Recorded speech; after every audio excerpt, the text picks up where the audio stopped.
Halstead Telephone Company and R&J Broadcasting Incorporated is proud to present to you this broadcast on yourliveevent.com.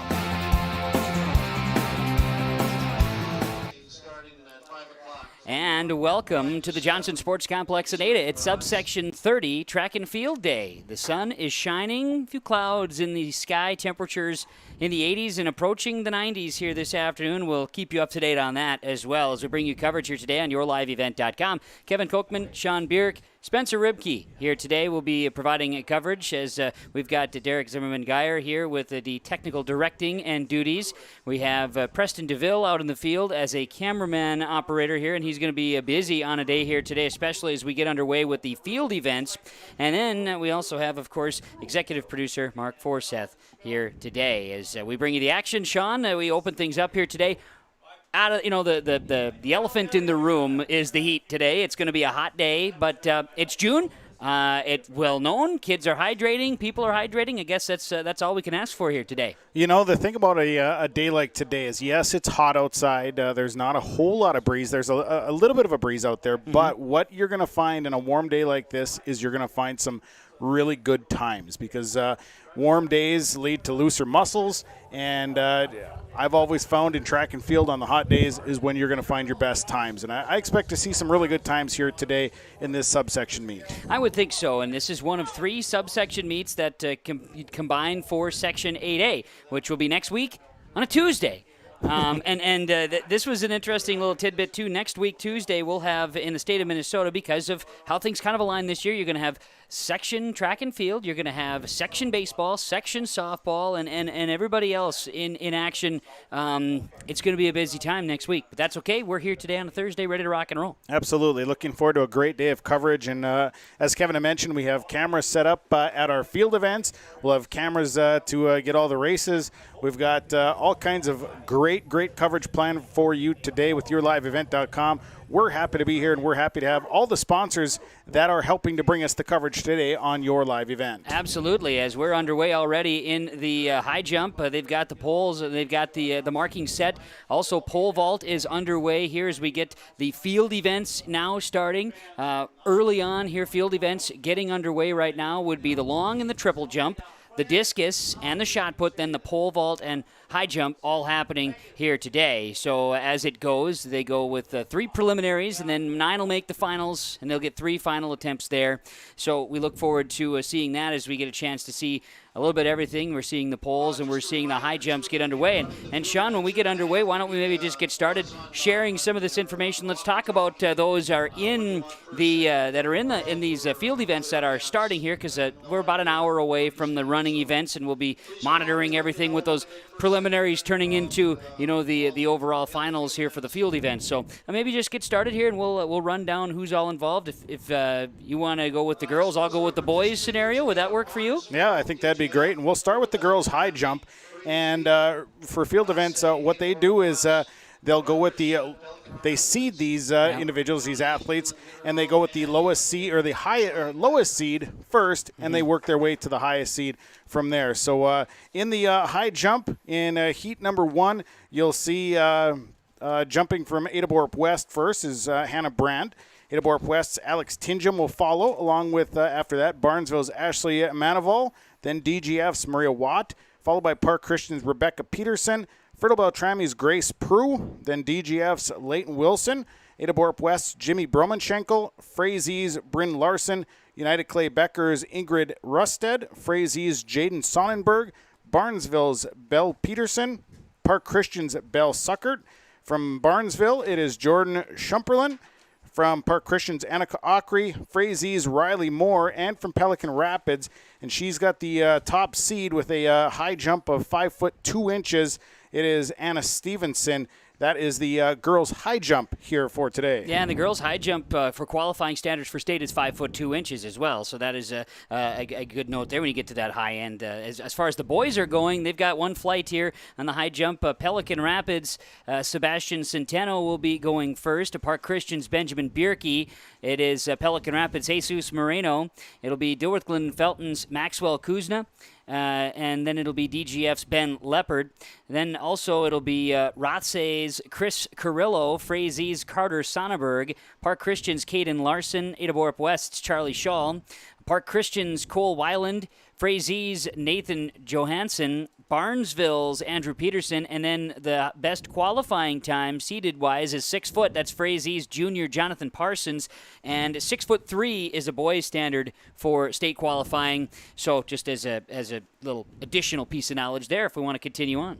Let's jump into the pole vault event here for the girls.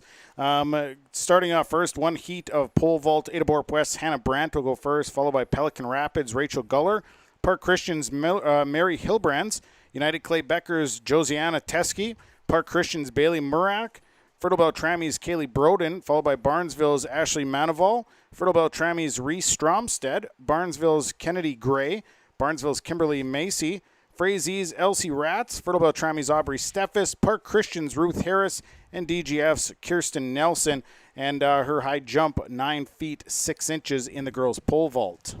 And the girls' pole vault, 10.8 would be the state qualifying standard there. So from the girls' pole vault to the boys, as we have our eyes here on yourliveevent.com watching the long jump and also the pole vault out in the pits, that would be on the south side of the Johnson Sports Complex. As looking at the flag right now, it's limp right now, so there's not much of a wind to save those. And I was over walking there too, and there's a lot of heat being emanated as we get a chance to watch some of the boys' high jumpers that are going right now. On the boys' pole vault, as far as the one flight of boys here today, it'll be Adrian Reyes of Ada Borup West, Pelican Rapids' Ethan Walters, Frazier's Tyden Schaefer, Fertile Beltrami's Dante Yost, Park Christian's Brenner Spaeth, Dilworth Glennon Felson's Casey Mashesky, Frazier's Brady Crabtree, Ada Borup West' Luke Jalbert is in the pole vault today.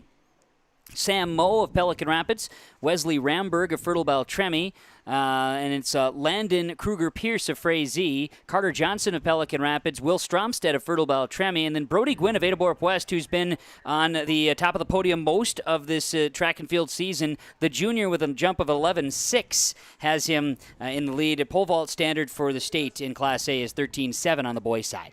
Girls long jump here today. There are 3 heats today in girls long jump. We'll start with heat number 1. It'll be Norman County East Yulen Hitterdal's Chloe Abraham, Barate's Mia Rivers, Pelican Rapids' Lizzie Moe, Fertile Beltrami's Sadie Flathammer, Pelican Rapids' Faith Banton, Fertile Beltrami's Katrina Hitchin, Rothsay's Addison Federer, Park Christian's Rebecca Peterson, Norman County East Yulen Hitterdal's Dahlia Spaeth. That is heat number 1.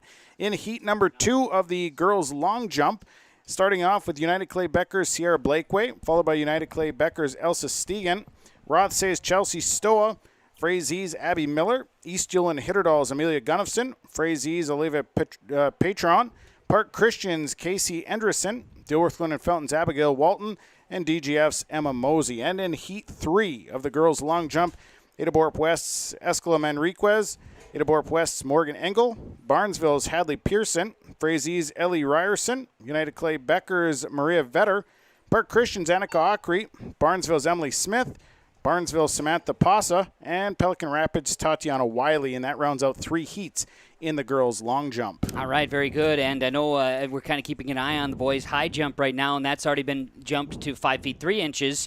We understand Preston down in the high jump area right now, keeping an eye on with camera work. So they're already making their way there. So we're talking boys' long jump now. They'll have 2 flights here. And on the boys' long jump in flight number 1, Norman County East Yulen Hitterdal's Travis Sullivan, Pelican Rapids' Anthony D'Souza, Norman County East Yulen Hitterdal's Thomas Gunnifson, Frazier's Alex Helmers, United Clay Becker's Braxton Bowe, Frazier's Carter Sonnenberg, Rothsay's Carson Jensen, and Rothsay's Jesse Blondo. On the second flight, this would be the higher jumps in the boys, or longer jumps, I should say, in the boys' long jump. Norman County East Yulen Hitterdal's Soren Hoekstra, Park Christian's Benjamin Bierke, Park Christian's Isaiah Tofabaum, Dilworth Glennon Felton's Brody Friend, Ada Borup West Christian Miller, Park Christian's Brenner Spaeth, Dilworth Glennon Felton's Justin Wang, Rothsay's Colby Larson, and the leader with the best jump thus far in the long jump for the boys is Joshua Finseth of DGF with 21.4, and qualifying on the boys' side is 21.6. 17 feet in the long would qualify the girls in Class A. And I should mention the girls' long jump, the The longest jump here that's registered 17 feet 9.25 inches. That was Tatiana Wiley from Pelican Rapids. Let's move on to the girls' triple jump here today. 2 heats today in the girls' triple jump. First heat is Rothsay's Siri Klossner, followed by Park Christian's Bailey Murrock. Edeborp West, Hannah Pirrington. Then Fertile Beltrame's Gabby Mosier.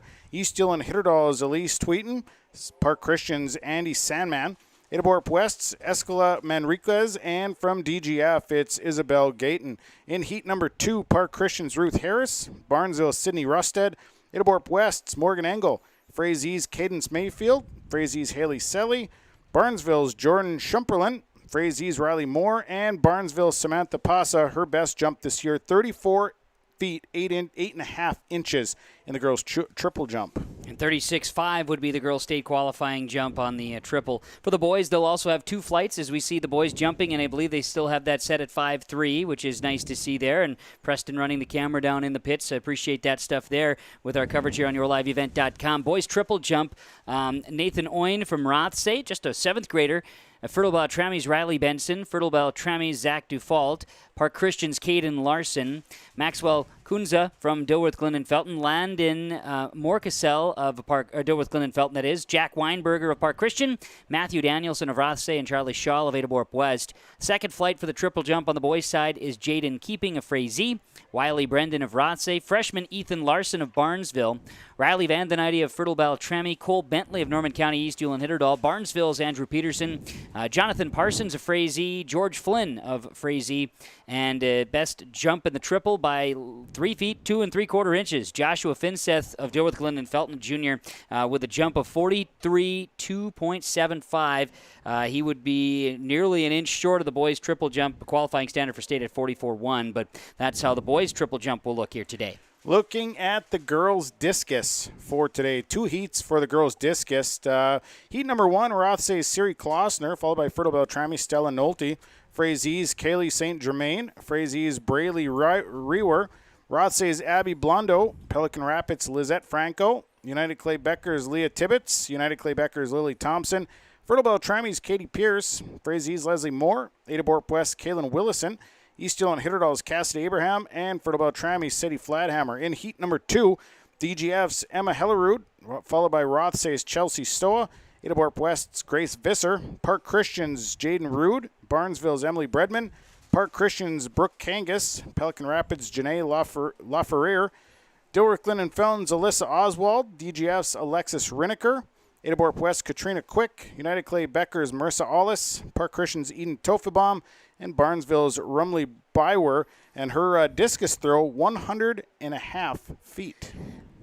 Not bad. Not bad at all. Not bad. I know the state qualifying standards is 120 and 7 inches on the girls' side. And that is one thing too, just to see the way that each area, there seems to be one that kind of stands out in the throwing events, and that's what we're seeing on both the boys and girls side. On the boys discus throw, Josh Honer of Rothsay. It'll be Quinn Christensen, part of 2 flights. Quinn Christensen of Edeborp West. Arturo Zavala of Pelican Rapids. Wiley Brendan of Rothsay. Skylar Weekly of Park Christian. Zach Christ of Rothsay. Kobe Benefeld of Fertile Beltrame. Kean Wibbles of Norman County East Hewlin Hitterdall. Nicholas Rabideau of Barnesville. Also Hayden Hart of Pelican Rapids, and Ian Cottrell of Frazee. It'll be Riley Ramsdorf of Norman County East Hewlin Hitterdall, Thomas Thorin of Dilworth Glen and Felton, Johnny Rabideau of Barnesville. Not bad on the football field. We'll see how he throws the discus here today. Zach Troyer of Park Christian, Mason Ewan of Dilworth Glen and Felton, Sergio Reyes of Edeborp West, John Jacobson of United Clay Becker, Cole Bentley of Norman County East Hewlin Hitterdall, Tyler Jacobson of United Clay Becker, Victor Sosa of DGF, and with a throw of 140 feet 7 inches, Pelican Rapids, Nick Hagerud, a junior, also not a bad football player. The discus throw, that would be a state qualifier in the boys, would be 150 feet 10 inches. And so we've got through the boys discus. A couple more here as we roll through our field events today. Right, we're on to the shot put, which is the last field event to list here. Girls shot put, they've got 3 heats today in the girls shot put. Kicking it off is Rothsay's Aubrey Vosferet, Rothsay's Siri Klossner, Rothsay's Abby Blondo, Fertile Beltrame's Haley Goodvangen, Pelican Rapids' Lizette Franco, Frazee's Kaylee St. Germain, United Clay Becker's Lily Thompson, East Dillon Hitterdall's Cassidy Abraham. United Clay Becker's Leah Tibbetts. In heat number 2, Pelican Rapids' Rachel Guller. Frazier's Kim Conklin. Frazier's Autumn Hymans. Adaborp West Grace Visser. United Clay Becker's Marissa Allis. Fertile Beltrami's Katie Pierce. Adaborp West's Katrina Quick. Pelican Rapids' Janae LaFerriere. East Dillon Hitterdall's Amelia Gunnifson. And Barnesville's Emily Bredman. In heat number 3, it is Park Christian's Brooke Kangas. DGF's Emma Hellerud. Adaborp West's Kaylin Willison. Barnesville's Emily Smith. Park Christian's Casey Anderson. DGF's Alexis Rinneker. Barnesville's Rumley Bywer. DGF's Alyssa Oswald. And with a throw of 35 feet in the girls' shot put, Park Christian's Eden Tofabaum. She'll round out that third heat here in today's girls' shot put. We're seeing some really nice high jumps here on our coverage here on yourliveevent.com. Watching the boys do the high jump right now and seeing some of the triple jump action going on into the far sand pits as well. But some really nice jumps. They were clearing at 5'3". Nice to see that early on here as the event's underway at 3:30 here this afternoon. So 15 feet in here. The old Fosbury flop there to get things underway. Good to see the student athletes jumping. So the boys shot put will wrap up our field events coverage, and then as far as previewing and sharing all the names of the individuals, then we're going to move on into other standards here as well. But for the boys shot put, they'll have 2 flights. It'll be Zach Horner of Rothsay, Zach Christ of Rothsay, Wiley Brendan of Rothsay, Skylar Weekly of Park Christian, Kobe Benefeld, Fertile Beltrami, Abraham Gonzalez of Pelican Rapids, Hayden Hart of Pelican Rapids, Trevin Stahlberger, Norman County East Dillon Hitterdall, Nicholas Robideau of Barnesville, and Thomas Thurin of DGF. Then on the boys' side, flight number 2, Sergio Reyes of Adaborp West, Riley Ramsdorf of Norman County East Dillon Hitterdall, Tyler Jacobson, United Clay Becker, John Jacobson of United Clay Becker, Zachary Troyer of Park Christian, Ian Cottrell of Frazee, Aaron St. Clair of DGF, Kean Wibbles of Norman County East Dillon Hitterdall, Nick Hogrud of Pelican Rapids, Johnny Robideau of Barnesville, and Victor Sosa of DGF with a throw of 42 feet 1 inch. The best qualifiers in the subsection as far as the shot put goes, 52 feet on the boys' side would be state qualifying standards. So we've mentioned teams and individuals from Barnesville, DGF, Fertile Beltrami, Frazee, Rothsay, Adaborp West, Park Christian, Pelican Rapids, Norman County East, Dillon Hitterdall, and United Clay Becker. And Sean, we talked about it. This is one of 3 in the subsections that are going on today. Subsection 29, also part of Section 8, and that's happening in Bagley today. Bagley, Foston, Cass Lake Bena, Clipper, Gondvik, Lake of the Woods, Nevis, Mahnomen, Waban, Northam, Kelly, or Black Duck, also Park Rapids, Trek North, and Walker, Hackensack, Akeley.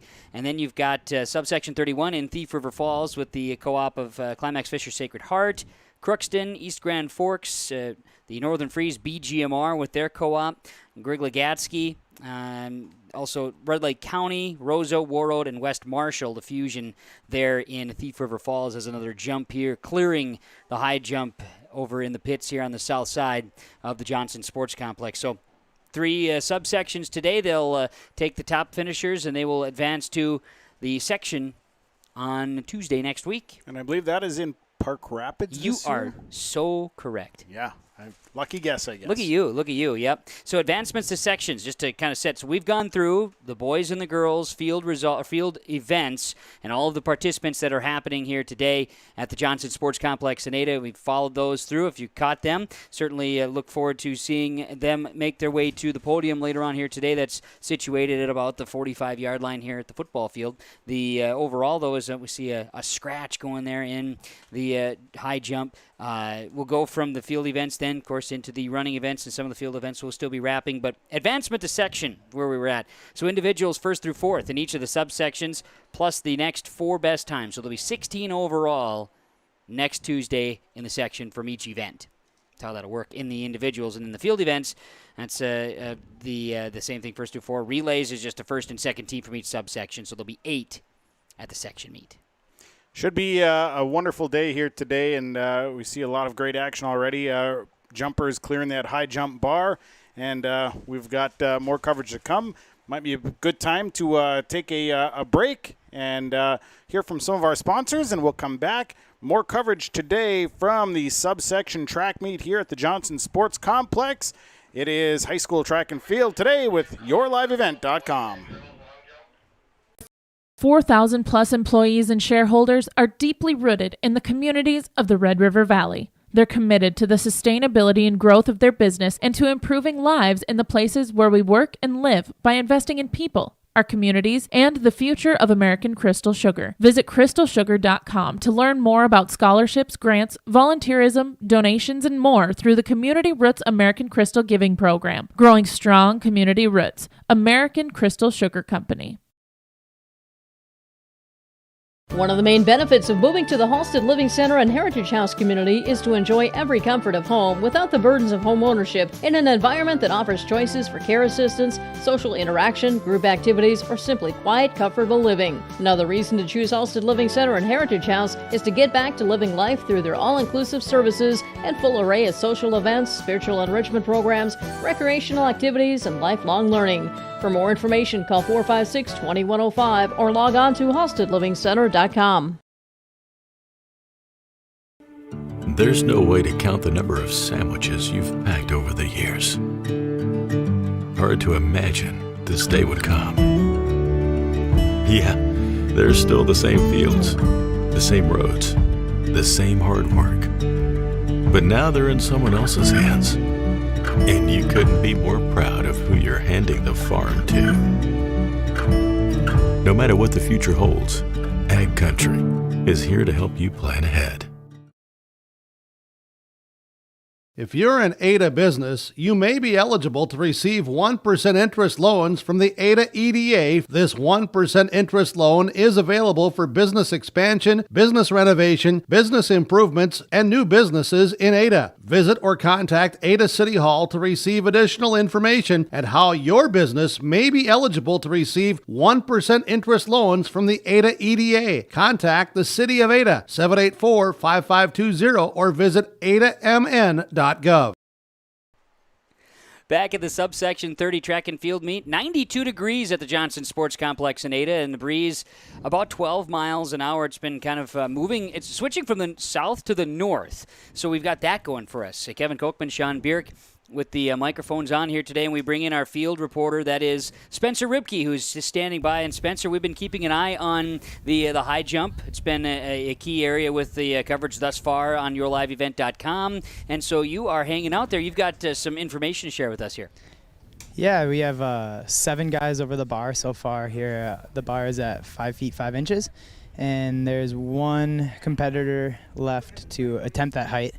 And then they'll be moving it on up to 5'7". All right, very good. And I know when we were looking at on the boys' side with the high jump, I think 6 foot was the highest jump that we had in as far as qualifying here. So we'll see how these guys stack up here today. Yeah, and it's always interesting too. Like I feel like a lot of meets they go evens. So today we're going odds. He's over it. So maybe that'll give some people an attempt at a new height they've never really tried before.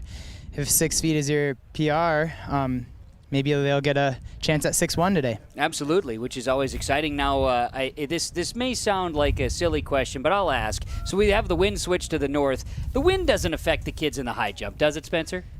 A little bit, because, I mean, I don't know a lot about high jump, but I hear coaches saying we want to get that horizontal speed transition to the vertical speed. So you do want speed when you're attacking the bar. You're running straight out the wind, that would slow you down a little bit. It would probably impact you negatively a little bit. All right.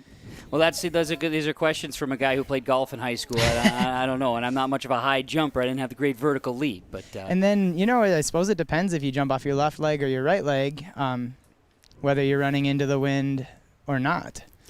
Yeah, no, I noticed that too as we're watching the coverage, and I'm glad we could pick you out, and it's nice to see you out there. You dressed accordingly so we can catch you. So that's really that's a key factor here. I did notice some jumping off. Maybe there was a series of guys jumping right, and then a series of guys jumping with their left. Is there any advantage, or is there any real reason toward that? Just personal preference. Sure. Yeah, personal preference. Same with long jump. You'll see both people jumping off their left, people jumping off their right. Jimmy Romanchenko cleared the bar over there for the girls. I'm not sure what the height is on the girls bar. I should check that out. But You sure? the bar is at 5'7" now for the boys. All right, very good. You're obviously involved as Spencer Ribke as a cross country coach at Ada Warp West, but also involved with the track and field team. From that standpoint, Spencer, and one that you were involved in the different events growing up too, and then seeing others that are helping make these events possible. We always talk about the volunteers and the people who are working these events, how important it is. That's a pretty big deal, especially on a day like today. Yeah, definitely. I was actually just talking to activities director Kenley Wallin about that. I saw a funny thing on Twitter where it said it takes a village to raise a child, but it takes an army to run a track meet.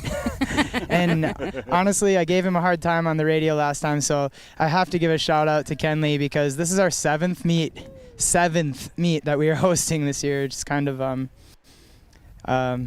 ridiculous. It was a lot to take on, and that was a good point. So there was questions earlier this week because the forecast was calling for high temps. Hey, is there any way we could maybe move this up a little bit? You know how many things you had to reschedule? You know, it's not just one thing. You could just say, yep, this is the time. You got all these different people involved. Yeah, and I mean, we have I guess we kind of pride ourselves in providing all the workers for all the events. That's not the case when you go to certain meets and certain tracks. As a coach, you're expected to kind of run an event here and there, and we kind of take pride in like covering all those areas. So when the coaches come here, they can just coach. But it takes a ton of volunteers, a ton of people. We got a lot of like collegiate kids, alumni coming back. You know, school record holder Brian Blasey, former AD Kelly Anderson. There's just a ton of people, all these field events. It really takes a lot of work and a lot of bodies to keep that track meet running smoothly. And you, as someone who was obviously involved and now is involved from the standpoint of being a coach, seeing those come back, you see a Brian Blasey who threw shot at Division I at NDSU. You see, I believe, you got a few MSUMers, right? And that's just, it's just really neat to see those come back and give back to the programs that they were involved with. Yeah, it's really nice. And you're right, there are some people who competed collegiately from all sorts of colleges here today. And I think, you know, Burke and I talked last time about how, I don't know the right word for it, like the brotherhood of track and field. I don't know Sure. if that's it, but just kind of, you know, yes, you're competing at the same time. It's a little more maybe a laid-back atmosphere. Sure. So it's kind of cool, the networking, I guess, that the kids do, and they get to meet people from other teams, and that kind of carries on then beyond high school a little bit. Sure. So it's kind of fun to see these people, faces you haven't seen in a while. But they truly are, a lot of these people truly are experts in their field event. Which is nice to have them pitching in the way that they can there, as we're seeing more of the boys high jump here. And I know you're going to maybe check on the girls. They're continuing to do some jumping there too, so you can maybe check in on some of those heights and stuff too, Spencer. We can keep rolling along here with our coverage here today. Yeah, thank you. I'll see what the bar is at here, and I'll get back to you guys shortly. Sounds good. That's Spencer Ribke. He's down hanging out in the jumping area. Kevin Kochman, Sean Bierk, Spencer Ribke, even the big dog Peter Nats checking in, chiming in from time to time over here. We might have to give him a microphone at some point here today, but the day is early. You know, absolutely. I mean, if he wants to be the roving reporter down there, you know, we can't. He stands out. He does. He's a big dog. So. Well, there's truth to that. Yeah. Truth to that. No, we're in for a real treat here today. I mean, I've been watching some of these athletes on the high jump, and boy, they've been clearing some nice heights. I've seen several now that have started clearing. I believe that's on the girls' side. Actually, it is on the boys' side of things. So Yeah. it is impressive already. They've bumped it to 5.7. And these jumpers are already off to a great start here today. All right, so check in, see if Spencer's got some. I know he's over there checking on the girls' side there. You got an update for us? 4 feet 4 inches. I'm not sure how many athletes are left, but the bar is moving up to 4 feet 4, and we can kind of see some of the boys are getting eliminated here now at that 5'7". Can't be too many of them left now. They really keep it on moving, then right up to 5'9". Absolutely. Now, answer me this question. With heats, temps like this, and I'd made the mention kind of when we opened, do you tend to see a little bit better performances with heats like this? It's a little easier to stay loose. What's your thoughts? I think it helps the sprinters for the most part. yeah, on the hot days, the people like to say, oh, it's a fast track. So it does really help. Kind of like those the more explosive events, maybe the long jump, the 100, the 200. Distance events, it's gonna kind of take a toll, especially the kids. You know what I'm curious about this weather today, the kids who have to double back or maybe even do 3 running events by the time they get to that second or final event that they're running, to see how the heat is impacting them. Because anyone can be all right for that first event, but the second and third, I think the heat will really wear on people. So that's what I'll be kind of watching out for today. Okay. Well, and I'm sure at this point, you as a coach, hydrating and stretching will be a real big part of today for preparation. Absolutely, yeah. You see the umbrellas all over and tents up and stuff and water stations everywhere. So, yeah, the shade and the hydrating. I've heard all sorts of coaches getting after the athletes. Hydrate, get in the shade. Those are going to be keys. Now, you were part of the coaches meeting, Spencer. Was there anything shared there that needed to get pushed out any further? I know a lot of that is just, a lot of just the reminders, but is there anything that came out of that needs to be added here today? There were a couple scratches here and there, and I'll jump in as the events go. There was one athlete from Rothsay who was scratching out of all of his events, and there was an addition in the 2 mile on the boys' side from UCB. Okay. And those are kind of like the big things. And then we talked about how the long and the triple jump in these first preliminary flights, they're going to kind of go in whatever order. But once we get to the finals, so I think I heard you guys talking about it, top 9, get 3 additional jumps. That will be in a specific order. Okay. From the worst to the best jump. Okay. So right now they're kind of just trying to get them in. It's probably better for the safety of the athletes and for our workers too. Just at their convenience, get those jumps in. But once it gets to the finals, then we are going in a particular order. So those are a couple things we talked about. I guess those are the main things. And then, we let them know all the water that's going to be available on the distance events. So there's going to be water on the backstretch with cups, kind of like you'd see in a marathon. We're going to have hoses and sprinklers in certain areas for kids to walk under, and different tents set up throughout. So just kind of some safety things. And, again, shout out to Mr. Wallin. And he's put together a pretty good event here. I know he said those first 6 that you ran this year are just practice for this one. Yeah. I mean, that sounds so crazy just hearing you say the first 6. Right. It is pretty wild. But I'm glad that we're able to get this thing going. And again, I appreciate your involvement too, Spencer. I know you're out. We're at least in the shade. When you get a chance to get some shade, we'll make sure you do so as well. All right. Yeah. I'm gonna head over towards the long jump area, and I'll get back to you guys soon. That sounds good. Very good.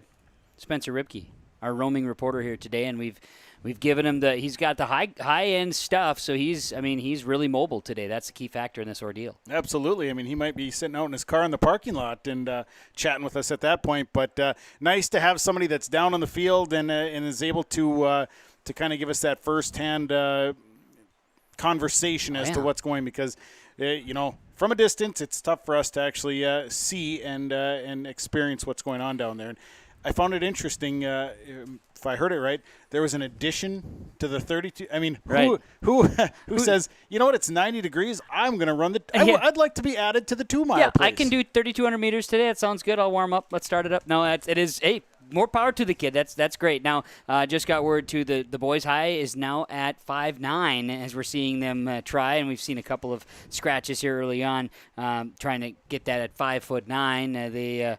The bar at the girls, I have not seen where that was at 4.7, if I'm not mistaken, where it was at. So that was last check there on the girls' side. So nice to see, though. We're getting pretty good angles here on the high jump that is continuing on. Of course, the field events, as we mentioned, long is going, triples going.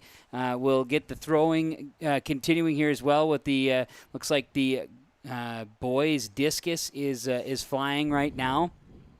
As we see more of the boys' high jump, looks like a clear there.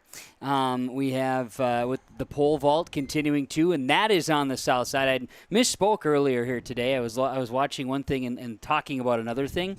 That does happen from time to time. The shot put, the discus, the high jump all happening on the north end. The south end is where you've got the jumping, the triple and the long, and then, of course, the pole vault happening there, too, as we see a boy try to climb there. Now, the camera angle you're seeing right now, this is on the south side of the complex here, Johnson Sports Complex in Ada.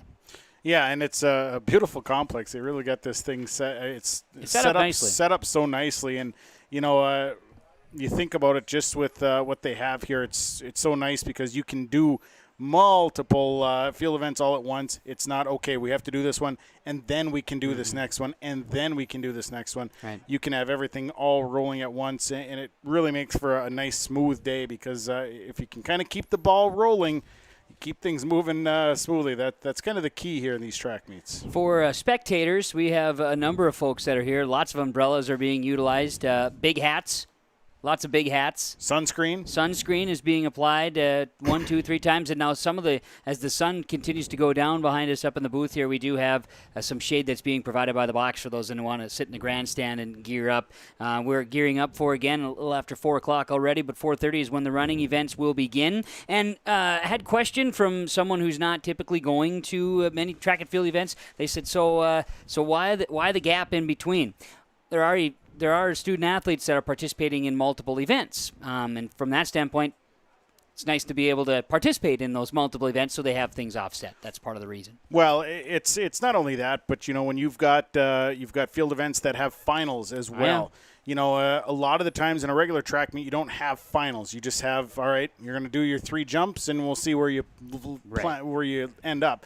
But I see that, when you got finals, it takes more time. They like to have all the fielded events wrapped up before they start running events. And I think I actually see that Spencer's down there near the long jump. What's going on down there? So I just checked in with our guy running the pole vault, and the bar is at 7 feet 2 inches currently for our girl pole vaulters. And we are on to the final flights of the long jumps, too. So prelims, I should say. Okay. Because we'll still get the finals with the 9 jumpers getting 3 additional jumps. But it seemed like I kind of walked through the line and talked to a couple of the jumpers, and they've all gotten maybe 1 jump in each. So probably 2 more each from some of these jumpers. And then before you know it, we'll be announcing finals.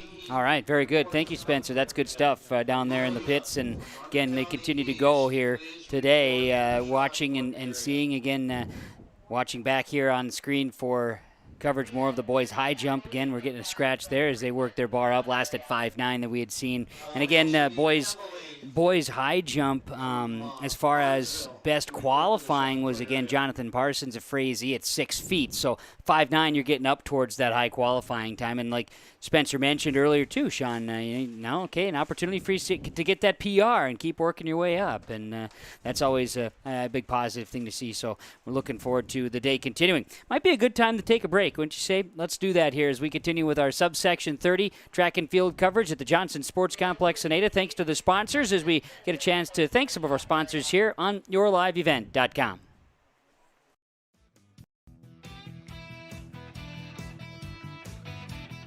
Ada Electric Incorporated has been serving the area's electrical needs for over 40 years and wants to be your electrical connection. Whether it's electrical work for residential, commercial, ag-related, new construction, remodel, or generators too, choose Ada Electric Incorporated. Call 784-7186 for your next wiring project with Ada Electric Incorporated.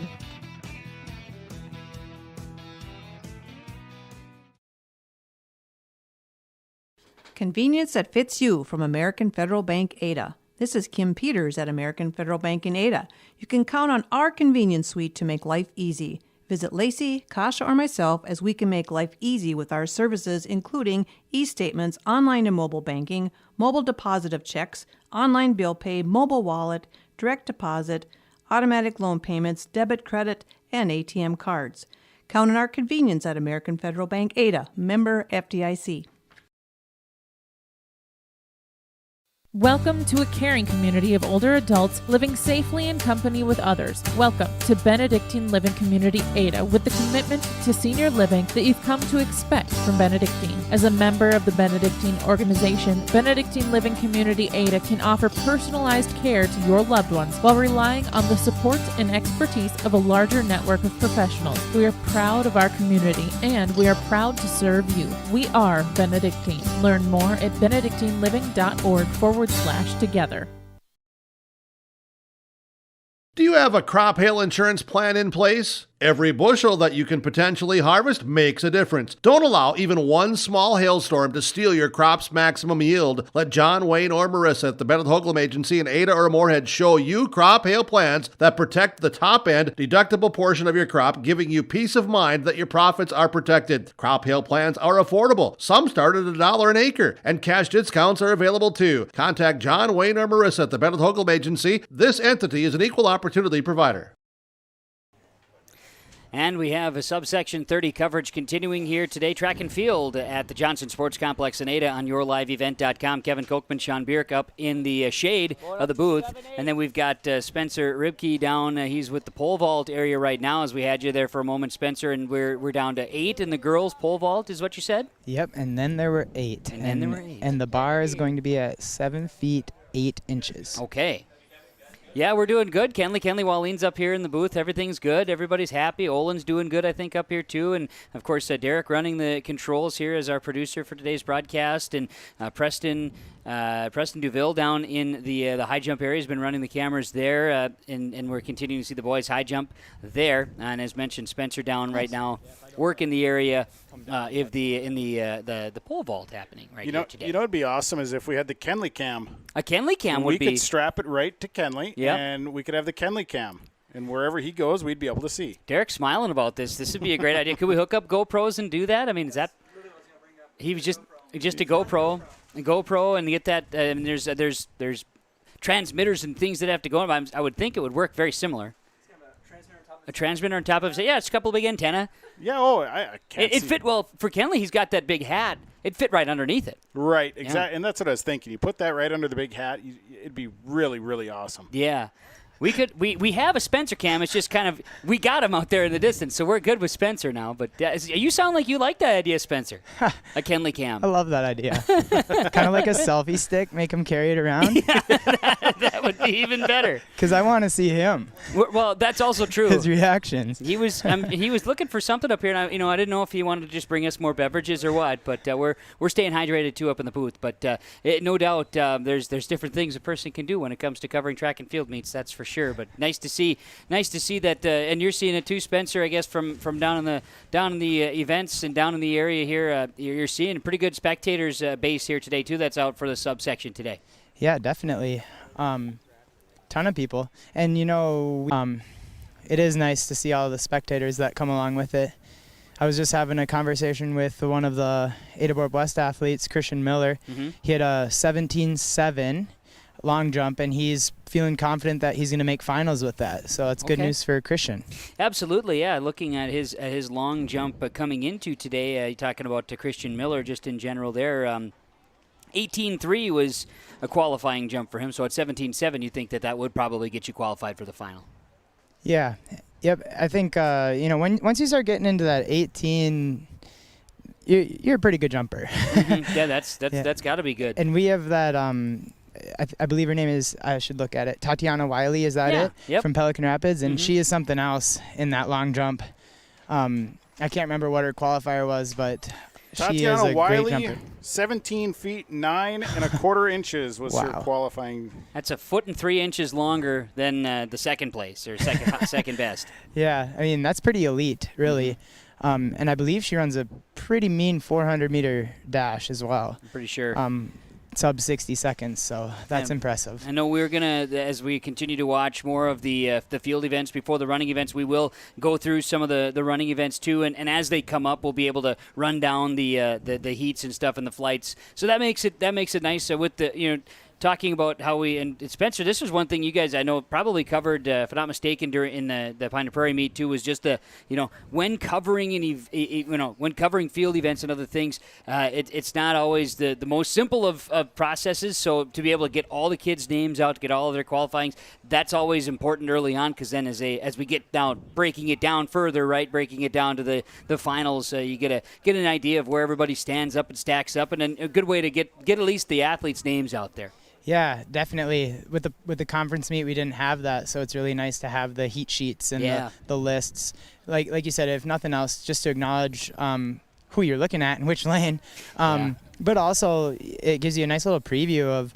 I mean, I'm getting excited about that 400-meter dash already because you see that fast time. So I'm getting a little ahead of myself talking about the running, but she's a great long jumper. So we'll see her in the finals of that, I'd imagine.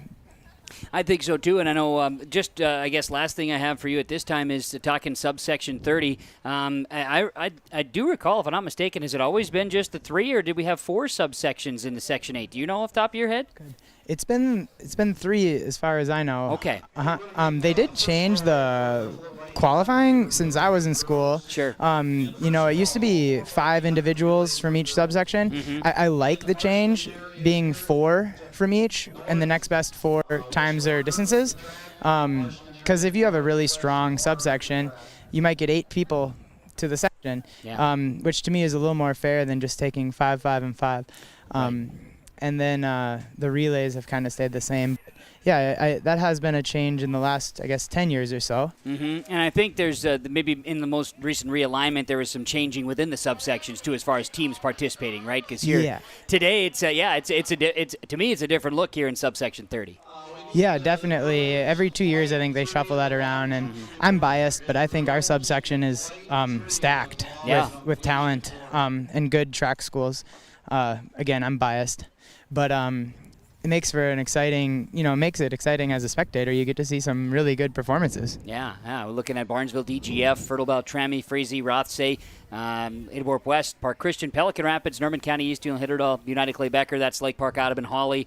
You've got some really good competition. Nice to see that. And obviously, like you say, we've been running down, and there will be some really competitive jumps, throws, and runs here today, no question about it. So looking forward to how the day unfolds. We continue our coverage here today. Subsection 30, track and field. It is part of Section 8A, and subsection 30, as mentioned, the qualifiers 4 from this meet, and then the top 4 from each of the others will qualify, as mentioned there. So you get a pretty good running. And then next week, Tuesday, Park Rapids will be the Section 8A meet. So look forward to seeing who will be able to qualify on to state after that. Yeah, absolutely. And, you look ahead to the forecast, and it's going to stay sunny and hot. So I think we're going to have a pretty good run here with weather. And I think today, as far as what we're looking at with the athletes, they're all busy warming up. We're about, I'd say 13 minutes away from the running events starting as we draw close to that. And so we'll have some running events coming up, and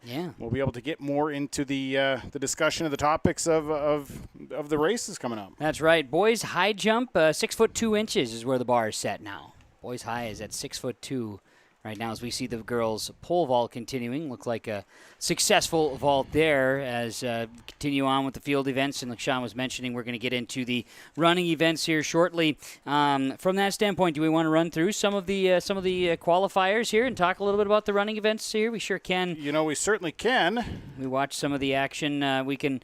I know what will unfold is we're going to go with the 4x8 relay, and then the 100 hurdles, so 110 hurdles.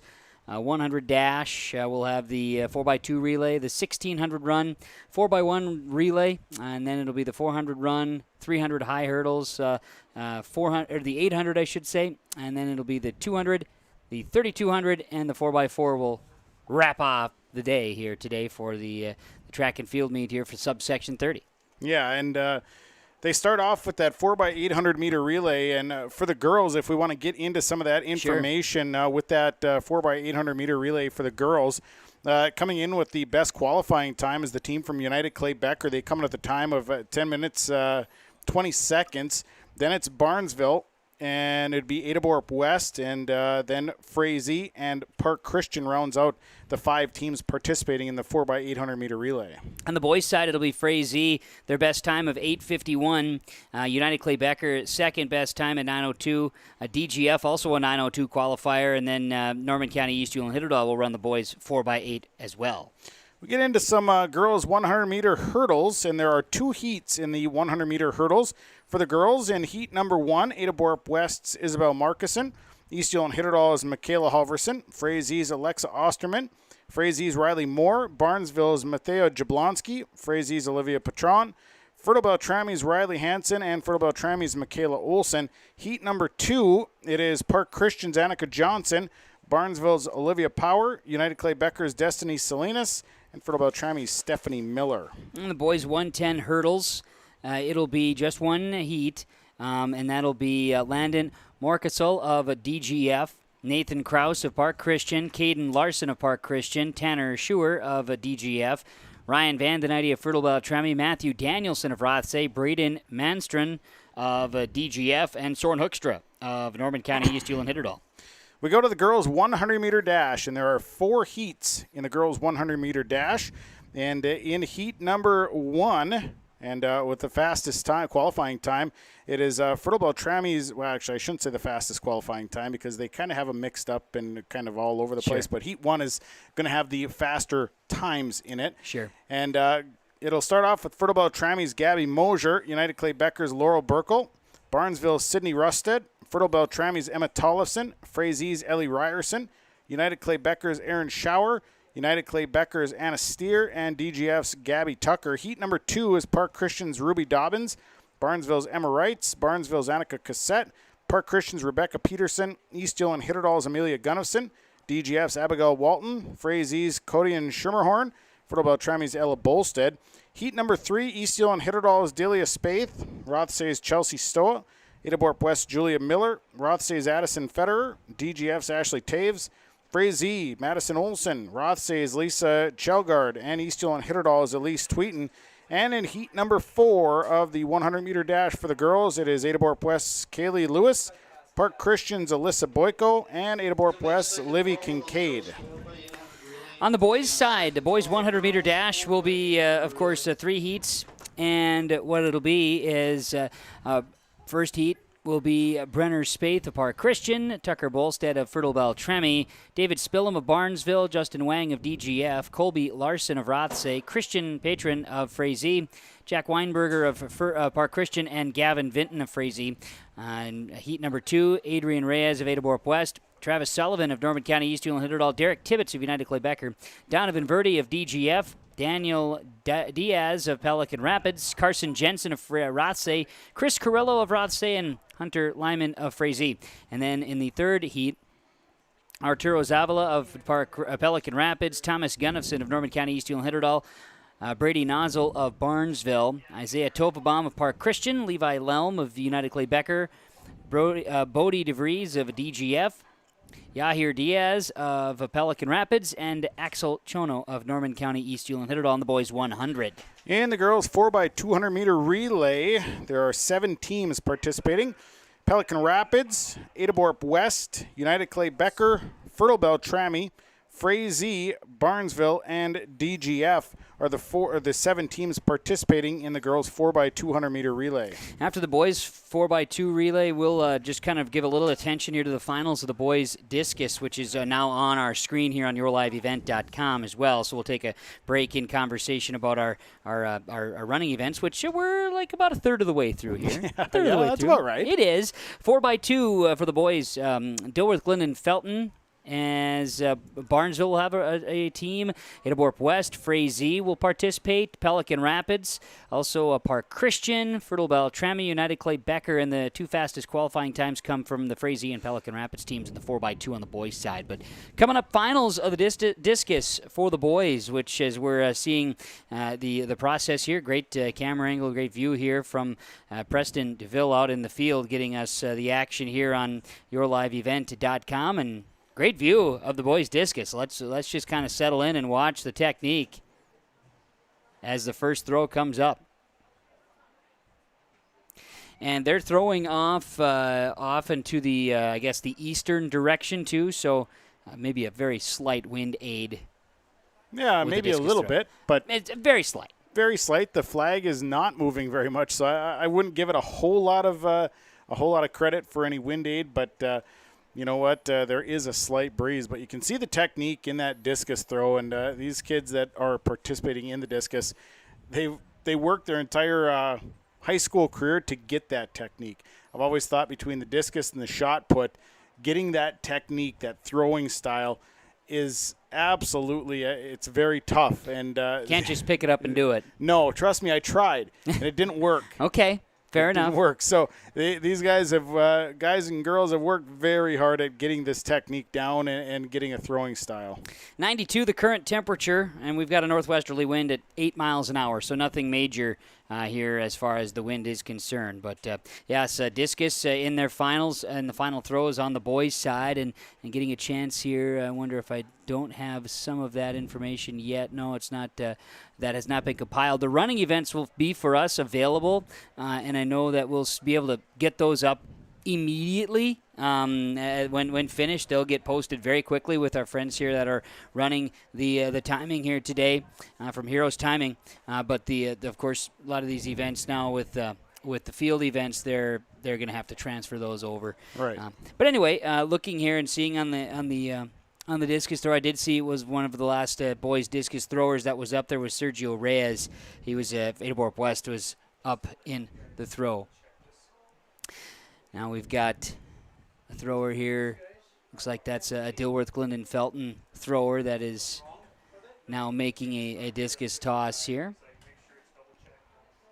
That's a good throw. Absolutely. But he scratched because in throwing events, discus and shot put, in order to mark it when you throw, you have to walk out of the backside of the circle. If you step forward, that's an automatic scratch. Okay. I did not know about that. When I was in track, I learned that that's, in order for it to count, you have to exit via the rear of the circle. How about that?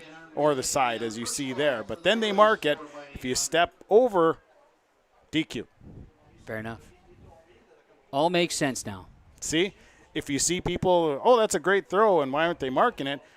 Probably decided just to walk off the front of the circle. I see. You don't want to do that. No, I get you there. Okay, fair enough. Yeah, and as Derek maybe can show you here, producing the opportunity when we get the full results, he'll be able to hit this button right here. Watch this. And he'll hit this button, and then you'll be able to see the results too right here on yourliveevent.com. It's that simple. Right now you're just seeing the boys' discus, prelim. Who's participating. Yeah, you're seeing the participants. Which is fine, too. And now you're seeing a fantastic throw by a thrower out of the Pelican Rapids Vikings program. That looked like it could be Nick Hagerud, who was one of the better throwers, or did come in with the best throw.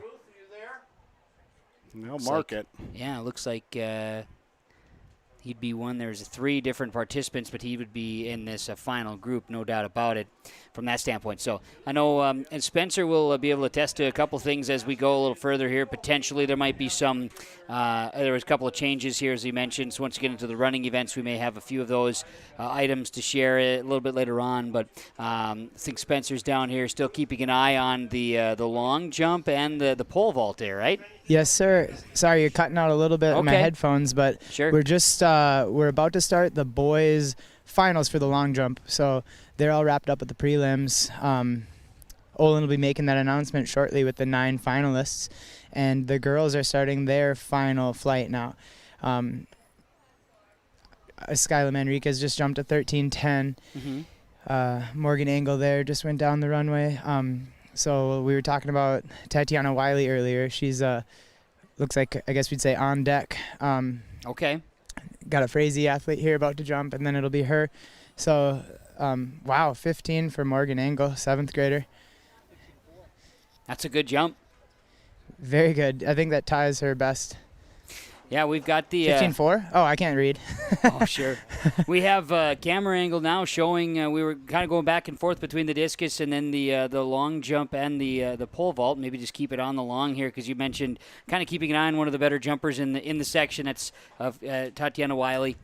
So someone we got to keep an eye on here, which will be to the viewers on the left side of the screen as they get the pit all. I mean, there's a lot of raking going on down there. I do not envy it, Spencer. I don't envy it at all. No, not on a day like this. So a lot of speed. She's got a long stride. Looks like a pretty good It's jump. funny to see like every athlete kind of has a different style, down the runway, even how they land. Different approaches to that landing, I guess. Looked like a good jump though. Absolutely. So we'll continue to keep our eyes on this with some. And it seems like too they're moving at a pretty good pace down there, Spencer. At least from my end, it looks like they're moving pretty good. Yeah, definitely. And I think we have workers. These workers who are over here doing the long jump, they've worked a lot of meets this year. Yeah, absolutely. So they're efficient. They've got their technique down. Ideally, we'd like to get these finals started quickly before the running events, Yeah. But it looks like the 4x8's about ready to kick off. They've been marshaled.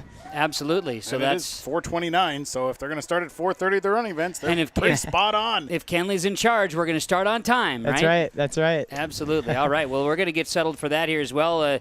We'll keep our machines moving around here and watching as let's fire it right off here with the 4x8 with the relays. Maybe we can just touch on that again, Sean, here on the girls' side, which is going to get started. Yeah, and what you'll see is in lane number 1, it'll be United Clay Becker, and they come into the fastest qualifying time of 10.2 coming into this. Lane number 2 will be Barnesville. Their qualifying time was 10:44.83. The lane 3 contestants are Ada Borup West with 11:32. Frazee in lane 4 with 11:38.82. And in lane 5, the team from Park Christian with a qualifying time of 11:46.48. So those are the 5 teams here in the 4x800 meter relay as they get set. Right. No, I would like to just see Spencer kind of hang out there on the track. We're going to kick him off and let him maybe go help with the rake over in the long jump pit. I think that might work out as they'll start the 4x8 relay. It is underway as we switch the cameras, get a chance to see what a running event will look like here today on yourliveevent.com a little bit. Now we'll be able to shuffle, kind of fun, we'll be able to shuffle in a couple of different camera angles for you once the field events are wrapped up. We've got the one camera, as mentioned, we've been watching over on the boys' the high jump. We had it on the girls' high jump, then over now to the boys' discus, which continues as the relay underway for the girls' 4x800. And talking about the individual teams, first leg, right, for United Clay Becker is Lily Peterson, Maya Askegard for Barnesville, Jimmy Bromanchenko from Ada Borup West, Bailey Larson of Frazee, and also Elika Johnson of Park Christian as they come around the first on the first lap. And it looks like United Clay Becker's Lily Peterson is out in the lead here as they make the fourth turn, as we see. And a warm day, and when it comes down to these events like this, an 800 is somewhere between almost like a sprint, but also considered a distance run as well. So getting a good start, and then I think a big key in this event is if you can create some separation right away. That's real key in these events. Spencer, you probably recognize some of these girls from cross country as well. I know Lily Peterson being one of those that is a state runner at United Clay Becker and with Holly. Yeah, and I think she was a state runner when she attended LPA too. That's also correct. So she's been fun to watch over the years in cross country. Just from our perspective here, or my biased coaching perspective here, this is a new relay squad for us. We haven't had this 4 combination of girls for Ada Borup West, so I'm really curious to see how we do. And as you guys know, obviously we got to be paying attention to the other subsections a little bit because we're kind of sitting in that 3rd, 4th position and wild cards. Absolutely. No, you're right. And you talk about that with Jimmy Bromanchenko, Katrina Quick, Bree Brandt, and Morgan Smart. Now they come around here as United Clay Becker putting a nice lead here on the first leg of the 4x800 girls relay. And a good kick there by the runner from United Clay Becker. A good kick there to end out that first leg, followed by Barnesville. And then coming in is Frazee and Adeborup West. In that fourth spot, Park Christian will round out the top 5 here in the 4x8 after the first leg. Yeah, so now with it for United Clay Becker is Lily Olson, then Emily Bredman for Barnesville, Katrina Quick for Adeborup West, Caitlin Mack for Frazee, and Jenna Remke of Park Christian on this second leg of the 4x800 relay for the girls. Meanwhile, the boys' discus continues in the finals. We've been kind of keeping an eye on that one as well, as they're in-between throwers right now, making another appearance to the throw. This looks like Johnny Rabideau going to throw in the discus. Getting set, the approach, and a good throw. And you can really tell that they're getting good distance as they're in the finals for a reason. And, right. And a good distance there by Rabideau. Absolutely. Good to see the events rolling as first of the 2 laps in this second leg of the girls 4x800 relay. United Clay Becker still continuing their lead and stretching it. Barnesville in second, Frazee third, Adeborup West fourth, Park Christian fifth. And that second, third, and fourth position right now is all within striking distance. It's just a matter of just a couple of lengths here between those 3 runners. As we see Bob Johnson walking across the track there, a legend. It's absolutely an event when Bob is here. That's where it is true. It's a true event when Bob's here, and he's been working over in the pits too. I've been seeing him in the shots a few times, of course, working over by the pole vault and long jump stations as well here today at the subsection 30 track and field meet at the Johnson Sports Complex in Ada. We talk about the teams participating now as we watch some of the finals of the boys discus continue. Lefty throw there, thrower out of Dilworth, Glendon Felton. I was thinking about field events and throwing events and was watching. NDSU has Summit League champions outdoors for I don't know how many years now, in the teens, right? I was watching the hammer throw. Oh, yeah. Man, that would be something. That is an event. I've seen it. That would be an event as we see the second leg coming around and going to hand off to the third leg. United Clay Becker still leading this 4x800 meter relay for the girls. You get a good view of the handoffs here and the exchanges. Really cool angle we have for you on yourliveevent.com. As right now, Frazee overtook Barnesville, but now Barnesville's coming around here and will regain second place. Then Adeborup West, then Park Christian as they make the turn in front of the grandstands down the front stretch. And will give the handoff. So third leg now of this girls 4x8, and will be Maria Vetter making her way around, leading the way. She's midway through the backstretch now for the girls of United Clay Becker, senior out of Hawley. Sophie Frederick, an 8th grader for Barnesville, carries the baton. Bree Brandt, an 8th grader from Adeborup West, has it. Kim Conklin, a senior from Frazee, and Annika Fruth of Park Christian, a 7th grader. So a real young Park Christian squad, 9th grader, 10th grader, 7th into a 9th grader for their legs here in the 4x8 relay here today in the subsection meet. This is an exciting race, 2, 3, 4. I think Sean mentioned it. Yeah. Wow. Yeah, United half Clay, a second split. Absolutely. UCB is out in front, but yes, and they've exchanged spots. We just talked about it there on the last turn before the handoffs that they Frazee got passed by Barnesville. They've been exchanging, like you say, Spencer. It's definitely neat to see out there.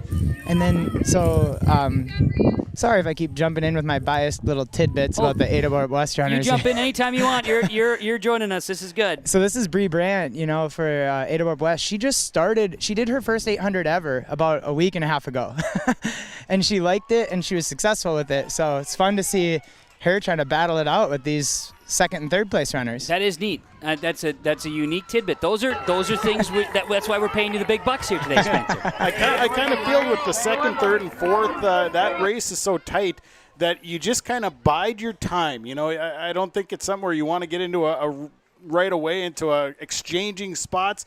It just seems like you bide your time and you make the move when you're ready. Absolutely, and everyone has a different comfort level for when they make that move, you know? Like, some people are going to go with 300 to go, some people are going to wait to that last stretch, last straightaway. Obviously, you'd love to see them go earlier as their coach. Well, right, yes. But, man, this will be fun because, like we've talked about a few times for relays, top 2 automatically advance. That's You're right. not guaranteed a spot as 3 or 4. When you look at that north subsection with East Grand Forks, Roseau, West Marshall, and Crookston, there's 4 really strong girls 4x8 teams. So 3rd and 4th, you're not guaranteed anything here. Handoff goes here for United Clay Becker. They're on to the 4th leg with Faith Rusted carrying it for Maria Vetter. Maria Vetter, brother off playing college football at Northern State. You got Faith Rusted now carrying the baton. It'll be for Barnesville coming in down the front stretch. Adaborough West coming in second. Frazee drops back to, or I should say, Adaborough West third. Frazee drops back to 4th. Park Christian in 5th. As we continue, here comes a handoff there. So now it's going to be Hadley Pearson for Barnesville carrying. She's a freshman on the final leg. Morgan Smart will take it, an 8th grader from Adaborough West. Taylor Perrin of Frazee, a 7th grader, will be the final leg. And then Ellie Rognes of Park Christian, a freshman. She'll be getting the baton here in just a moment. She'll be the final here in the 4th leg.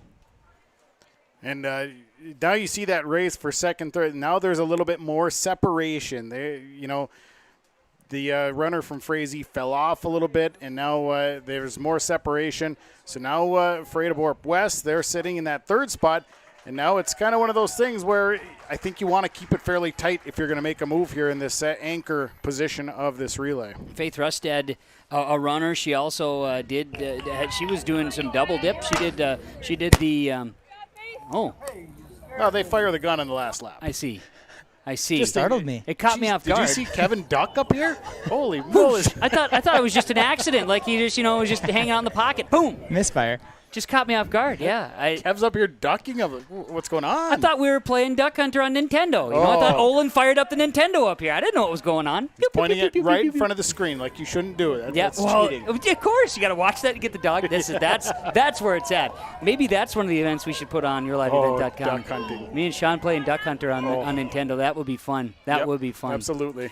Well, it is right now as we see it. Barnesville putting some separation into that second place as first place still, of course, is in control with United Clay Becker as Faith Rusted. I was talking about Faith before they shot one off and got me off guard.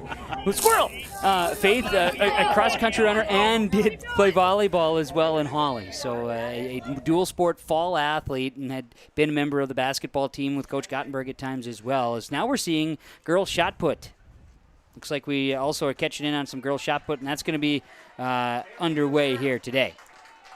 Eden Toffelbaum tossing there for Park Christian. And as you notice, she kind of stumbled, fell over the that's a scratch. That's a scratch. Boys discus has wrapped up. We'll be getting results for that shortly as Faith Rusted crosses the finish line, and United Clay Becker will take best time here in the girls 4x800 meter relay. Again, that was the team of Lily Peterson, Lily Olson, Maria Vetter, and Faith Rusted. Now we'll see the separation gain again for Barnesville. Barnesville will look like to secure second place in the 4x8. They come down the front stretch. Yeah, and Park Christian in that 4 or 5 spot has overtaken Frazee now. Yeah. So Park Christian moved up a spot. A big push. Adaborough West finishing really strong here to round out this 4x8. A nice last 100 meters here for the Adaborough West relay team. Big push from Morgan Smart right there. I hope I was muted for that. You were. I was just going to say, I'm watching. I think Spencer made 2 laps there with Morgan and was trying to talk to her. No, you were all muted just fine. You did a great job.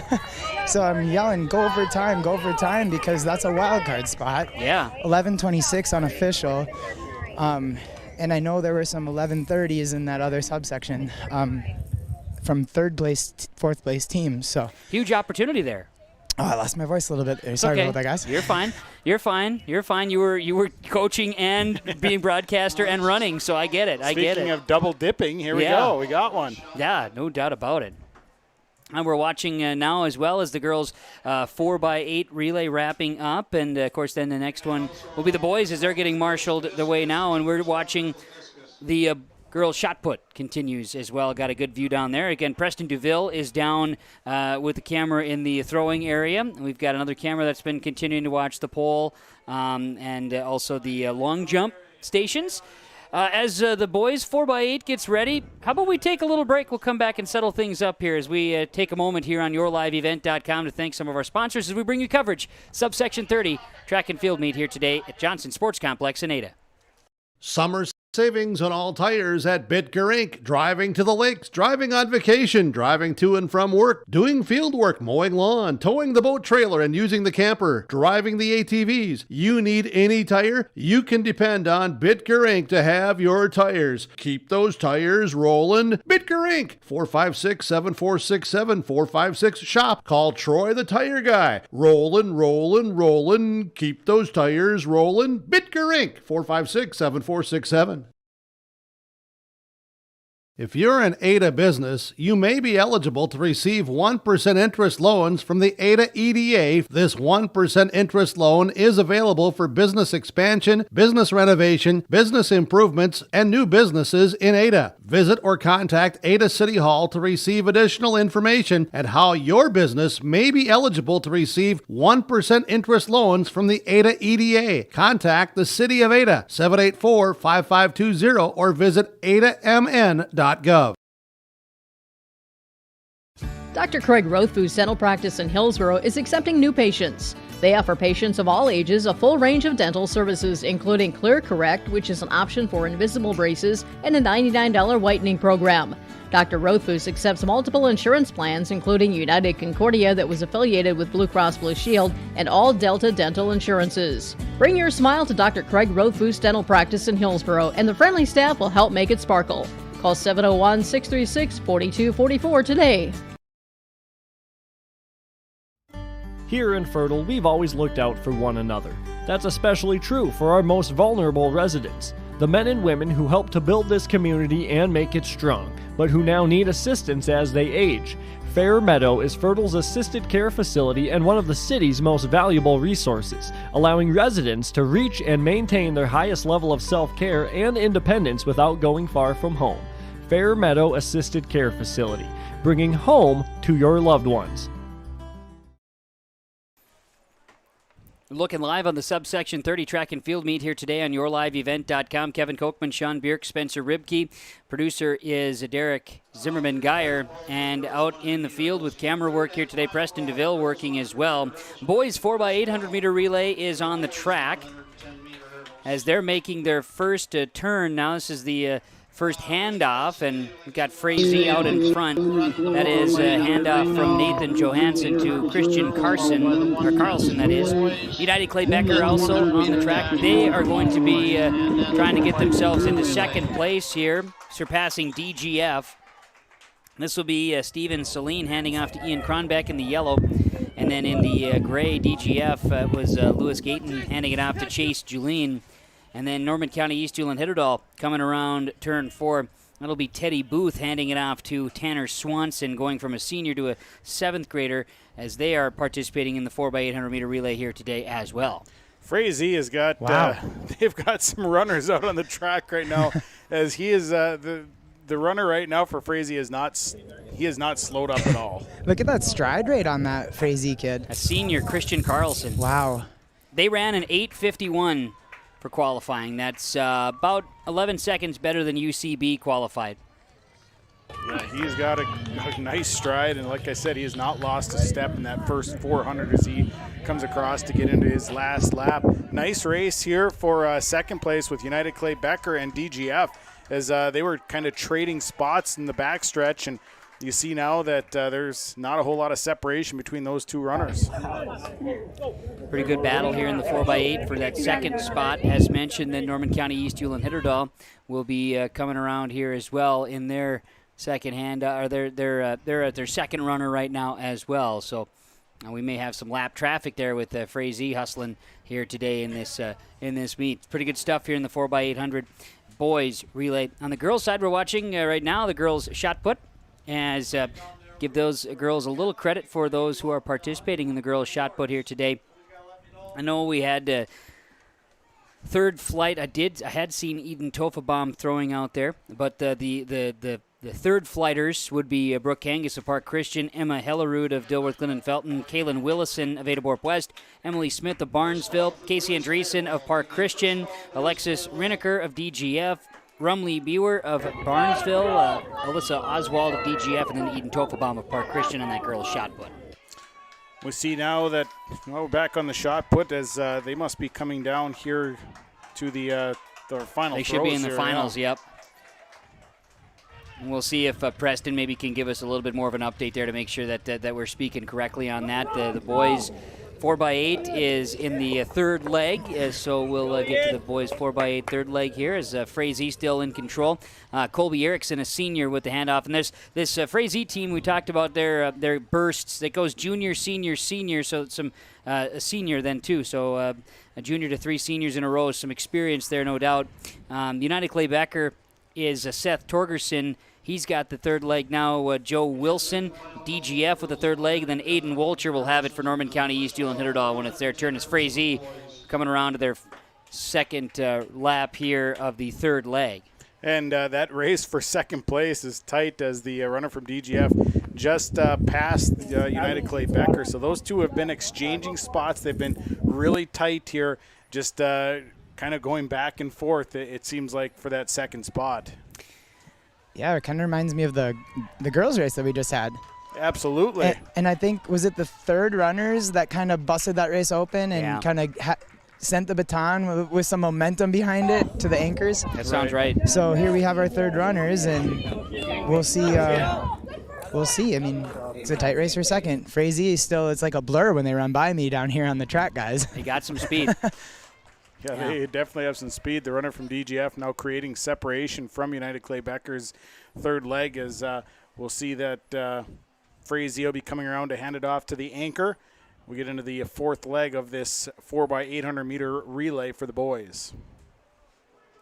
You guys have Spencer on the line? Spencer's on the line. We need to talk to him. Spencer, do you know? Olin's asking it. Olin, this is official stuff, so you're on duty here. Wondering about awards. Do we need to start that process? Maybe that's a Kenley question, huh? Oh no. If we just had that Kenley cam. If we'd had Kenley cam, we could have found that stuff. That would answer our question, wouldn't it? I think yes. Okay. I got Coach Hayden here. Oh yeah, Ruth knows. And there's Kenley right there in the mule. Now we're just calling him out, but that's all part of the deal, you know. Runner from final leg, Frazee's got the handoff. That's DGF. Oh, excuse me, Frazee's over here. Sorry, Frazee's almost done. No. Yeah, Frazee is rounding the corner into turn 4, and that's right. DGF's got it there. Yep. They are By the smooth. way, Ruth says yes. Get those 4x8s. Ruth says yes, and Ruth says yes. Yep. Ruth told Spencer yes. Don't second guess. Wow, and look at the anchor legs, like we said. That third to fourth exchange really opened up the race in this race for second place. Absolutely. The UCB guy, though, I mean, he's got a good stride going here. Yeah. A lot of room to make up, though. Big time. 60 meters probably. Watching a little bit more Second of the girls. place, though, that's for advancing. Watching a little bit more of the girls' shot put now. They're starting to come down to finals. And we do have some results we'll be able to start sharing, too. Some officials here, so that is good. And look forward to getting those passed along to you here on yourliveevent.com as we're watching the girls' shot put as the boys' 4x800 meter relay is coming to its final turns. I kind of looked and saw that the United Clay Becker athlete had a pretty good kick and looked like he was closing the gap a little bit in for second place. But, boy, I don't know. The runner from DGF shifted gears as soon as he got around turn 1 into turn 2, and that gap kind of grew again. It's it's about 75 meters now. So DGF trying to secure their spot in the section meet. Frazee's time qualifying was 8:51, and unofficial right now as their finals coming in. It's going to be right around that same time as Frazee will come across unofficially at 8:52. And the team from East Hewlett Hitterdall will get their final runner. So they'll hand the baton off, and their final runner on the track here for the 4x800 meter relay for the boys. As you'll see, the runner from DGF is just closing out. We got some shot put on the screen right now. Yep. DGF unofficial at 9:16. United Clay Becker following behind. Unofficial will be 9:26. And we'll be able to get some more results out here for you, too, that we've been able to get in. But the girls official, of course, we did have the girls 4x8 following here. So United Clay Becker did get finish in first place, as we knew, with a time of 10:38.53. Barnesville came in second place, 11:16, and Ada Borup West third, 11:25. Official 11:25.52. Park Christian came in third, 11:39, and Frazee 11:44 for the finals of the girls 4x8.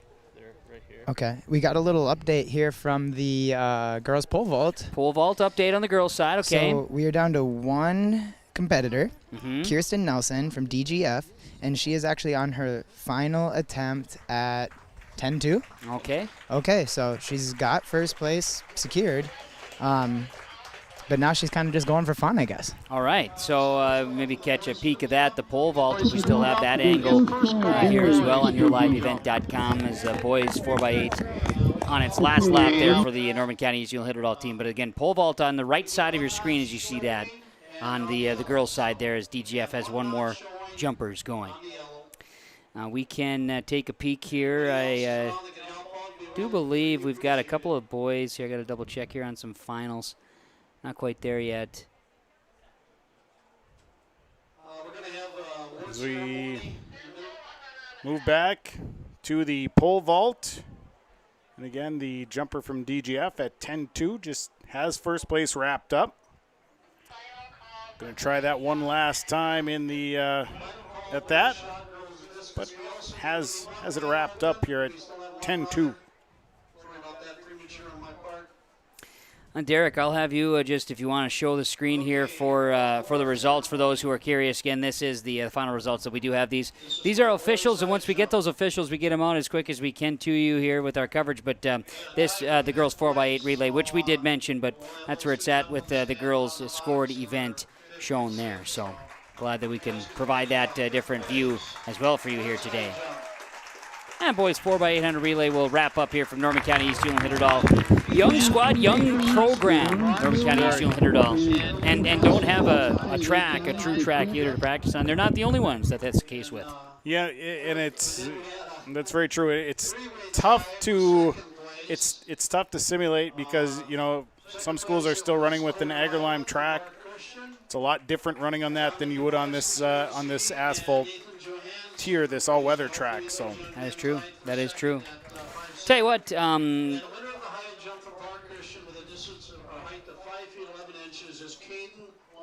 we got high jump boys awards right now. So we do have the final results as we're seeing those right now. The boys high jump, that was Caden Larson standing up on the podium, a first place finish, 5 feet 11 inches. Second place went to Cole Weiland of Park Christian, 5'7". It was Jonathan Parsons of Frazee at 5'7", and Nathan Johansson of Frazee at 5'7" as well. So there's a three-way tie at second place. But Caden Larson, as you see, Park Christian, a junior, 5'11", and that's 5 feet better than his seated jump.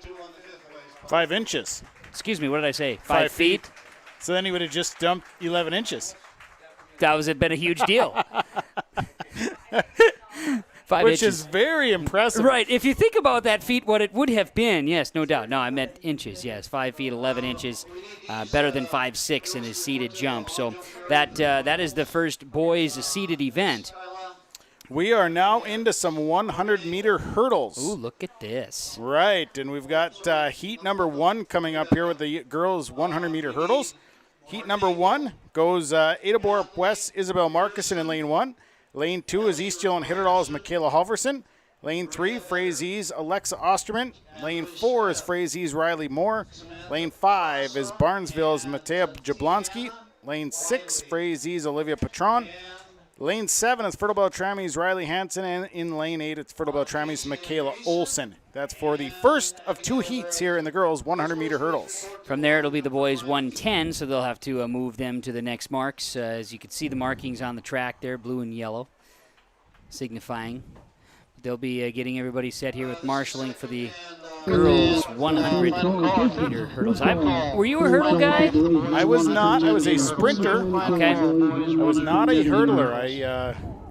I didn't have the skill to run and jump. I think we I feel like maybe Lee Fish had us attempt the hurdles in Phi-Ed class. As the girls' hurdles are off. And we have in the hurdler right now from Frazee, looks like Riley Moore leading the way right now, followed by the other runner from Frazee, which would be Alexa Osterman. They'll come in first and second here in this first heat of the girls' 100-meter hurdles. Heat number 2, lane 3 is Park Christian's Annika Johnson. Lane 4 is Barnesville's Olivia Power. Lane 5, United Clay Becker's Destiny Salinas. And lane 6, it's Fertile Beltramy's Stephanie Miller. All right, that'll be for the girls' 100-meter hurdles. So very good to see that as getting everything situated out there. And we're watching boys continue their jumping. Girls, we're still keeping an eye on the pole vault there, too, that we have on the screen here on yourliveevent.com. So, and what's going on out in the field there, Derek, here? I think we're on the warm-up for the boys now for the pole vault, as I think that's where we're at, is just run-throughs in the boys' pole vault. They're just warming up, so the boys' pole vault will be getting underway. We're going second heat here for the girls' 100-meter hurdles. That'll be coming up here in just a little bit. See the girls' discus also, getting a view of the girls' discus event happening. And boys' shot put will be also out there. We had the reverse order there prior, so we had the girls throw the disc, or girls throw the shot, boys throw the discus. And that's where we're at. That's right. That is right. So we're keeping an eye on the girls' discus throw that is off on the north side of the Johnson Sports Complex here in Ada. Heat number 2 coming up, girls 100-meter hurdles. The runners are in the block as they'll come set. And a good start as the gun sounds. And it looks like it is Barnesville Olivia Power with the early lead, but a good close race between Olivia Power and Destiny Salinas from United Clay Becker. So they're very close. Power starts to pull away here on the last hurdle and finish in the first place of the second heat there for the girls' 100-meter hurdles. Going back to the hurdle conversation, not that it's about me, but it's fun to share stories sometimes. I was terrified. There was no way. I was just too fearful of what could happen doing hurdles. Well, I ran in track and field, so I saw firsthand what happens when you don't know how to hurdle. Mm-hmm. And then when they were like, would you like to try and hurdle? I had to go with the hard pass because I just couldn't get up there. Yeah. My lead leg would take out the hurdle every time. I just didn't have it. Al Culligan didn't like seeing that. He's like, you got to pull your other leg through. And I was like, I'm just going to end up hurdling. I'm going to end up straddling the hurdle, and people are going to laugh. I didn't like it. No, I understand. In the end, it was better for me just to run on the ground and stay straight. We watched some girls discus as the boys 110 hurdles gets reset. Let's go over a result here real quick. The boys 4x800 meter relay official with a time of 8:52.46. Frazee takes the cake there in the 4x8, and that was Nathan Johansson, Christian Carlson, Colby Erickson, then Alex Beck. DGF 9:15.67 for second place. Louis Gayton, also Chase Julien, Joe Wilson, and Joseph Casey. Then United Clay Becker, Norman County East Hit it all rounding out. So 2 events that have been scored on the boys' side, and Frazee has a lead. But again, very early in that case. So we'll keep an eye on the results as they keep coming in, and we keep an eye on the girls' discus throws happening here at the subsection 30 track and field meet. They're out on the track. They have to move the hurdles up to the blue mark, then they click them up a couple notches. Get ready for the boys' 110-meter high hurdles. We'll go through heat number 1. There's 1 heat in the 110 hurdles. Yeah. Lane 1 will be DGF's Landon Morkelson. Lane 2, Park Christian's Nathan Kraus. Lane 3 is Park Christian's Caden Larson. Lane 4, DGF's Tanner Schwer. Lane lane 5 rather, is Fertile Beltrami's Ryan Vandenheide. Lane 6, Rothsay's Matthew Danielson. Lane 7, it's DGF's Braden Manston. And lane 8, it is East Jill and Hitterdal's Soren Huckstra. Fastest time, that qualifying time comes from DGF's Tanner Schwer at 16.91 seconds.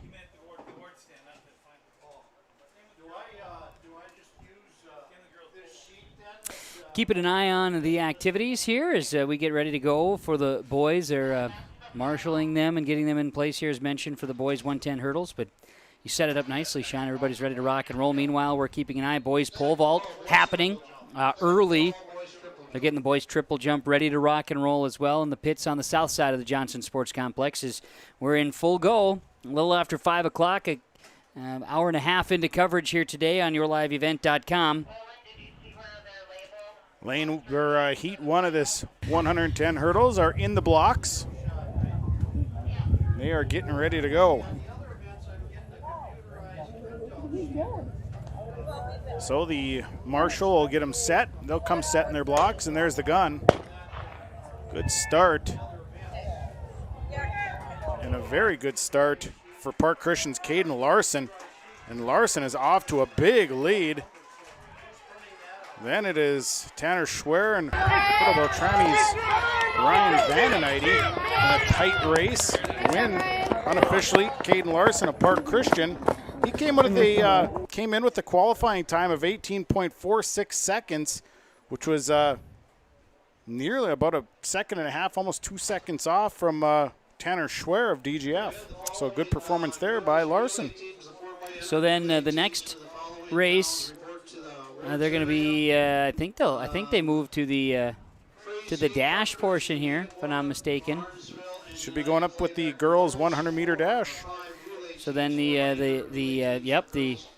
all of the hurdles get put away. Maybe this is a good breaking point for us here, just a couple minutes after 5 o'clock here in the coverage from the Johnson Sports Complex in Ada as the events continue for the subsection 30 track and field meet on yourliveevent.com.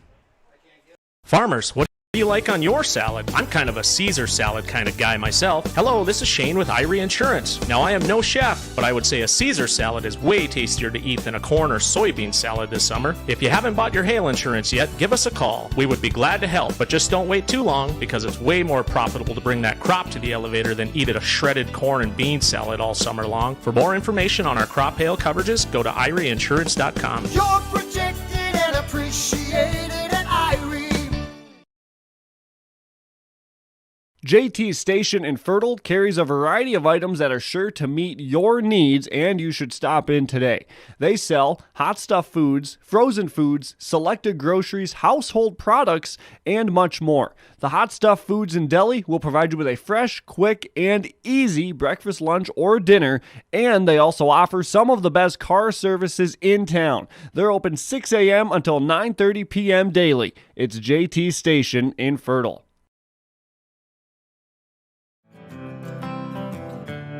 Lesmeister Dental is dedicated to providing its patients with the best appropriate dentistry to help them maintain their health, comfort, and beauty for their lifetime. We know every person is different, and we will help you stay healthy and offer the level of care that you desire. With offices in Crookston at 1726 University Avenue or by phone 253-4204 or 281-4323. See or call Lesmeister Dental today.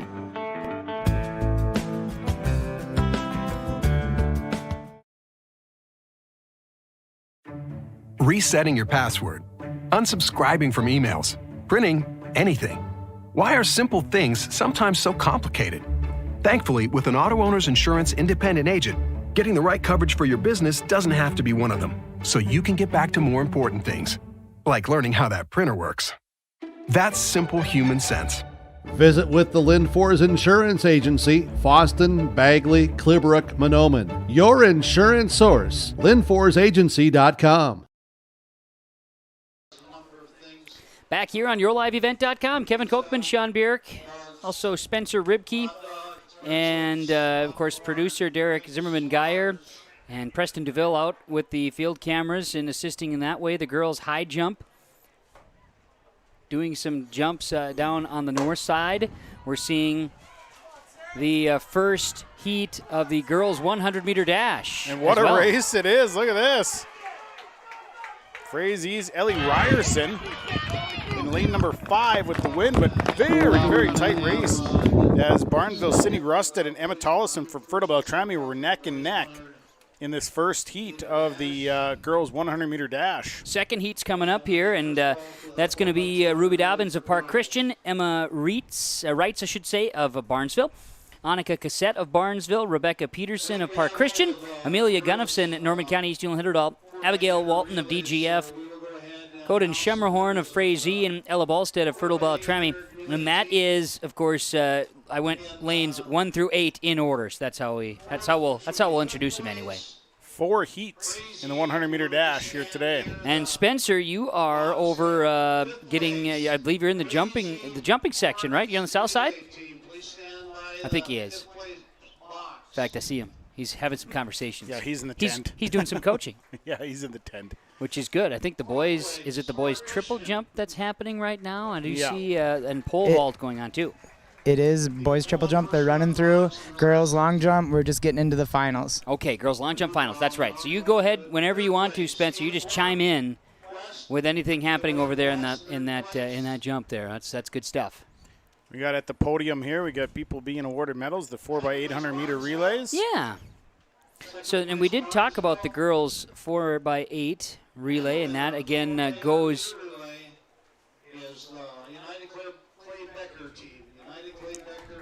That's right. So girls 4x8 relay went to United Clay Becker. They'll take the podium. Barnesville in second, Ada Borup West in third, Park Christian fourth, and Frazee fifth place. Girls 4x800 meter relay. We're about set for heat number 2 of the girls 100 meter dash as they are down and they're getting set nearly in the blocks. Camera angle comes to you from the finish line. You see Ruth Hayden at the finish line. Ruth? This is her last season. This is the last event. Unless she's working in the section. This will be the last home event for sure. Right.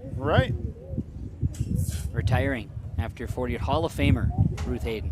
Heat 2 is up, and there's the gun. We'll get a chance to pick them up after the first 30 meters, and here they come. Amelia Gunnifson Good running battle. a good race here, right up there with Park Christian's Rebecca Peterson. And in the first lane, Ruby Dobbins of Park Christian. So real tight there at number 2 of the 100 meter dash. Yeah, from our finish line angle, too close to call. We're going to need a camera photo finish. We're lucky that Heroes Timing has that. Right. They're there at the end.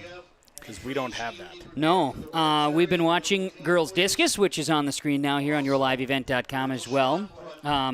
Boys Shot Put also going here as well. They're getting things ready. There's 2 flights in the Girls Discus. Getting a chance to see a thrower here from United Clay Becker. Exited from the backside, just right. like, yeah. Mark it. They'll always say, mark it. Mark. Hopefully nobody's named Mark. Yeah. That would get confusing. Right. Heat number 3 coming up here in the 100 meter dash, and in heat number 3. Lane 1, it's Easthill and Hitterdal's Dahlia Spade. Lane 2, Rothsay's Chelsea Stoa. Lane 3, it's Ada Borup West, Julia Miller. Lane 4, Rothsay's Addison Federer. Lane 5, DGF's Ashley Taves. 6 is Frazee's Madison Olson. Lane 7 is Rothsay's Lisa Shelgard. And in lane 8 it is Easthill and Hitterdal's Elise Tweeten as the whistle blows, and that means get to your blocks. That's what that means. Okay, now I'm getting all these insights. Yeah, they blow that whistle. You better be standing over your blocks. Very good. Our angle showing you the finish line. We've got the finish line covered. We'll have you covered as we are able to adjust a couple additionals now as we're getting the boys' shot put settled in here. There's and the we're gun. off. And a good start for all. Third heat of the girls 100. Rothsay's Addison Federer, a commanding lead. And close after that with everyone else. It looked to be Rothsay's Addison Federer. Yeah. Boys shot put is up and running on the north side, and Got a pretty good angle there. It's a little bit choppy, a little grainy. Sometimes it's a long distance too. If we're seeing where we are set up here for our equipment to reach, it is a long reach there. Absolutely, and it's a matter of antennas. Got to have enough antenna. Got to have antennas. Mm-hmm. So it works. We got Heat 4 coming up. Final heat here in the 100-meter dash for the girls. Ada Borup West's Kaylee Lewis is in lane 3. Park Christian's Alyssa Boyko in lane 4. And Ada Borup West, Livy Kincaid in lane 5. All right. They'll be wrapping things up in the girls' 100 dash.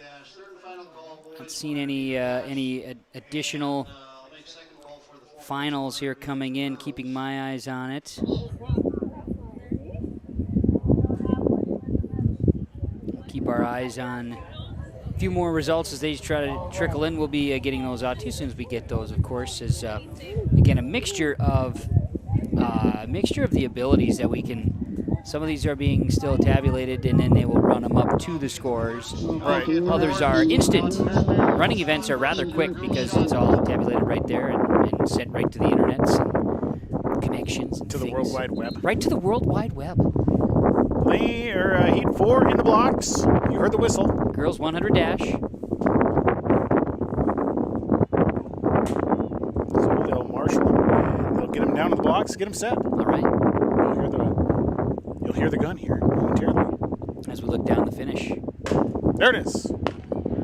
And we're off. And we're off. And it appears to be Park Christian's Alyssa Boyko, followed by Ada Borup West's Livy Kincaid. That's exactly how they will finish. 1-2. Boyko, Kincaid, and Lewis. Head back to the boys' shot put as getting a chance to see some of the volunteers assisting in getting the shot. And as we had talked, Ada Borup graduate and school record holder Ryan Blasey helping with the shot put here today. Spent a college career throwing at NDSU. Was a state champion. Certainly has some high-end abilities throwing. He always talked about throwing heavy objects, and he could do that. He could do that. Pretty good football player. He could rebound the basketball, too. When are they going to bring back the bail toss? I don't know. I mean, come on. Yeah. Be all these things we'd like to see. So as the girls wrap up the 100-meter dash, that means it's the boys' 100-meter dash, getting things ready to roll, and we can get you set with the boys' 100. And that will be three heats.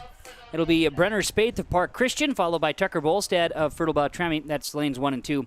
Lane 3 is David Spillum of Barnesville, Justin Wang of DGF, lane 4. Colby Larson of Rothsay, lane 5. Christian Patron of Frazee, lane 6. Jack Weinberger of Park Christian, lane 7. And Gavin Vinton of Frazee is in lane 8. One of 3 heats. And best qualifying time, lane 4, Justin Wang of DGF at 11:05. And the wind is now northerly. It's at their back. Favorable wind. Favorable. You know, this Rothsay guy, Larson, was at our meet last week, and he dominated, if I remember right. Him and a Crookston athlete, they looked really good. So excited to see him. And is it Justin Wang, DGF athlete too? 2 good times here. Yeah, 11:05 for Wang and 11:17 for Larson. So pretty fast. Keep your eyes on them. We will do that. Guns off, and here we go. In a good race between Rothsay and Wang. Wang and yeah, Larson. Look at that. And Larson is... Rothsay. Yeah. Larson's going to take it. And boy, Colby Larson is fast. Justin Wang is fast. That was a big run. We're in the second flight, by the way. The boys' shot put, getting a view of that now as we gear up for the second flight in the boys' 100 dash as well with 3 flights. It'll be Adrian Reyes in 8th grade of Ada Borup West, Travis Sullivan of United Norman County East Newland Hitterdal in lane 2, Derek Tibbetts of United Clay Becker lane 3, Donovan Verdi of DGF lane 4, Daniel Diaz of Pelican Rapids lane 5, Carson Jensen of Rothsay lane 6, Chris Carrillo of Rothsay in lane 7, and Hunter Lyman of Frazee will be in lane 8. Qualifiers, best qualifying time just under 12 seconds at 11:98 with Donovan Verdi. Daniel Diaz of Pelican Rapids at 12 flat. So two 100ths separate those two. So keep an eye, I guess, if you're going to look at times between lane 4 and 5, could be a little bit of a battle. Yeah, absolutely. As getting a look now at the pole vault and triple jump area. It's That happening down on the south end of the Johnson Sports Complex. That would be correct. I was just going to get a little weather update because we did know the wind switching from south to north here this afternoon, and that's exactly what's happened. Temperature is holding steady at 92. Northwesterly wind at 10. Here in Ada. Runners are up to the blocks. And we'll keep an eye on this here as we're into heat number 2 of 3 in this boys 100-meter dash. Kevin Kochman, Sean Bjerk, and Spencer Ribke here today. Derek Zimmerman-Geyer rocking the producer role again. We haven't even made him talk yet. Little update from the girls' long jump. They're kind of waiting for athletes. Now it gets tough at this point when you're in finals and you have to go in a specific order, and then so-and-so runs to the 100 or the 4x2, so they're waiting on people. Got it.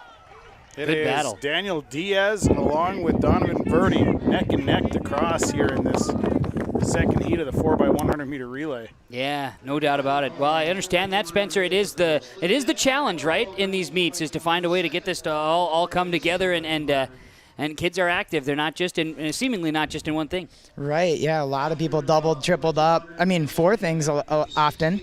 But when it's so official like this for subsections and you get to the finals, you have to go in order because the best jumper goes last, and they kind of have the advantage then of seeing what everyone else does. So Sure. To keep it fair, you got to go in order, but it's tough once the running events get started then.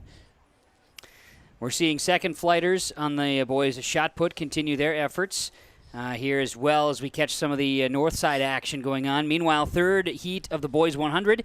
That'll be Arturo Zavala of Pelican Rapids, Thomas Gunnison of Norman County East Hewlin Hitterdal, Brady Nozzle of Barnesville, Isaiah Tofenbaum of Park Christian, Levi Lelm of United Clay Becker, Brody DeVries of Dilworth Glen and Felton, Yair Diaz of Pelican Rapids, and Axel Chono of Norman County East Hewlin Hitterdal. The third flighters here in the boys 100. Best time here, qualifiers with 12:55 for Isaiah Tofenbaum, Park Christian.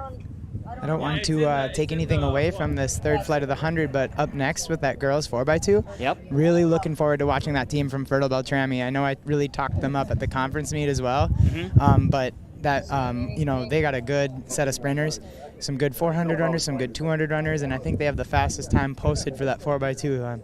I'm excited to see those girls fly. Exciting stuff, and I will have some results here to share too with boys long jump final.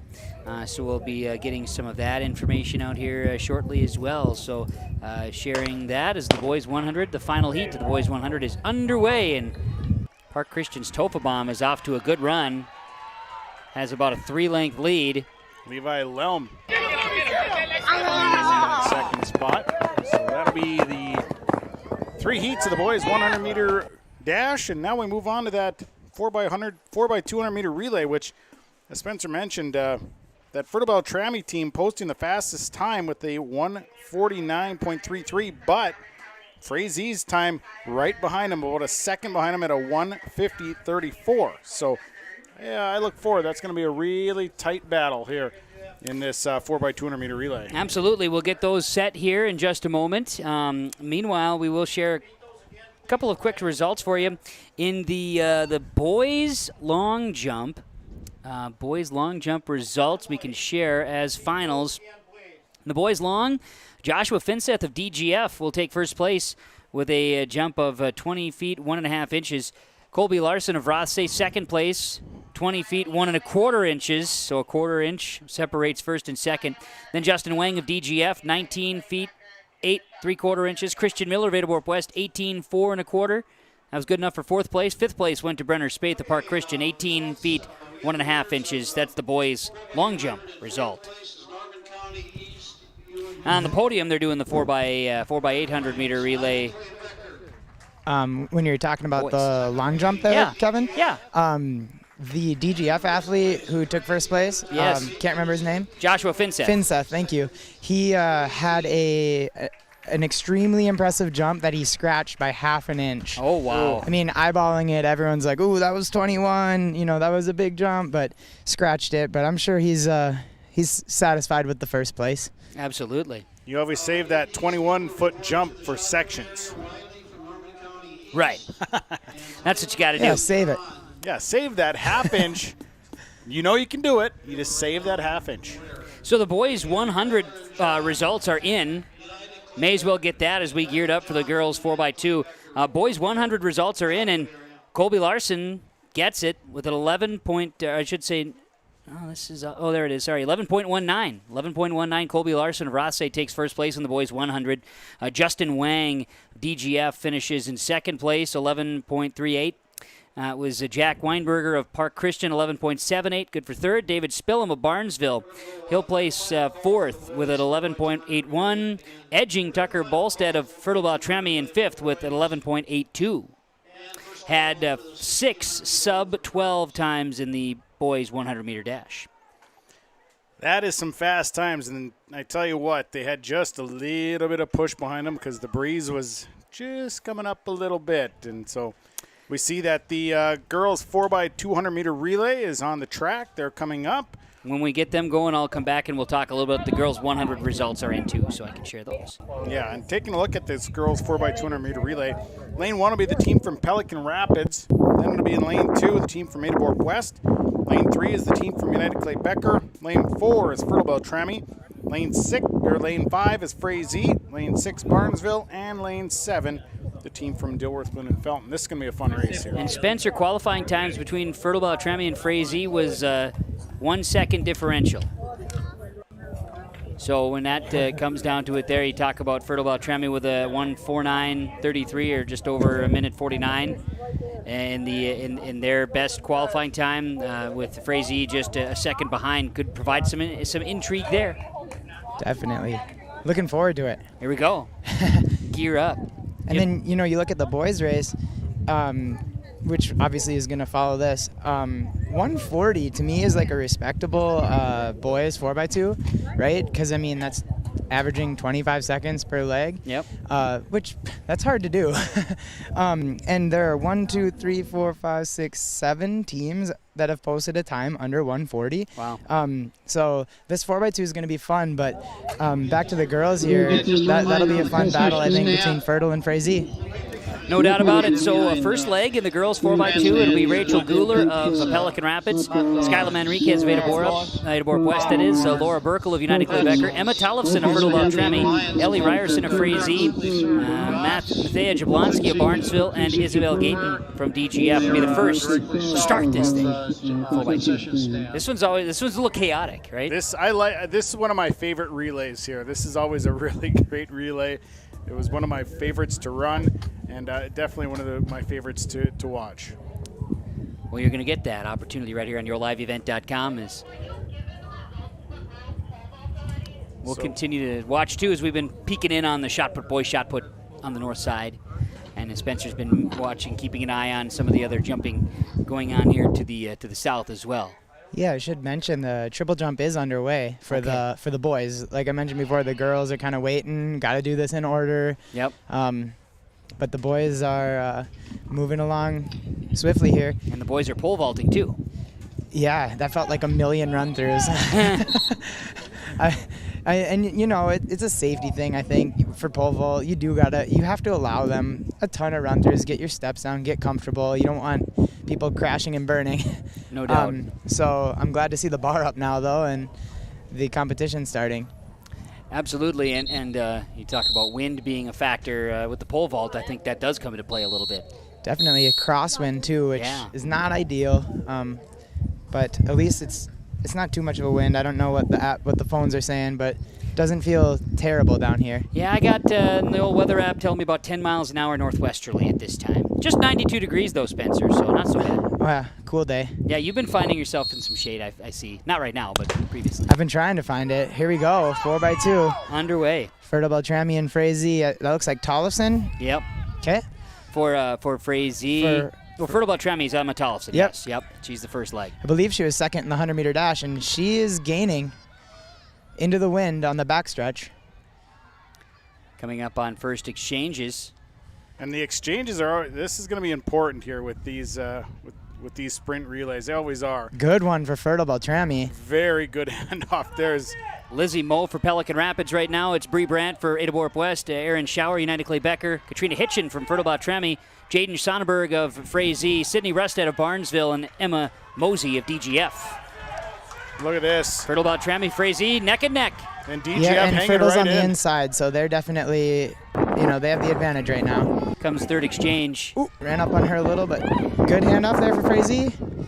Kelsey Eisman of Pelican Rapids, Julia Miller of Edinburgh West, Elsa Stangen of United Clay Becker, Kim Hitchin of Fertile Beltrami, Riley Moore of Frazee, Emily Smith of Barnesville, and Gabby Tucker of DGF. And here comes Frazee. A nice corner, nice turn, too, from Frazee, but that wind showing that Wind is strong right now. It's maybe a little bit strong in that hits him backstretch. there. Fourth Good leg. handoffs. Okay. Maren Rorigan of Fertile Beltrami. It'll be Haley Selly of Frazee, Samantha Pesa of Barnesville, Reagan Dawson of DGF, Anna Steer of United Clay Becker, Morgan Smart of Edinburgh West, and Hannah Fossen of Pelican Rapids as they make the final turn. Barnesville's hanging in. And Maren Rorigan is just such a smooth runner. A machine. Such a She is a machine. smooth stride. And Fertile Beltrami is going to win this 4x200 meter relay. Out ahead by a second or two. Quality run by Fertile Beltrami's 4x2 relay. Spencer, it lived up to the hype. It did, really. And now as the last couple teams here finish up, the boys, like I kind of teased earlier, the preview there, a lot of teams under 140, and the 134, 134, 136, those three teams specifically with Frazee, Pelican, and Edinburgh West. Really excited to see what they do. From my coaching perspective, those Edinburgh West guys, the last couple meets, actually just the last meet, put together that squad, and they think they've got a good chance of advancing to sections. So they've only had the one time running together. So maybe they have a little bit of room to improve. Yeah, we'll see, right? Checking in on the boys' shot put, as we see on yourliveevent.com. They're doing some markings. Girls 100 dash final results. We can share those with you. Ellie Ryerson of Frazee, a first place finish, 12.92. It was Emma Tullison of Fertile Beltrami second with 13.12. It was Sydney Rusted of Barnesville placing third at a 13.22.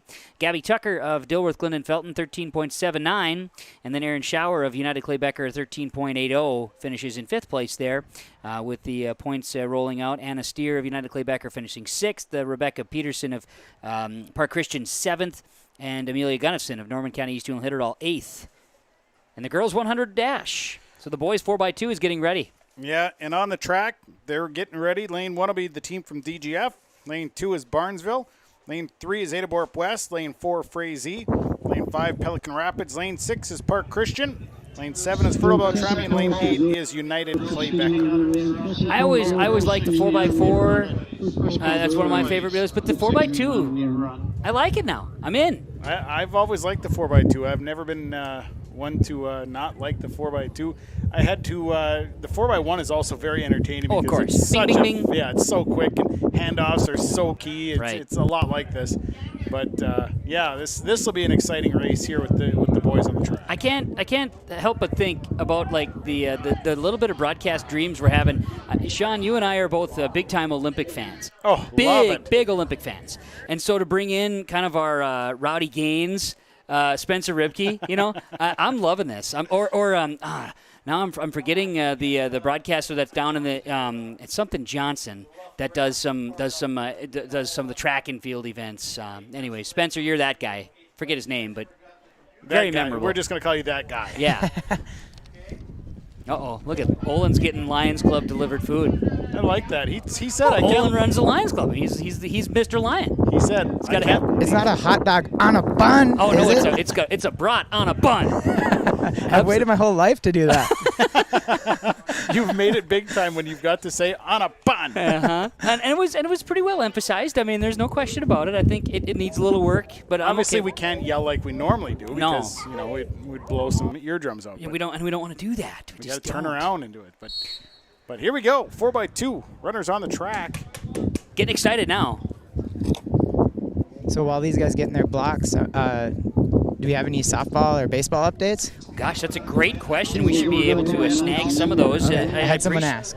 Well, we will share that as soon as we get some of those. I know earlier today it was the Cougar baseball team was involved in a tussle with the Badger Greenbush Middle River Gators up there in East Grand Forks. So we'll be getting some of that information. That's a great point, Spencer. Great point. That's why we're paying you the big bucks down there again. Kimberly, I better get paid in a KRJB polo. Oh, we can get one for you. Absolutely. Maybe one that says your live event. Keep your super official. There we go. That would be all right. See if we can get anything coming in here. Runners in the blocks, and they're up. Here we go. Ooh, 4x2 for the boys. Christian, Jeb Christensen of DGF, Wyatt Roller of Barnesville, Tucker Hansen of Ada Borup West, Christian Patron of Frazee, Carter Johnson, Pelican Rapids, Jack Weinberger, Park Christian, Tucker Bolstead, Fertile Beltrami, and Braxton Bowe of United Clay Becker as our first exchange coming up. It'll be Casey Macheski of DGF, David Spillum of Barnesville, Alex Sturton of Ada Borup West, Dylan Selly of Frazee, Hunter Williams of Pelican Rapids, Caleb Curran of Park Christian, Ryan Melby of Fertile Beltrami, and John Vetter of United Clay Becker as they make the turn. Hard to tell right now. Looks like the runner from Fertile Beltrami had to pull off in some pain, so he came off turn number 3. So I don't know if Fertile Beltrami will be able to finish this race. Looks like Pelican and Ada Borup West right now. Brody Friend of DGF, Andrew Peterson, Barnesville, Christian Miller, Ada Borup West, George Flynn of Frazee, Sebastian Centeno of Pelican Rapids, Austin Carlson of Park Christian, Jonah Harstead of Fertile Beltrami, Thor Erickson, United Clay Becker. They're on that backstretch, and boy, it is tight with Park Christian, Ada Borup West, and Frazee. They're all right there. It's going to be Pelican. Drop baton, Ada Borup West. It's Pelican Rapids, I think, guys.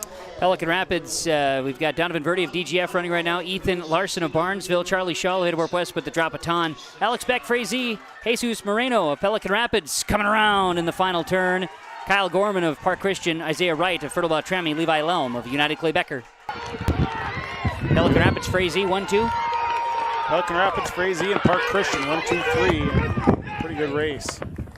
Yeah, like you say, Spencer, you talk about the drop baton. That's a tough one for Ada Borup West. They're having a good run. Well, it's deceiving to kind of tell who's in first, who's in second during those relays. So you kind of got to just go off of who passes the stick. And our guy was reaching at the same exact time as Pelican, which is, because it did look like we were neck and neck on that backstretch, but Ada Borup West was on the inside. So to me, they were a little ahead. That's tough. They were right with Pelican Rapids, I think. But that's, like you guys talked about, the exchanges are so important in those relays. Yeah, absolutely. And in these sprint relays, you've got to have that rhythm. You've got to have that exchange, but it takes a lot of work because it's all in steps and the takeoff, and it takes a lot of work to get those exchanges just right. Yes, it does. I mean, we're talking like an hour a day at practice sometimes, and just like getting that connection and with your teammates, and like you said, the steps, just repetition after repetition.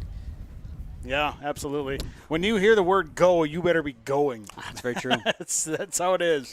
We're going to have the 1,600-meter run coming up next. This might be a good breaking point, and then we'll have some more results we can share with you as well. So let's do that. We'll take a quick break, see if we can also assist with some baseball, softball scores, too, for you here as we bring you the coverage of the Subsection 30 track and field meet at the Johnson Sports Complex in Ada today on YourLiveEvent.com. I've got a math question for you. When you add tolerance, subtract prejudice, and multiply efforts to treat one another with respect, what do you get? Less division. And school sports have it down to a science. Looking for an example of what can happen when we realize there's more that unites us than divides us? Look no further than high school sports in Minnesota. This message presented by the Minnesota State High School League and the Minnesota Interscholastic Activities Administrators Association.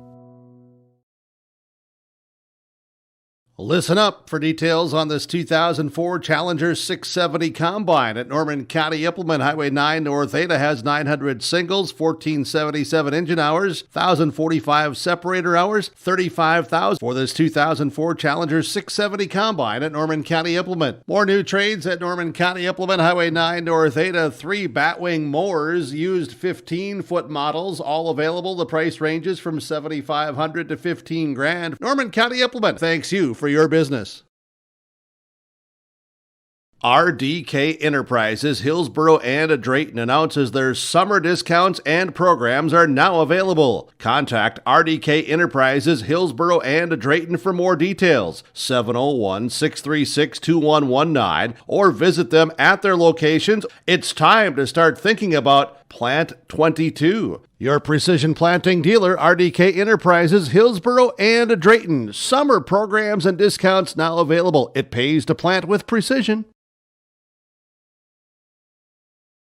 Valley Vision Clinic is sharing cheers and savings with you. Stop in anytime to scratch the vision ticket and see what you save. Yep, it's this simple. Stop at Valley Vision Clinic and ask for the vision ticket. Scratch off instant savings up to 30% on your eyewear. Some restrictions may apply. Save up to 30% with this special promotion at Valley Vision Clinic Ada. And always remember, schedule your appointment today for eye care. Call 784-4091. See the savings and the new eyewear at Valley Vision Clinic Ada. Back here on YourLiveEvent.com from the subsection 30 track and field meet held at the Johnson Sports Complex in Ada. And on the track is the girls' 1,600-meter run. That would be not 1, not 2, not 3, but 4 times around the track. And Sean Bierk, you're free to share. Right, and running the 1,600-meter for the girls, Barnesville's Lindsay Rotz, United Clay Becker's Lily Olson, Frazier's Elsie Ratz, Frazier's Braylee Rewer, Park Christian's Zelika Johnson, Park Christian's Annika Frew, Frazier's Caitlin Mack, United Clay Becker's Kira Thompson, DGF's Alexis Rude, Rothsay's Brooklyn Weirs, and Ada Borp West's Hannah Brandt. And I know Spencer Ribke is joining us here. Kevin Kochman, Sean Bierk, Spencer Ribke down on the field here. And Spencer, from that standpoint, 1,600-meter run. This is one of your specialties, so you could be better at filling us in a little bit on some of this long distance stuff here. But some really good times in qualifying. Yeah, I mean, we got that 5:18 posted from this Barnesville girl who's out in front. I believe that's Lindsay Rotz. Yep, a freshman. That's a very good time. Really just to break 6 minutes is a great time. But it's hot down here right now, guys. It really is. So I don't know if doesn't look like we have anyone handing out water cups on the backstretch, but maybe is that Wallene to the rescue? Look at that. Is that Wallene heading across the infield? Think about that. Not necessarily. So yeah, they're on their second lap here. Yeah. Looks like we got a group of 4 and then a little chase pack, I like to call it, further back. All right, that's a good way to put it. The chase pack. I do recall that from the Pine Prairie broadcast. That was good. We have snuck up to 93 now on the temperature-wise. Wind is picked up though, at least up here in the booth. It does feel breezy down here, and for these girls who are running this as their first event of the day, I don't think the heat is going to affect them so much because, I mean, they did their normal warm-up, their normal preparations. They've probably been out of the sun, and now here they go. But if someone's doubling back, say, like after a 4x8, if they had done that previously, I mean, that was only an hour ago.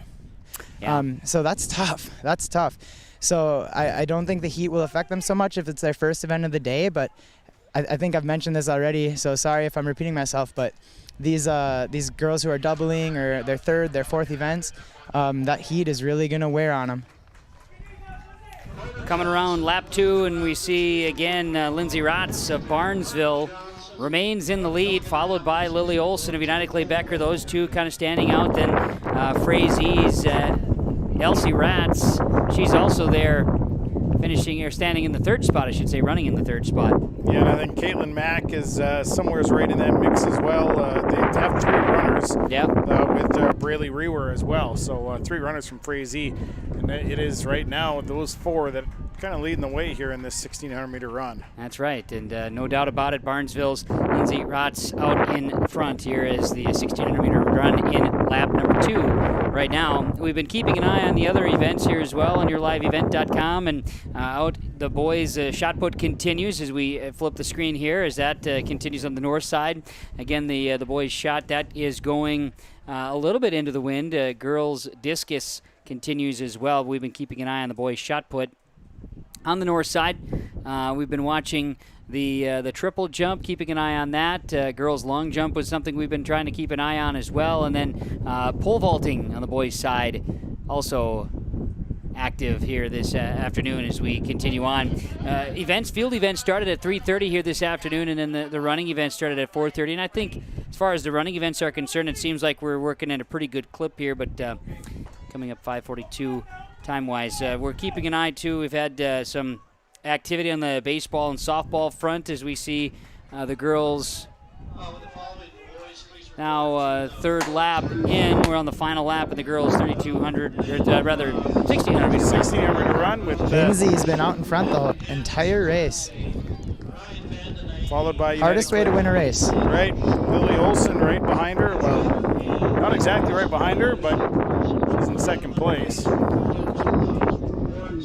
of go that 1, 2, 3, 4 just as they are written down on the sheets that we received, I think. Yeah, that's what it appears.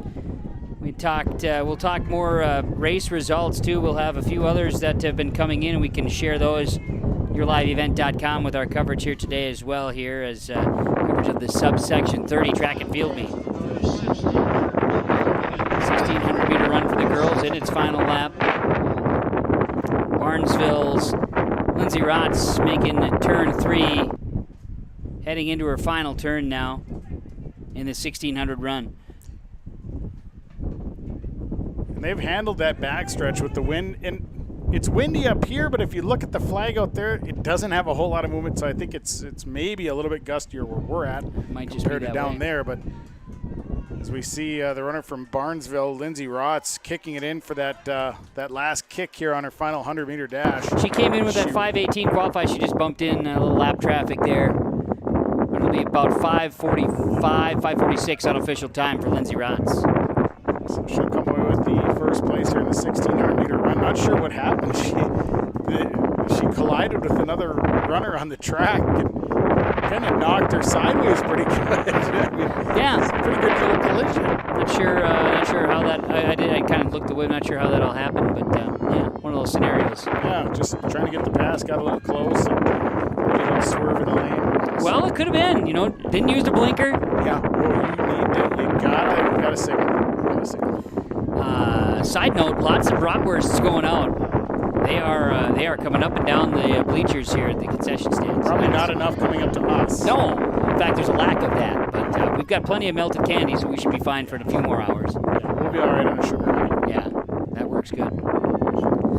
Finals going in the boys' shot put right now as we get a chance to maybe peek on that. They're getting everything raked up as they're going to go to the finals in the boys' shot put. Super exciting stuff there as we continue to watch 1,600 girls wrapping up. Then it'll be the boys' 1,600 meter run. It'll give us an opportunity here to kind of get caught up a little bit. The officials on the girls' 4x200 meter relay, we have those to share with you. It was finishing with a time of 1 minute 49.07 seconds. Fertile Beltrami's team of Emma Tollefson, Katrina Hitchin, Maren Rorigan, and Kim Hitchin. And the girls' 4x200 meter relay, Frazee came in second place, 151.29 was the official time there. Barnesville third, United Clay Becker fourth, DGF fifth, Ada-Borup West sixth, and Pelican Rapids seventh. And the girls' 4x200 meter run. The boys' 4x2 relay should also be. The boys' 4x2 relay is finalized for us as well, if I'm not mistaken. Is this correct? Yeah, this should be. This is correct. I think it's correct. No, it's not. They don't have that one up yet. It'll be coming shortly. It will, Sean. It will. We'll get it out to you. Thought it was, but it's not. As we see the final runners here crossing the line. Final runner here for the 1,600 meter run for the girls. So she'll cross, and we'll bring the boys up for the 1,600 meter run. That's right. We got the boys 110 hurdles up on the podium right now, and that was Caden Larson of Park Christian, 17.32. And it's a great time ahead of second place, Tanner Schuer of a 19.20. Then it was Fertile Beltrami's Ryan Vandenati third, 19.25. Rothsay's Matthew Danielson, 19.41. And Nathan Krause of Park Christian finished fifth at 19.45 in the boys' 110-meter hurdles. So the boys make their way up for the 1,600-meter run, and let's get through some names here. Running for the 1,600 meter run for the boys, DGF's Chandler Gray, Frazee's Christian Carlson, Rothsay's Logan Bloomer, Ada-Borup West's Tucker Hansen, Fertile Beltrami's Wesley Rambert, Park Christian's Cole Weiland, United Clay Becker's Stephen Celine, Dilworth and Felton's Owen Winter, Frazee's Lewis Helmers, DGF's Isaac Gifford, Rothsay's Brenna Court, Ada-Borup West's Luke Jalbert, Frazee's Brady Bora, United Clay Becker's Ian Kronbeck, and United Clay Becker's Tyler Horgensen, and Ada-Borup West's Quinn Christensen. The fastest time here that qualified comes from DGF's Chandler Gray of 4 minutes, 45.2 seconds. Spencer, that sounds like a pretty good time. I know Spencer might be bouncing around here too. He's been getting kind of pulled in many different directions. That's part of his utility hat wearing job, you know. Right, exactly. And I think he's down there actually in the field events right now. Yeah, hey guys, I'm at the triple jump here. Oh, we see ya. A couple guys left in this first flight. Pole vault just moved up. I think I heard him say 8.7. Oh, wow. Moving right along. Good stuff there. And now with the 4:45, Spencer, best time in the boys' 1600, 4:45, pretty solid time, would you say? Yeah, it's not the kind of time that's going to get you to state, but it's definitely good. It's definitely a respectable time. And I think I was looking at this earlier. It's going to be hopefully an exciting race, like 3rd, 4th, 5th, 6th in there. Yeah. The girls kind of got spread out right away and stayed that way the whole time. We'll see if the boys can keep it spread out a little bit, or keep it maybe tighter a little bit here as we make our backstretch run here in the boys 1600 to start things off. Keeping an eye on finals here too. Finals in the shot put going on right now, as we've got that on the screen here on yourliveevent.com. The subsection 30 track and field meet. Again, the shot put on the north side of the complex, getting a chance to see a throw by a DGF shot put thrower. Settling in. Little bit of buffering time on our camera, but a good throw there, looking past the 30s toward the 40 mark. Nice, a nice put is I what would they say. A nice put. A nice put, as they say, as we have runners coming across here in this 1,600-meter run. Chandler Gray of DGF in the lead. And looks like Frazier's Christian Carlson trailing right behind. About a second separated those two in their qualifying times. Yeah, very tight race right now between those two. And then the chase pack. There you go. Look at you in your chase pack Look at conversation. the chase pack behind them. A nice chase pack coming. Yeah, that was one that Spencer had referenced, looking at like third place. First and second are out on their own. Then the third place battle there's about a 20-second differential in their qualifying times, and they're starting to see that separation. But, the chase pack. Nice group of 6 there. Yeah, makes it exciting. Some of the longer distance races don't always bring the lure of overall excitement, but when you get those chase packs, you get those groups together, it certainly can add some intrigue. It's comes down to drafting. We have to draft. Draft. I learned that through Days of Thunder. Oh. The great track and field of motion picture Days of Thunder? Something like that. Sure. Featuring Tom Cruise. Yeah. As the Cole Trickle. Christian. No. Was it Cole? No, it's Cole Trickle, yeah. Derek's a great cinema mind over here, too. Yeah, he knows Days of Thunder. Christian Carlson of Frazee has surpassed Chandler Gray at lap 2 in the 1,600-meter run. Is this... Okay, this is lap 3 here, guys? Yes, they are 2 laps in, yep. Sounds good. I didn't hear the gun, but it looked like they were all picking it up like it was the last lap. Yeah, this is now lap 3. They just passed a second time around. We're seeing throws there. Look like Sergio Reyes, Vederborp West just throwing the, putting one out there on the shot put. Putting the shot out there. You have to do it. And a good mark. It looks like a good mark. He certainly followed the proper protocol, as we're learning. Stepped out the back. He did. You gotta follow the rules. I don't know much, but I know a little bit. Look at you. No, that is vital when it comes to providing. There's many scenarios I could say that I did not know every proper protocol, and it caused me to be befuddled at times in certain scenarios. Frazee's Christian Carlson pulling away from Chandler Gray of DGF is the 4th lap is about to begin in the 1,600-meter run for the boys. We see that the chase pack getting spread out here a little bit more behind them. It appears Rothsay's Logan Bloomer is in 3rd place now.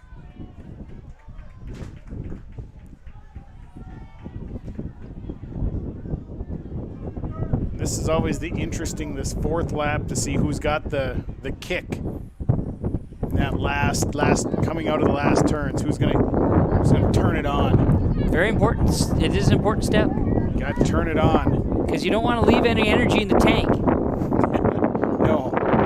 when it's 92, 93 degrees, I have a feeling your tank is empty fairly quick. Very well could be. Good speed from Christian Carlson of Frazee coming on that last lap. You talk about a kick, he's got it.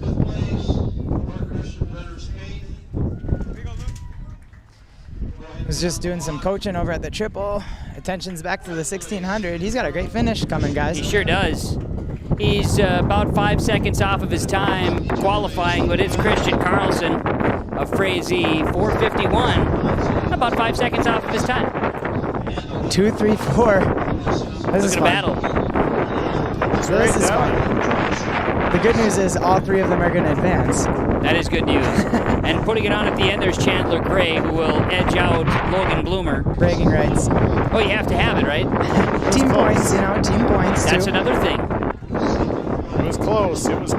And a good push, because Logan Bloomer was about 20 seconds behind Chandler Gray in qualifying time. A good little push there at the end, too. So we finish up this boys' 1,600 meter run, and we're gonna right from there dive into that girls 4x100 meter relay, which is super exciting stuff. Yeah, absolutely. And I think we just had the boys' 100 meter dash winners announced, and we did talk about them already. They were on the podium moments ago, and that was Rothsay's Colby Larson with a time of 11.19 seconds. Justin Wang of DGF, 11.38 seconds, came in second. Jack Weinberger of Park Christian, 11.78 seconds, third. That was David Spillum of Barnesville, fourth place, finished 11.81. And Tucker Bolstead of Fertile Beltrami, 11.82, finished in fifth place. Again, that was the boys' 100 meters. They were just up on the podium. Girls' 1,600 meter run, we can share with you briefly here the results, and then we'll get ready for the 4x1 for the girls, right, Sean? Oh, yeah. Okay, so the girls' 1,600 meter run final. Lindsay Rotz of Barnesville, 5 minutes, 45.84 seconds, good for first place. 17 seconds ahead of Lily Olson of United Clay Becker with a second place finish. Elise Ratz of Frazee finished third. Braylee Rewer of Frazee finished fourth, and it was Kira Thompson, fifth place at United Clay Becker in the girls' 1,600 meter run. And through 6 events scored, Frazee leads the girls with 61 points. Barnesville second with 43. Fertile Beltrami 36 in third place. United Clay Becker 34 in fourth. Park Christian 19 points in fifth place. DGF fifth place right now at 19 points as well. Edwarp West seventh with 11 points. Pelican Rapids and Norman County East Hewlin Hinderdall 2 points each respectively. Through 6 events scored in the girls' results that we have. So we go to the girls 4x100 meter relay. There are 2 heats of this. In heat number 1, it is in lane 2, the team of DGF. Lane 3 is Frazee. Lane 4 is Barnesville. Lane 5 is Park Christian. Lane 6, United Clay Becker. And lane 7 is Fertile Beltrami here in this first heat of the 4x100 meter relay. Second heat will include lane 3's Pelican Rapids, lane 4 is Rothsay, and lane 5's Edwarp West. So heat 1 on the track as they get set. This is a very fun relay here. And as we mentioned before, handoffs are key. Yeah, and like you mentioned, 2 heats in this girls 4x1, so very much exciting. And for the girls, DGF first leg will be Abigail Walton, Autumn Heimitz of Frazee, Emily Smith of Barnesville, Ruby Dobbins of Park Christian, Sierra Blakeway of United Clay Becker, and Gabby Mosier of Fertile Beltrami will get them rolling. So they'll get into the blocks here and get all ready to go. Second leg for DGF will be Reagan Dawson, Cadence Mayfield of Frazee, Sydney Rusted of Barnesville, Ruth Harris of Park Christian, Elsa Stingen of United Clay Becker, and Riley Hansen of Fertile Beltrami will be the second leg. Third leg, DGF's Emma Mosey, Alexa Osterman of Frazee, Annika Cassette of Barnesville, Casey Andresian of Park Christian, Laura Burkle of United Clay Becker, and Taylor Miller of Fertile Beltrami. And the fourth leg will be Gabby Tucker of DGF, Olivia Patron of Frazee, Samantha Pesa of Barnesville, Andy Sandman of Park Christian, Aaron Schauer of United Clay Becker, and Katrina Hitchin of Fertile Beltrami. 7th grader. Fast too. She was in the 4x200 meter relay too, I believe. Good speed. So the first leg getting set, they'll run the corners. Second leg runs the straightaway. Third leg gets the corner 3 and 4, and then the last leg gets the straightaway onto the finish line. What did you like to run? Straightaway or corners? Ooh, I didn't mind. I liked running the corners, actually. Yeah. Turn. I got a good lean. If you got a good left-hand lean, you're good, man. You can just bank that thing. Well, my left leg is shorter than my right, so it worked out well. That is a huge piece, right? You think that could aid you? Right. Runners in the blocks for this 4x100 meter relay, heat number 1. Girls are on the track. And a good start. So the runners off and going in this 4x100 meter relay. See what the exchanges look like. Good exchange for Barnesville. In fact, all of these first legs, good exchanges. Here comes Barnesville gaining on United Klein-Becker. Hanging right in there. Barnesville, the best qualifying time as well. Solid handoff in turn 3. Third exchange, I should say. Boy, it is a 3-way horse race here up front. Barnesville, edge going into that last leg. Good handoff. And come on down to the front stretch. Barnesville in first place. Barnesville, Park Christian, United Clay-Becker, Frazee, and DGF. And then the team from Fertile Beltrami. Barnesville runs away with it. So a good race there in the 4x1 in this first heat. One more to come here. Second heat includes in lane 3, Pelican Rapids. Lane 4, Rothsay. Lane 5, Edelborp West. One thing I am noticing here too, Sean, is that we watched more of the boys' shot put final. Noticing a lot of ruby red cheeks out there. Yeah. You know, 93 degrees, breeze. I don't think it's cooled off any. There might be just a touch more breeze, which is a help, but it is hot. We know it's hot. Not so bad up here in the booth. It's the next heat of the 4x100 meter relay gets set to go. Still some jumping events going on, some throwing events going on.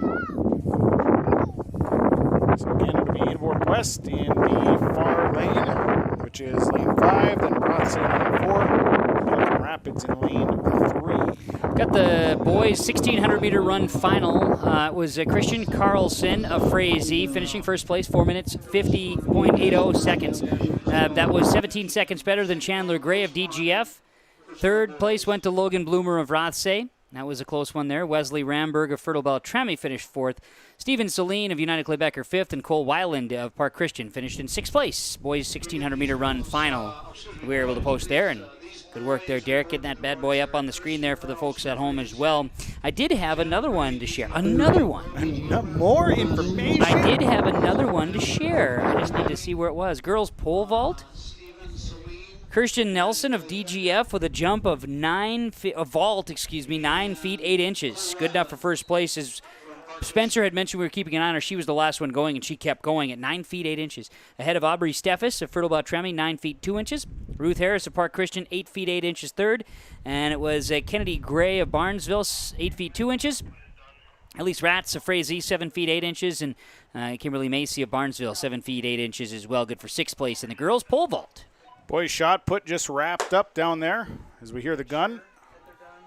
Girls 4x1. Second heat.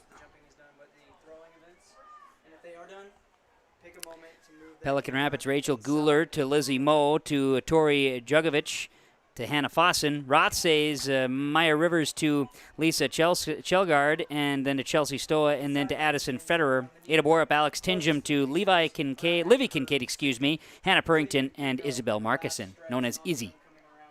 Good exchanges there going into the third leg between these three. Very tight race here. Yeah, it is. Very close race. Looks like Rothsay's starting to make a little bit of a run here.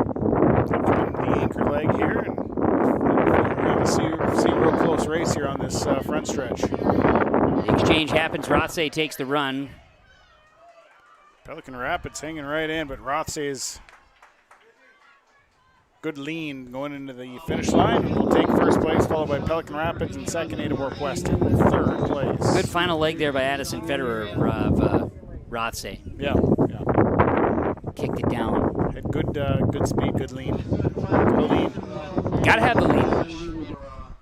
So now it'll be the boys 4x1. 2 heats of girls or boys 4x100 meter relay. Heat number 1 in lane 2, it's the team from Pelican Rapids. In lane 3, it's the team from Frazee. Lane 4 is Park Christian. Lane 5, Barnesville. Lane 6, Dilworth Glen and Felton. And in lane 7, the team from Fertile Beltrami. One more round of girls discus, it appears, as the boys shot put is put to rest. They put it.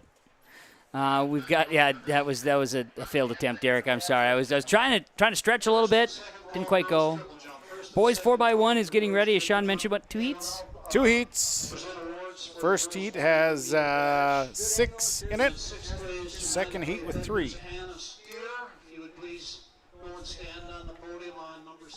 Go and stand on the podium on number 6. I do have boys discus results if you'd like those. I would like to hear about that. And then I'll update you after 6 events for the boys too. Boys discus results, as we do have girls on the podium here too. But boys discus, Nick Hoggerud of Pelican Rapids with a toss of 128 feet 5 inches. Better than Cole Bentley of Norman County East Hewlett, hit it all 124 6.5 inches. It was Mason Ewan of DGF, 111 feet 11 inches, 114 feet 11 inches, excuse me, and Sergio Reyes of Ada Warp West with a discus throw of 110 feet 2 inches. Your top 4 in the boys discus has just had some girls up on the podium there. As again, we're getting results as we can, and I know as we go too, we may be able to get some individuals to join. Spencer Ripke's down there. He's been a little busy here today, Sean. Yeah, he's down there though. He's down there. I see him. Look at him down there. Hey guys, just checking out the pole vault. 2 guys that had to kind of finish up the 1600, and now they're on their second attempt here for the Fertile Beltrami athlete, and then 2 guys will have their final attempt at 8.7. Then he made it over the bar. Nice job. There we go. So we got 1 guy left at 8.7. He's got 1 attempt left, and then they'll be moving it up. Okay. Well, good stuff. Thanks for checking in down there, and definitely heat a factor as we knew it would be. 90s right now, and the wind is still kicking up here, stirring up. But we've reached now the boys 4x1, and 1 of 2 heats getting ready to rock and roll. Through 6 events on the boys' side, DGF leads with 60 points, followed by Park Christian 51.33. Rosse third, Frazee 4th. Distance 5th is Norman County East, Hillerdall, Ada Warp West, Barnesville, Fertile Beltrami, Pelican Rapids United. Lee Becker rounded out through 6 events scored on the boys' side, at least into my stats that I'm able to catch. Here we go, 4x100 meter relay for the boys, and a good start. And the team from Park Christian's got the fastest qualifying time coming in, followed by the team from Barnesville. And then Frazee is real close as well. So good exchanges here going through the first exchange zone. They're at the top of the screen as you see it here on yourliveevent.com. And Park Christian, another good exchange. Maybe ran up on them a little bit, but Park Christian's going to come out with a lead here. And a drop baton from the team from Fertile Beltrami. Good handoff. We come around turn 4.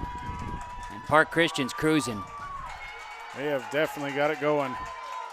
Followed by DGF, Barnesville, Pelican Rapids right there in Frazee. Park Christian's team, Jack Weinberger, Austin Carlson, Caleb Kern, then Kyle Gorman. Some speed in the 4x1.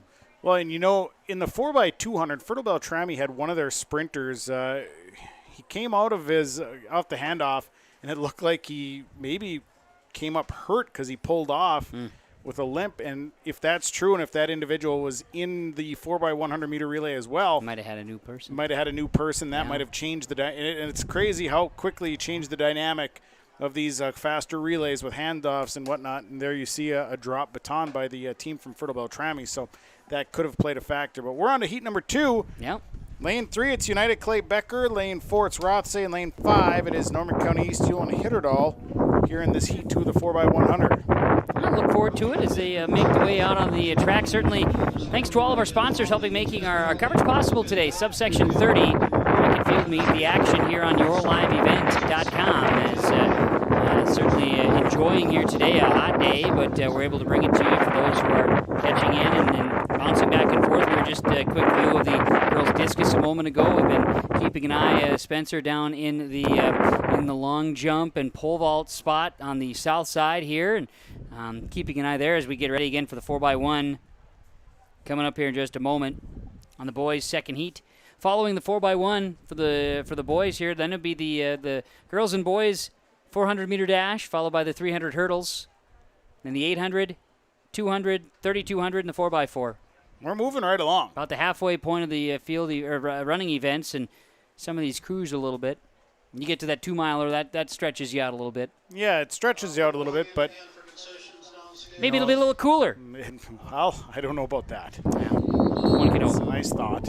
We'll take a break after the 4x1 relay here for the boys and get a chance to thank our sponsors, and then we'll come back with additional coverages and share some more results as we be getting them in here today as well. So we got runners in the blocks for this second heat of the 4x100. Again, United Clay Becker, Rothsay, and East Yule and Hitterdall involved in this.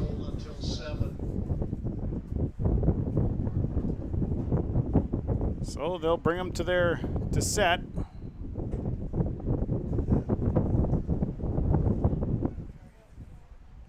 And there's the gun. Norman County East Yule Hitterdall lane 5. Rothsay lane 4. United Clay Becker is in lane 3. First exchange. Good exchange there.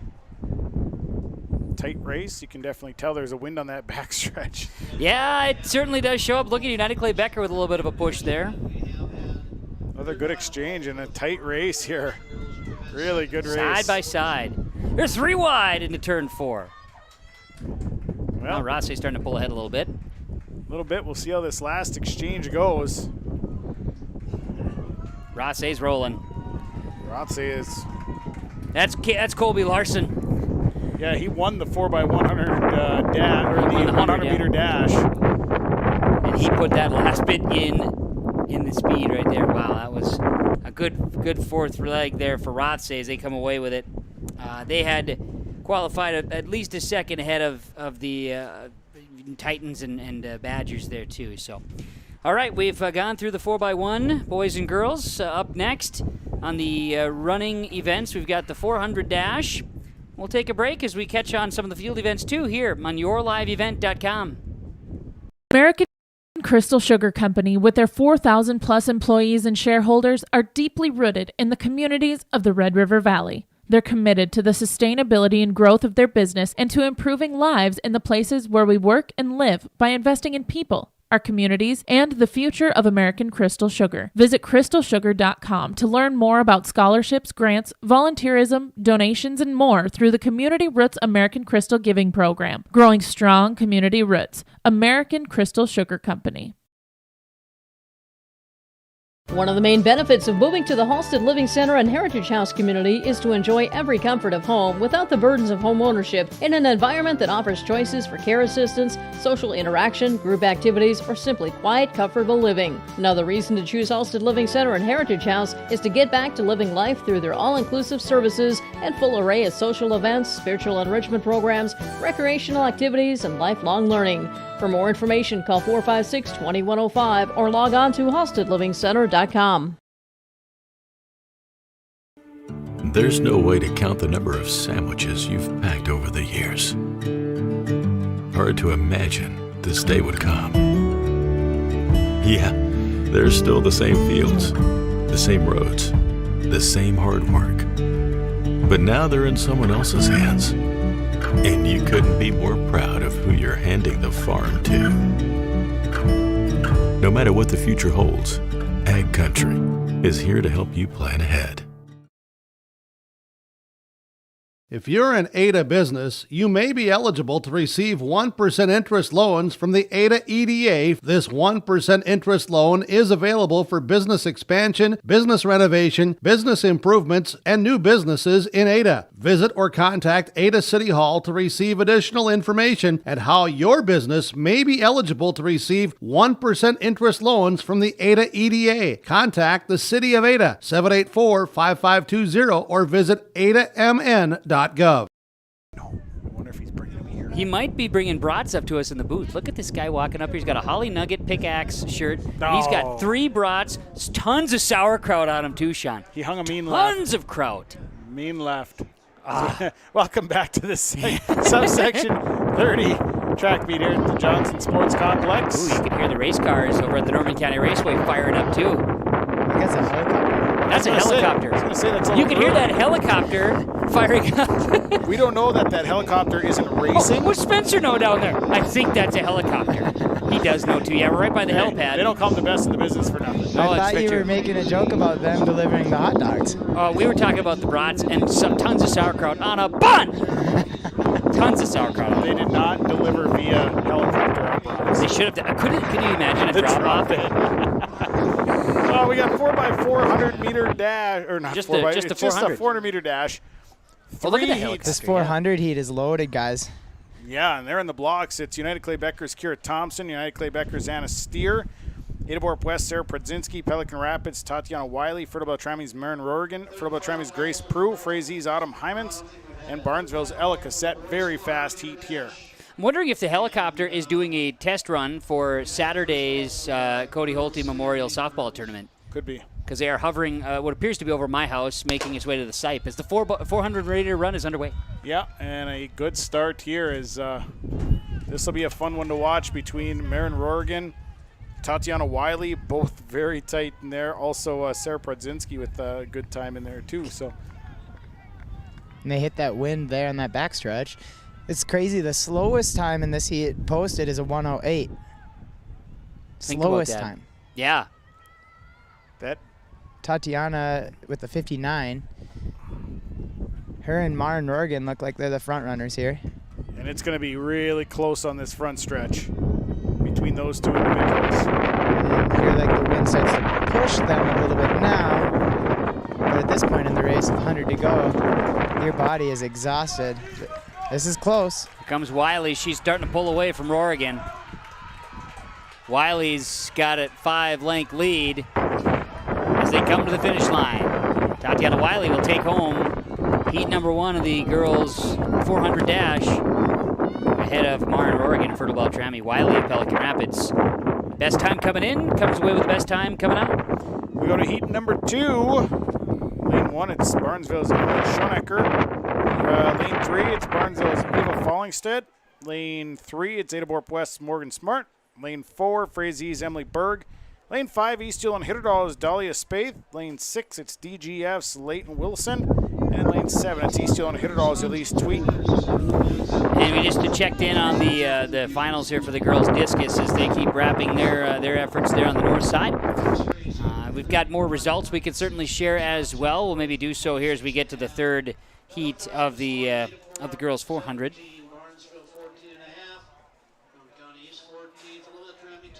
More discus tossing here.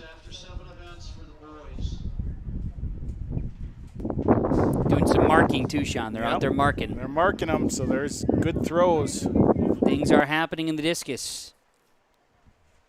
So now we are getting set for heat 2, this 400-meter dash. Catching in on some of the triple, it looks like, Spencer. Is that right, triple over there? Yeah, sorry, I'm putting down about my 5th water bottle of the day. Good. Well, you deserve it, my word, yeah. Pole vault moving right along. Every time I look over, it seems like someone's clearing the bar, so that's good news for these athletes. And yeah, the girls' triple's underway. The boys, I think we're still in the final flight of the triple jump. They have not started the second flight. They haven't started the finals yet. And then girls, it's the first flight here going up. They're a little bit behind compared to the boys. Got a good shot now on yourliveevent.com watching the pole vault. Super exciting. There looks like they're raising the bar a little bit again. Raising the bar and continuing on. And back to the discus. Looks like Eden Tofenbaum will make a throw here for the Park Christian track and field team with a good toss there. Eden Tofenbaum's had a very good season this year in track and field with between discus and shot. She's taken first in quite a few meets. Her throwing events have been solid. She had a very a very good basketball season for Park Christian, too, if you go back to that, and even was on the volleyball squad, too, and provided her teamwork and effort there as well. So certainly one that they'll miss as the second heat of the girls 400 is underway. Johnson Sports Complex. Subsection 30 track and field meet. They'll make their way around turn number 1. Times here between 109 and 114, so it should be a relatively close run. Definitely. Pretty tight up front right now. We call it a lead pack there, is that right? I don't know if we can consider it a pack in the lane races. I just noticed, like, I've heard Sean mention it a couple times on that backstretch, they just slowed. It's visible, how much that wind is affecting them. You can tell when they get off of turn 2, it's like a wall because all of a sudden you just Flag's whipping too right now. You see the you could just tell that wind just hits them right in the face. They'll make the turn forward. Looks like a lead here for Frazie's Emily Berg, which was to be expected. She's got a pretty good lead coming into the home stretch. Good race for second place. Yeah, DGF's Leighton Wilson pulling ahead. She'll take second place. Norman County East Hewlin Hinterdal, third place, Delia Spaeth. How they'll come in 1, 2, 3, it looks like in the second heat of the girls 400. We got one more heat left of this 400-meter dash for the girls. 3 individuals in it. Lane 3 is United Clay Becker's Gracie Johnson. Lane 4, Frazie's Abby Miller. And in lane 5, East Hewlin Hitterdal's Barbara Trago. Yeah, wind's gusting a little bit higher. I think I've got a better source for this, but 93 still the temp at the Johnson Sports Complex in Ada. It's cooled off then. Yeah, right, yeah. Boys 4x100. I can tell you the finals in that Park Christian. The team of Austin Carlson, Jack Winberger, Caleb Kern, and Kyle Gorman. 45.56 seconds of first place finish in the boys 4x1. DGF came in second place, 47.17 seconds. That was Joe Wilson, Casey Mashesky, Brody Friend, and Donovan Verdi. So that's Barnesville third, Pelican Rapids fourth, Rothsay fifth, Frazee sixth, Norman County East Hewlin Hitterdal, and United Clay Becker tied for seventh. Fertile Tremby, of course, as we saw, did not finish. Through 9 events for the boys, DGF with 80 points, first place. Park Christian 70.33 in second. Frazee a distant third with 44.66. Rothsay fourth, Pelican Rapids fifth, Barnesville sixth, Ada Borp West seventh, Norman County East Hewlin Hitterdal 8, Fertile Tremby 9, and United Clay Becker 10. Through 9 events, and the boys scored here at the subsection meet. So the last heat of the girls for the 4x, or just the 400 dash. It's stuck in my head. It's the 4x, but it's not. It's just. You're so excited about relays, you haven't let it go. It's okay though. So they're just getting set now. The last heat of the 400-meter dash. Then the boys will come on down. I've got boys shot put results for you. Great. This is fresh off the hot off the wire. Hot off the wire. Kean Wibbles of Norman County East Hewlin Hitterdal, a put of 39 feet 7 inches, good for first place. Victor Sosa of DGF, 38 feet. Nick Hagerud of Pelican Rapids, 37 feet 10 inches for third place, and Zachary Troyer, 37 feet 3 inches for fourth place in the boys shot put. And we see this last heat of the 400-meter dash is off. It is off. And it's tough going around the corners to really tell who's. Now we'll see him hit the wall of wind. Yep, the strides are changing with this third heat as well of the girls 400, but they are making their way around the track. Looks like neck and neck battle right now with United Clay Becker. And also, now it's going to be Frazee with Abby Miller. Going to come right down the middle, and she'll move into first place. Then United Clay Becker, followed by Norman County East Hewlin Hitterdal. So they'll come down the home stretch here in this 400-meter dash. And they'll make their way here.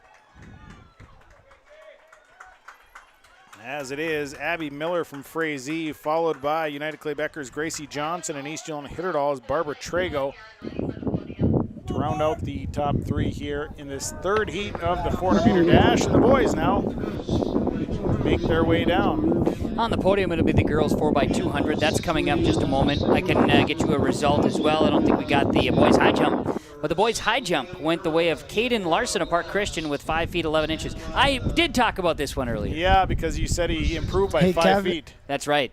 Hey guys, I just walked through a group of coaches asking for interviews, and they all turned me down. But I've spotted a local legend, Luke Heitman, school record holder. Wonderful. Can we see if we can get a couple questions in? I think with that Luke? would be great to hear from Luke. It's been a while since Little- we've caught up with Luke. Little impromptu interview. I like the idea of doing that. I hope Luke likes the idea of it, because here he is. Luke, how's it going returning to the old home track? Great, happy to be here. It's a little weird, coming back and see. It feels like too long ago I was up in those blocks. Definitely, I don't know if I'm cutting out. Can you guys hear me? Got you now. Yeah, you were cutting out a little bit there, but I got you now. Oh, okay. Sorry about that, guys. That's fine. You're fine. Yeah, we got Luke over here, and he says it's a little weird coming back, but he says it feels like it was just yesterday he was out competing. Luke, one more question here. What was your favorite? I mean, I know you were a hurdler, so maybe if we exclude the 2 hurdle events, what was your favorite event to partake in high school track? Easy 4x4. It was love-hate. It's that toxic ex-girlfriend, but you really love her and can never leave her. It's definitely that race. It was always fun, especially being with 3 other guys out there. Awesome, yeah, 4x400. And we were talking about that earlier, guys, how that's kind of some of our favorites to participate in and also watch. Very good stuff there, Spencer. Good stuff. Yeah, thanks, Luke. Yeah, no problem. There we go. Well, that's good. Yeah, and you get some of those that are coming back, and I think Luke went to, if I'm not mistaken, he went to Harvard. Was his? Did he go to Harvard? I think he went to Harvard. Pretty sure that's where he went. I think it was Harvard. Yeah. Pretty I think sure. it was Yeah. Harvard. I feel like he went to Harvard. That's I don't know if the diploma was signed. I'm not sure, but he went to Harvard. Yeah, but he was. It certainly. I think I've heard of Harvard. It seems like must be one of those schools that green Ivy, right? Like they call it the Ivy League or something. Oh yeah. Seems I've like heard a of pretty it. legit scenario there. Big but, H on your chest, and then your Crimson. Crimson, yeah. Crimson. Harvard Crimson. You know, Matt Burke went to Harvard too. He played football. Yeah. American football. American football. Here we go. 400-meter dash for the boys. Good job, Spencer.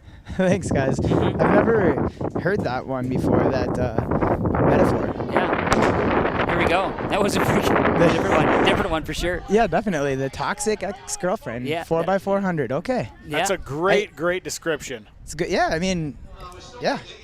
Joshua, go ahead. And he mentioned, the love of running with the 3 other guys and the teammates, and I feel like that's important to a lot of high school kids, being a part of a relay. I think so too. I do. It's the teamwork aspect. Pretty good stuff. In this 4x4 in the 400. Now, Sean, you got me doing it. 400-meter dash. Boys 400. Yep, and consisting of Barnesville's Jack Bredman, DGF's Bodie DeVries, Pelican Rapids Sebastian Centeno, DGF's Joshua Finseth, DGF's Justin Wang, Frazie's Skylar Lehman, Fertile Beltrami's Ryan Melby, and Park Christian's Caden Levering. It appears DGF Justin Wang is going to be coming out victorious in this first heat of the boys 400. And he'll be followed by his teammate of Joshua Finseth. Mm-hmm. And then Pelican Rapids, it looks like it was Sebastian Centeno. Coming in third place, yeah. Pretty good run there in the boys 400 dash. First heat. Second heat is coming up. That'd be Tanner Swanson of Norman County East Dual and Hitterdal in lane 1. Teddy Booth of Norman County East Dual and Hitterdal lane 2. And Riley Benson of Fertile Beltrami in heat 3 as an 8th grader. Barnesville's Brady Nozel, an 8th grader in lane 4. Frazie's Hunter Anderson, lane 5. United Clay Becker's Thor Erickson in lane 6. And Nathan Oyne of Rothsay, a 7th grader in lane 7. Back when I ran in track, the relay to be part of was called the Sprint Medley. Oh. A 200, a 200, a 400, and an 800. Interesting. Yeah. I enjoyed that. That'd be good. I think if I was going to do track and field, I think the 400 would have fit me well. I would have done horrible because I wasn't fast. But I feel like I could just give her my all, 400 meters, and then just be done. I tried it. Kevin, I consider the 400 a distance run. Sure. Because I was prepared for distance there. I could do one lap. I had a coach that said, no, it's a sprint. And I said, not in my book. 1 lap. Here we go. 1 lap, yeah. Felt like more than that. Yeah. So this is heat number 2. Seeing some of the student athletes utilizing the water stations now. Wind is definitely picked up, and I gotta get that for you here. This is definitely a little bit breezier. You see that the flag is definitely a little bit more movement in it. Girls discus just wrapping up here, so we'll have some results coming in there. I've been keeping an eye on the boys pole vault. Saw one just scratch there, but girls triple jump continues as well. So on the blocks, second heat of the boys 400-meter dash. So the starter is getting them all set. Got the gun up, and there we go. Race has started. Second heat of this 400-meter dash for the boys. And it looks like a pretty good start there. Thank you, gentlemen. For, well, it looked like a pretty good start for Frazier's Hunter Anderson. For the weather fanatics, we have seen the temperature peak. It did peak at 96. 93 currently. Wind is out of the northeast up to 20 miles an hour right now. And definitely a bit breezier. Yeah, a little bit ago we've seen gusts as high as 22. United Clay Becker's Thor Eriksson making a push here as he comes into turn 4. So we'll see them come around to the home stretch here.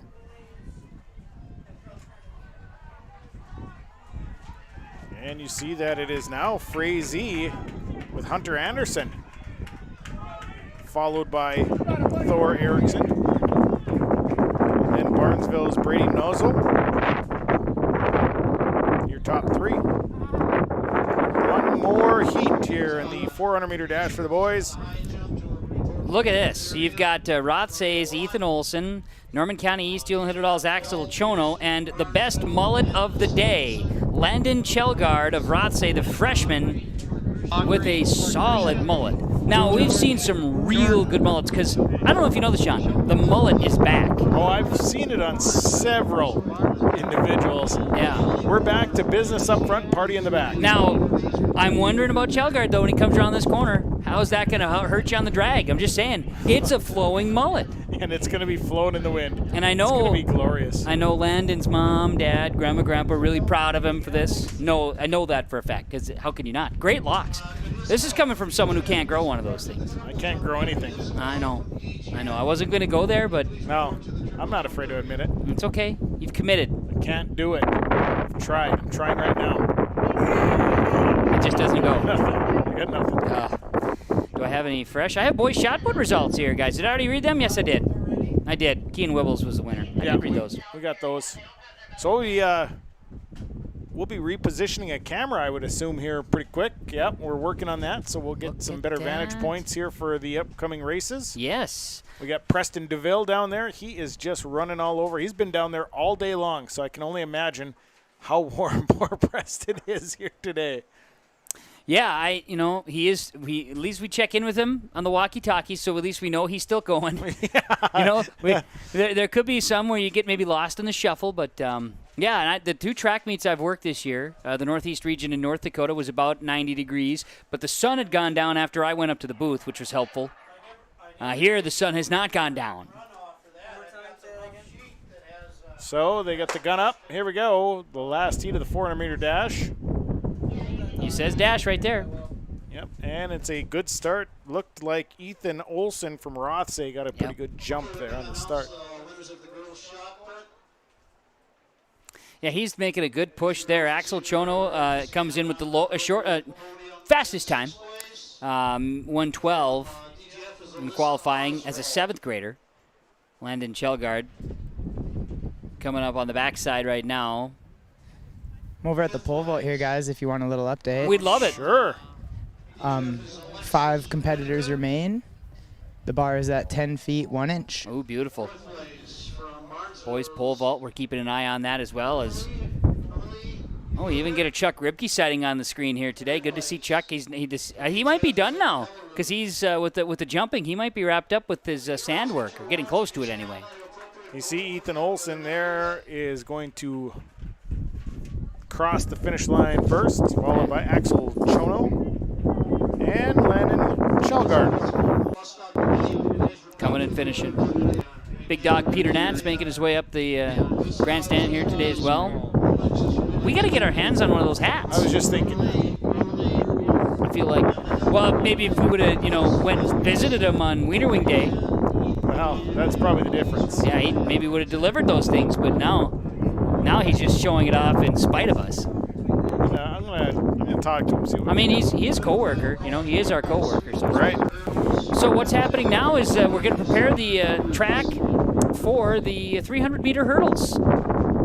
So that is going to be in place right now, and we'll get an update on where we're at with some of our field events as well. Let's take a break as you're catching the action of Subsection 30 Track and Field here on YourLiveEvent.com.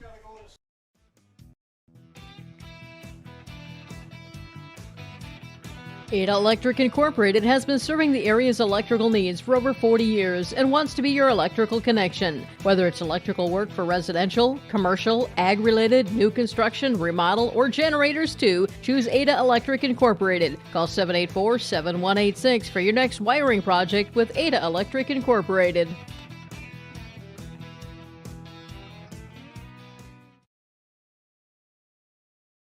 Convenience that fits you from American Federal Bank Ada. This is Kim Peters at American Federal Bank in Ada. You can count on our convenience suite to make life easy. Visit Lacey, Kasha, or myself as we can make life easy with our services including e-statements, online and mobile banking, mobile deposit of checks, online bill pay, mobile wallet, direct deposit, automatic loan payments, debit, credit, and ATM cards. Count on our convenience at American Federal Bank Ada, member FDIC.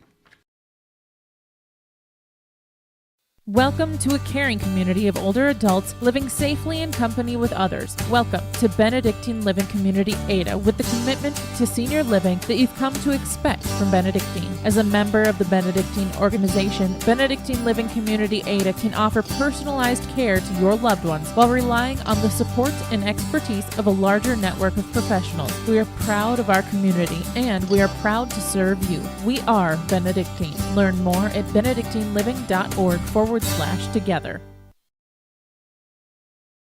Do you have a crop hail insurance plan in place? Every bushel that you can potentially harvest makes a difference. Don't allow even one small hailstorm to steal your crop's maximum yield. Let John, Wayne, or Marissa at the Bennett Hoagland Agency in Ada or Moorhead show you crop hail plans that protect the top-end deductible portion of your crop, giving you peace of mind that your profits are protected. Crop hail plans are affordable. Some start at $1 an acre, and cash discounts are available too. Contact John, Wayne, or Marissa at the Bennett Hoagland Agency. This entity is an equal opportunity provider.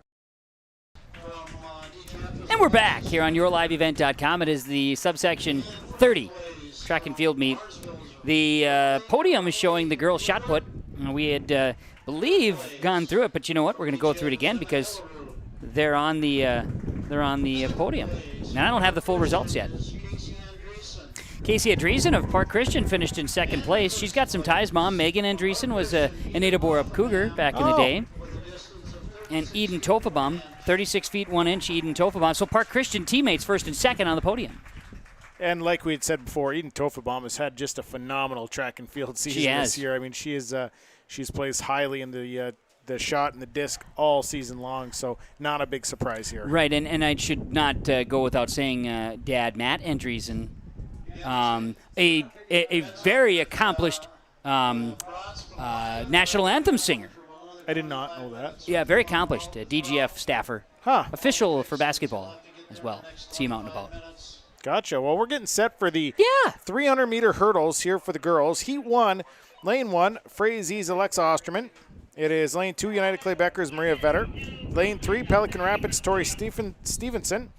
Lane 4, Fruitable Tremy's Kim Hitchin. Lane 5, Frazie's Olivia Patron. Lane 6 is Frazie's Cadence Mayfield. Lane 7, Barnesville's Matea Jablonski. And in Lane 8, DGF's Isabel Gayton. Best time coming in qualifying was Kim Hitchin of Fertile Beltrami, the sophomore, with 47.17 seconds. This is a tough race here. 300 meters plus the hurdles. That's a little too much for me, but again, I'm not a competitor. Well, and in heat like this, and you know these girls, this is not their first event probably. No, 30 now at 93 degrees here. 6:30 on the evening. But you see that Hitchin got a really, really fast start. And boy, she is clearing hurdles very smooth. And one little hitch in your giddy up, right, and you'd be in trouble. Well, this is all steps here. You got to know what your steps are coming into these hurdles for the distance hurdles. Yeah, see, what I would do is I'd come around and I would do the little shuffle step right before. See, I can't do that. Can't do that. Real easy. Yep, Kim Hitchens coming around the corner, and she is down the stretch, as they say, with a nice up. She hit that one.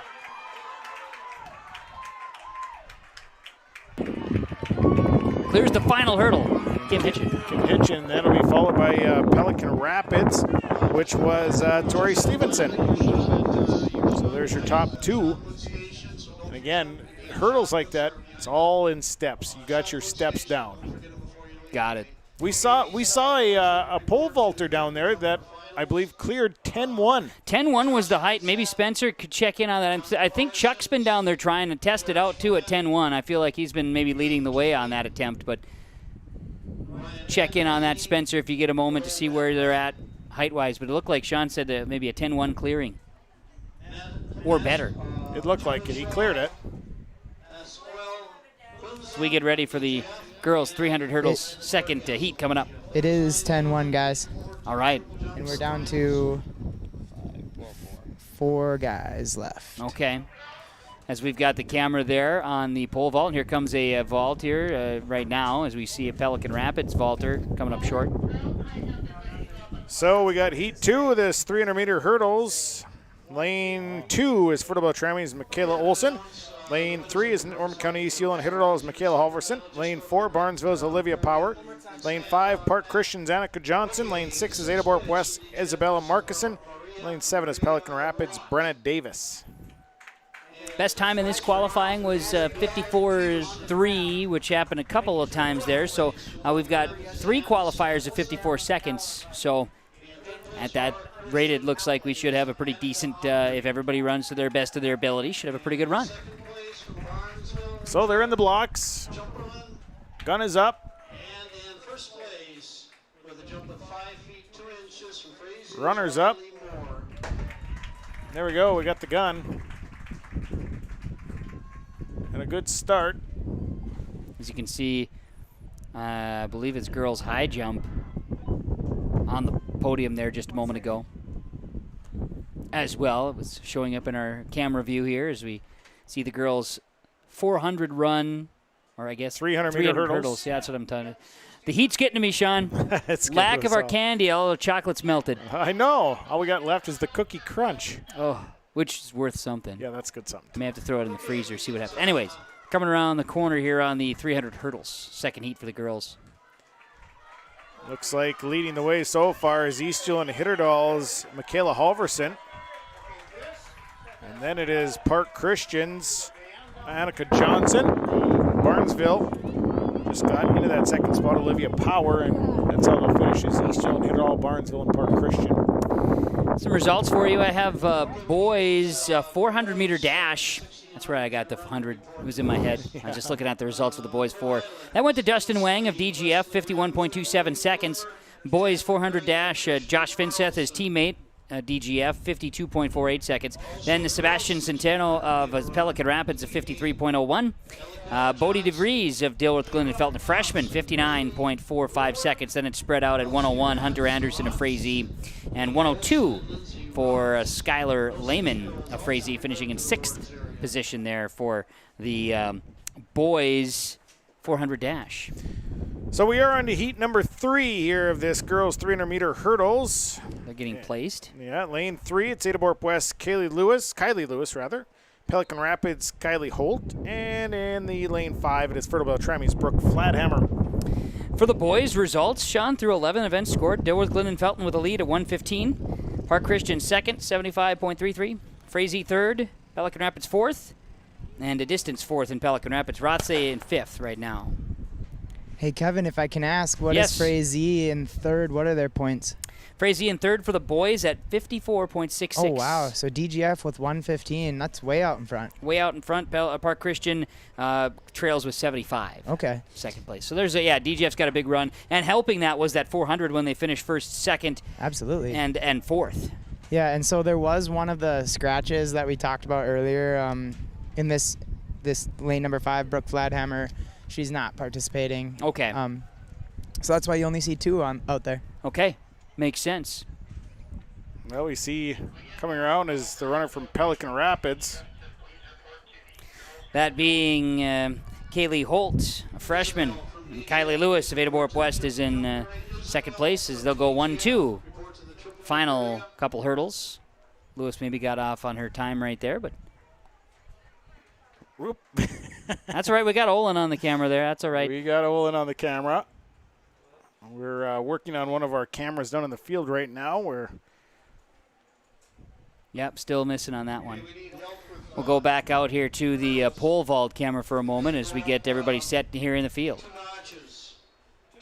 This subsection 30 track and field meet here today.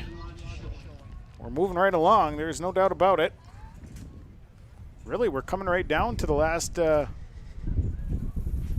4 events here following the boys after this boys 300-meter hurdles. Yeah, and I know that we did not get a final. We're still waiting on a couple of. There's a couple of final results that we're still hoping we can snag here in a little bit here. There's some that have not been updated as far as some of the field results that are going. I think I had the girls' long jump. Is that one completed? There's the big dog. There he is. I'm wondering if I can get one of those hats. Maybe make it 2. I'd look sharp. They're nice. They're nice. So, I don't know. How about one of these? How about one of these up top? That'd be. Look at how nice that'd be. See, that'd look good on me. That's yeah. nice. So I don't want that one then. I don't want that one. It was okay. So on the girls' side, I do have girls' results. If I could share something here, as we're getting more running results or running events going here. It's gonna be the boys' 300 hurdles, right? Right. Yes, sir. Girls' long jump results. Tatiana Wiley. I think we talked about this already. 17 feet 5 inches. Samantha Pesa of Barnesville with 15 feet 11.5 inches, and Morgan Engel of Ada Borup West with 15 feet and 8.25 inches. I know, actually, when these were happening live, Spencer, you were involved in watching it. Those top 3 were pretty good jumps, and Morgan Engel as a 7th grader. Yeah. 15 feet 8.25. Yeah, lifetime best, her personal best. You know, it was great. And we knew Tatiana Wiley was going to have a good jump in there. Yeah. The word I think I used earlier was elite. She's definitely elite. That is a good word to use. Through 10 events on the girls that I see here, that is Frazee in the lead right now with 85 points. Barnesville 79 right behind him. Fertile Beltrami 3rd place with 53 points. United Clay Becker 48 in 4th place. Park Christian 34 in 5th place. DGF in 6th place with 29. Pelican Rapids 7. Ada Borup West is 8. Rothsay 9. And Norman County East Newell Hitterdal also 9 on the girls' side. Through 10 events score. So I got a hard time after the conference meet in these 300-meter hurdles because I was criticizing Christian Miller for stutter stepping. Oh. So I'm going to be watching for that today. All right. And I'm going to shout him out if he's doing the opposite of stutter stepping. We can give kudos to Derek Zimmerman-Geyer, not only producing but now also technician, going out to our remote camera where we've got Preston DeVille set up around turn 4. This will greatly enhance the coverage of the running events. Nice. Absolutely, and Derek's back up here. Doesn't even break a sweat because he's in fantastic shape. Meanwhile, Sean and I are just cooking. We're just sitting here sweating. Meanwhile, this magnificent specimen. It's a great place to have the camera right where they start having the wind at their back. Right. They'll be looking a little better. And here we go. 300-meter hurdles for the boys are off and running. Good. Sean mentioned earlier with the girls, counting the steps. A lot of the runners do that, especially between the blocks and that first hurdle. Okay. Hey, he hasn't stuttered yet, guys. No, you're talking about Christian Miller, who is coming around here, lane 5, Ada Borup West. Frazee guy looks good on his inside. Pelican Rapids also pushing. It's Tristan Landberg. Now, Frazee is coming through here. I believe this is Nathan Johansson, if I'm not mistaken. Good race here. Top 3 are real close. Looks like Nathan Johansson and Frazee, who came in with the lowest time, 0.2 of a second faster than Christian Miller of Ada Borup West. Nathan Johansson's going to take first place for Frazee. Nice race. Unofficially, I was looking at the clock, and I know that's, you know, unofficial, but it was showing 42 something when he crossed the line. Some good numbers if that's the case, right? Yeah, definitely. Well, even if it's a 43, that's a great time. So we go to heat number 2 of this 300-meter hurdles. Lane 2 is Rothsay's Brenna Court. Lane 3 is DGF's Braden Manston. Lane 4, DGF's Jeb Christensen. Lane 5, it's East and Hitterdall's Soren Huckstra. And in lane 6, Park Christian's Skylar Weekly. And the girls' 1,600-meter run is being awarded right now on the podium, and in first place that was Lindsay Rotz. We read those results a while ago, but she did finish first place, 5:45. As then it was Lily Olson of United Claybecker second, Elise Ratz of Frazee third, Braylee Rewer of Frazee fourth, Kira Thompson of United Claybecker fifth, and Elika Johnson of Park Christian sixth. That was on the podium there in the 1,600-meter run. You say second heat of the boys? Second heat of the boys, guns up, and here we go. 300-meter hurdles, and this is just 2 heats here. Best time coming out of this one was DGF's Jeb Christensen, a senior, lane 4. And he has got a good start.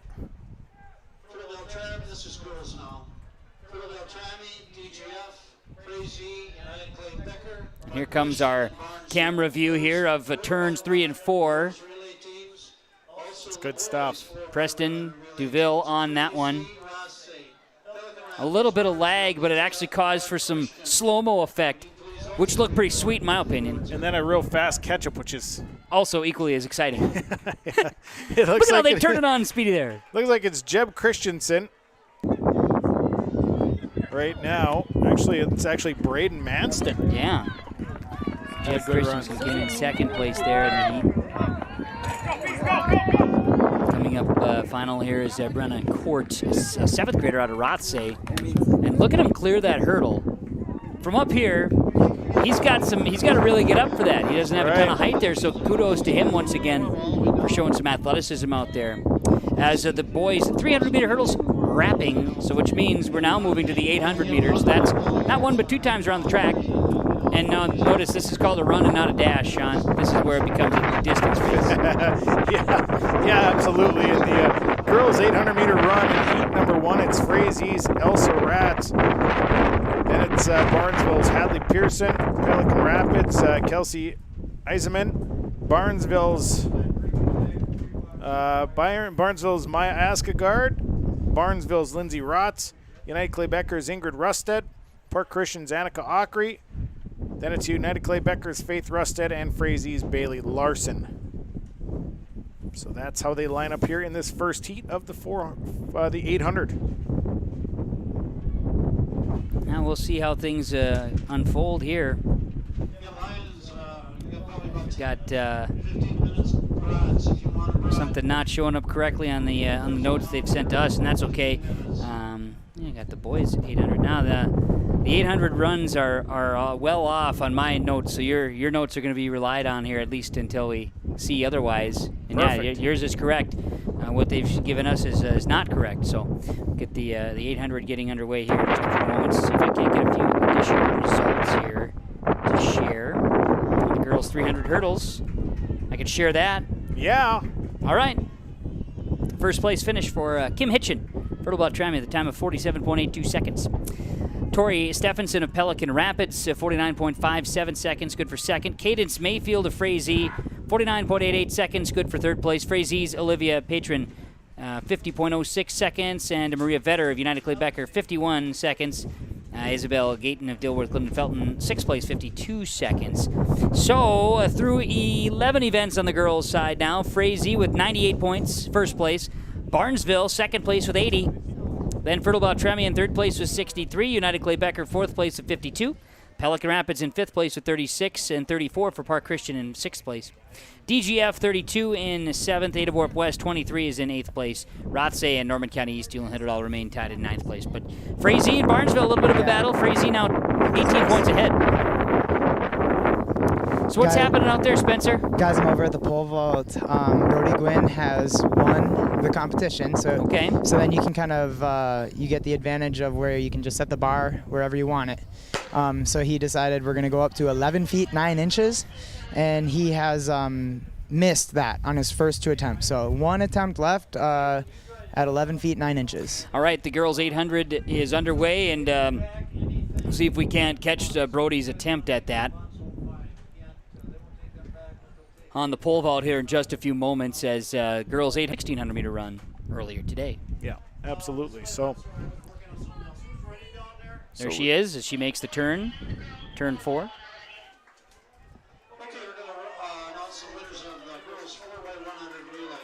little closer behind her. That chase pack is definitely coming. Yeah, you got 4 as Brody Gwynn tried that 11.9 again and missed.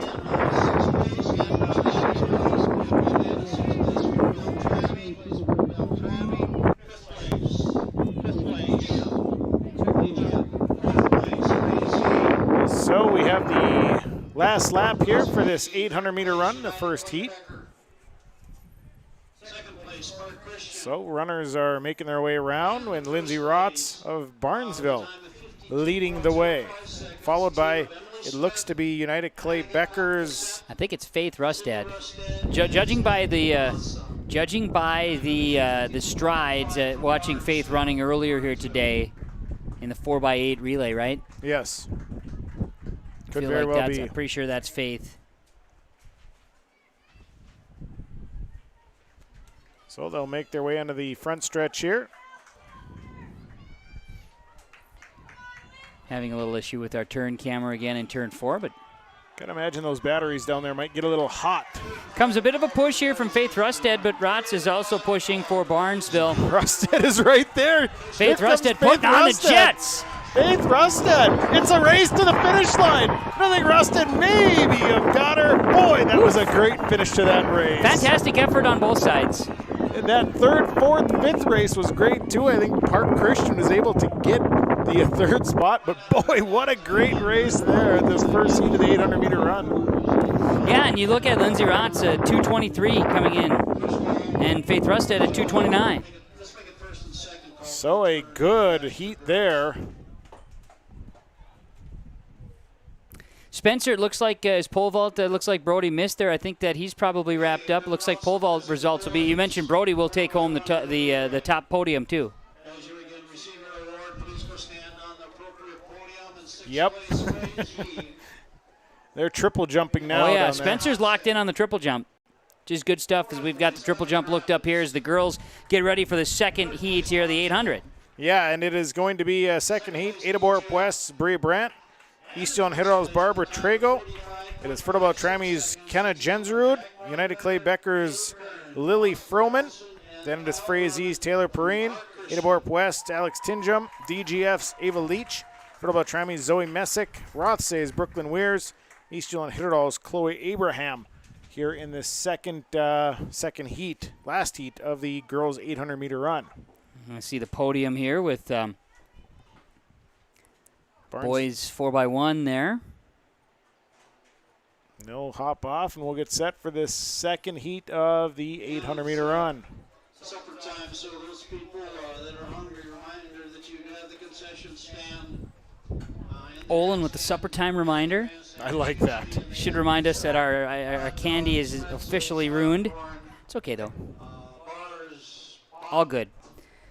Girls discus. Did I read those results? I did not. I don't think so. You read the girls' shot. I did. Girls discus. Alyssa Oswald will take first place with a throw of 101 feet 3 inches. Roomley Bewer of Barnesville will finish second place, 100 feet 5.5 inches. Alexis Reiniker of DGF, 100 feet 4 inches. Third place. Eden Tofelbaum of Park Christian, 93 feet 3 inches. She will finish in fourth place. Brooke Kangas of Park Christian, 88 feet. And that's good for fifth place. And then Emma Hellerud of DGF, 87.11. It's good for sixth place in the girls' discus. We are on to heat number 2 of this 800-meter run right now.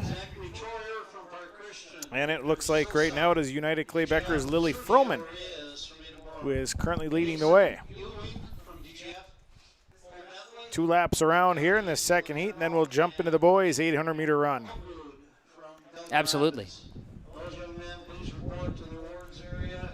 Yeah, girls through 12 events. Frazee now has 98 points in first place. Barnesville 89 right behind him in second place. And what helped there, of course, was a second-place finish in the shot put. The discus. Fertile Beltrami in third with 63 points, so a real distant third place. Then United Clay Becker fourth, DGF fifth. Fourth and fifth is 1 point separated. Park Christian in sixth place. So, girls do 12 events. Last lap coming up here for Heat 2 of this 800-meter run.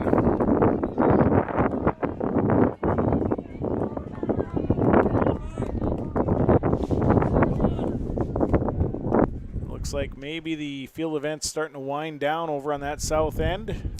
Yeah, absolutely. And you could also see one of the most recent view we had on yourliveevent.com was a shot of the grandstand shade that's being projected now, and bulk majority of the grandstand is under full shade. So that is a good thing for those fans. Nice for those individuals sitting in the grandstands. Especially with the strong wind pickup, we don't have to worry about umbrellas anymore. Right. So there's that.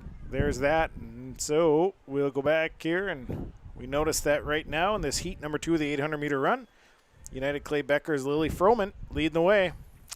92 degrees right now. Northeast winds between 18 and 23 miles an hour in Ada right now. Saying it hasn't cooled off much. No. It's hot. 92. Still 92. We got to 96. It did get to 96, yep. Here's Lily Froman. It does help that, yeah, no doubt, as Lily Froman makes the turn. Froman will take first place here in the second heat. Then comes Bree Brandt of Adaborp West, it looks like, right? Yeah. Big push there from Bree. That'll round out heat number 2. Girls 800 going to be wrapped up. The boys 800 is going to be taking center stage here in just a few moments. And with that, let's take a break as the girls 800 second heat is coming to a close. Let's take a break. Come back with more here on yourliveevent.com as we're coming up on 7 o'clock here on Subsection 30. Track and field meet here today at Johnson Sports Complex in Ada. Summer savings on all tires at Bitger Inc. Driving to the lakes, driving on vacation, driving to and from work, doing field work, mowing lawn, towing the boat trailer and using the camper, driving the ATVs. You need any tire? You can depend on Bitger Inc. to have your tires. Keep those tires rolling. Bitger Inc. 456-7467, 456-SHOP. Call Troy the Tire Guy. Rollin'. Keep those tires rolling. Bitger Inc. 456-7467. If you're an Ada business, you may be eligible to receive 1% interest loans from the Ada EDA. This 1% interest loan is available for business expansion, business renovation, business improvements, and new businesses in Ada. Visit or contact Ada City Hall to receive additional information at how your business may be eligible to receive 1% interest loans from the Ada EDA. Contact the City of Ada, 784-5520, or visit adamn.gov.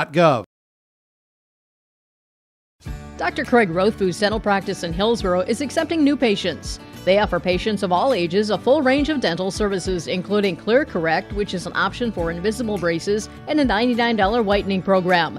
Dr. Rothfuss accepts multiple insurance plans, including United Concordia that was affiliated with Blue Cross Blue Shield, and all Delta dental insurances. Bring your smile to Dr. Craig Rothfuss Dental Practice in Hillsborough, and the friendly staff will help make it sparkle.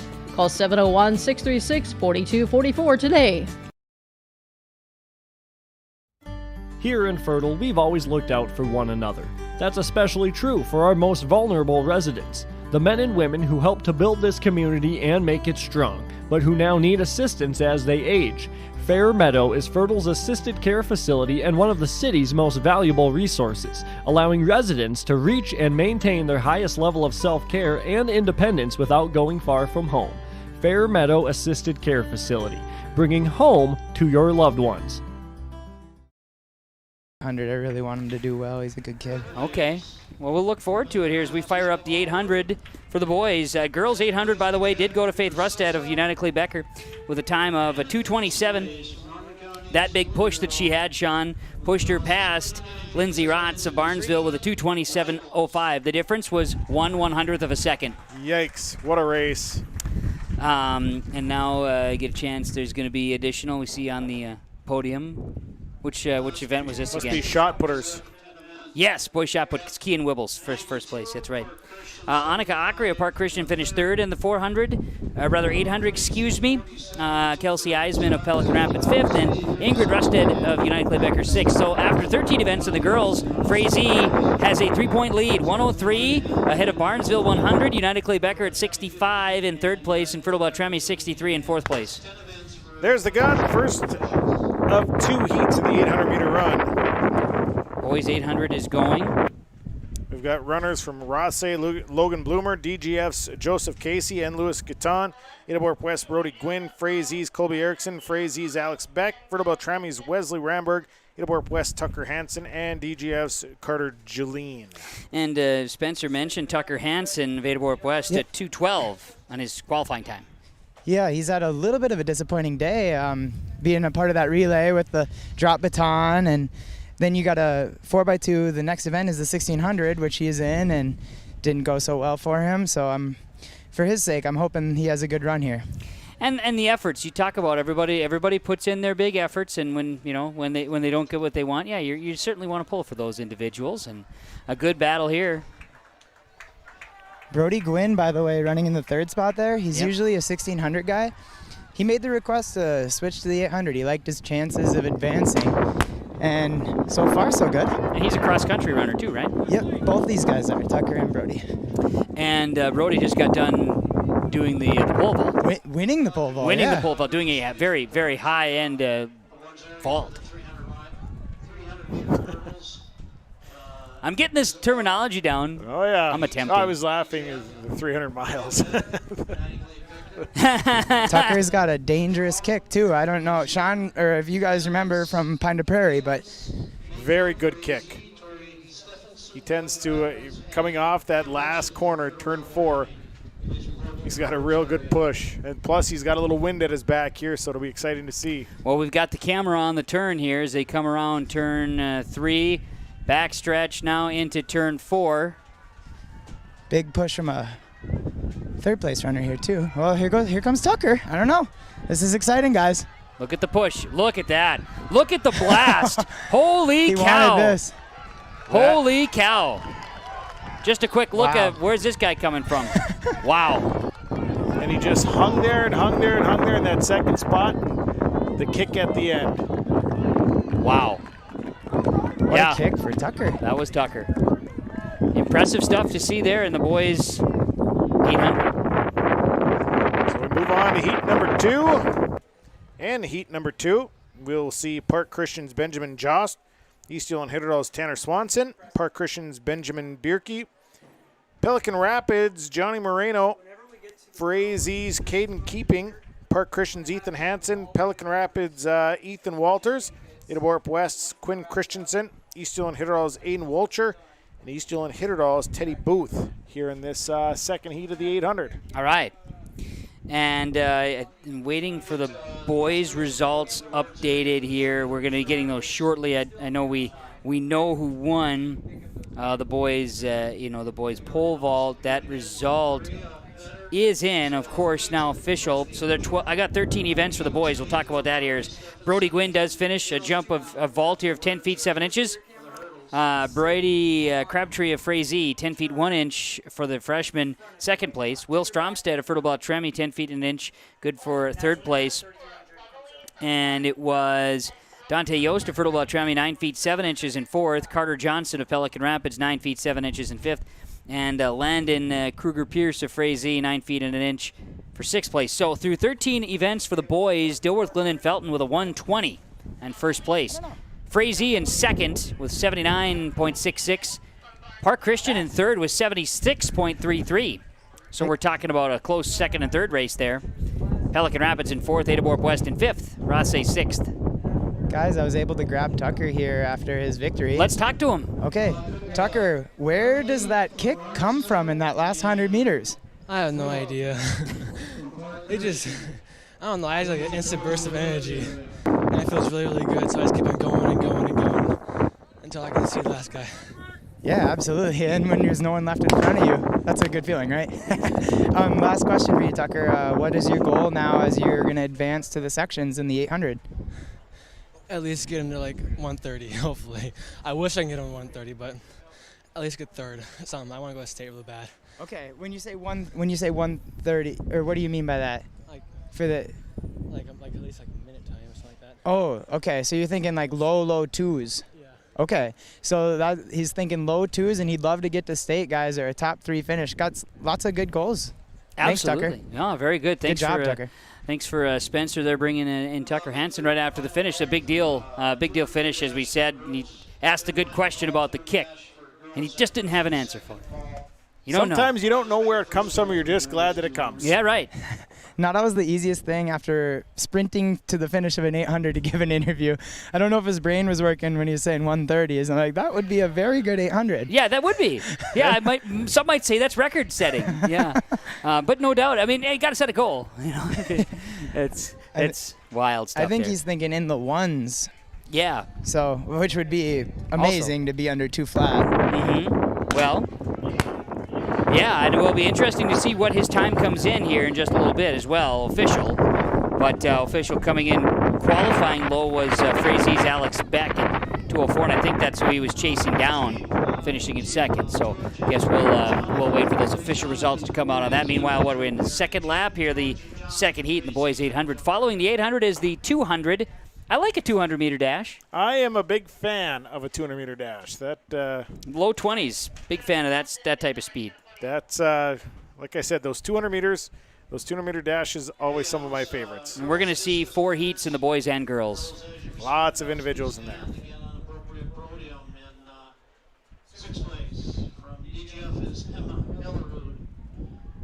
Got another girls event up on the podium.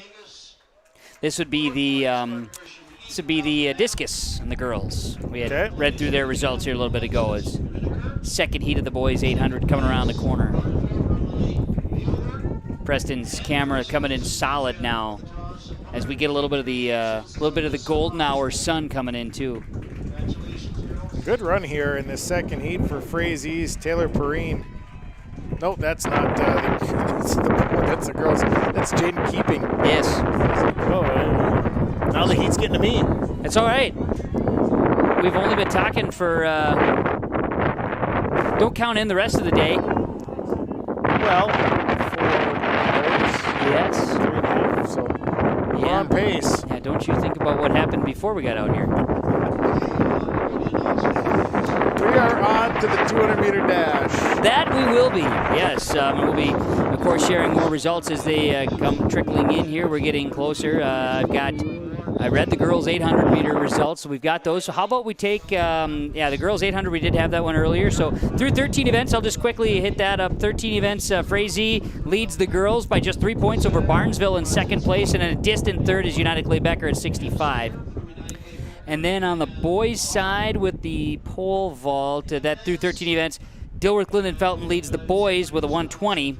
Frazee in second with a 79. Park Christian in third with a 76. So a close battle for second and third right now on the boys' side through 13 events. Take a break, come back with the 200-meter dash, boys and girls, rather girls than boys, in the subsection 30 track and field meet, yourliveevent.com.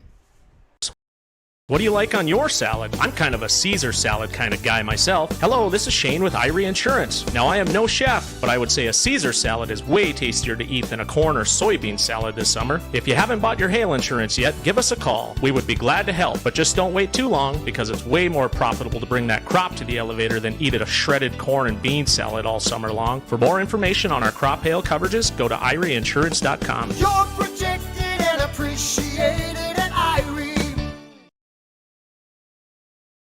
JT Station in Fertile carries a variety of items that are sure to meet your needs, and you should stop in today.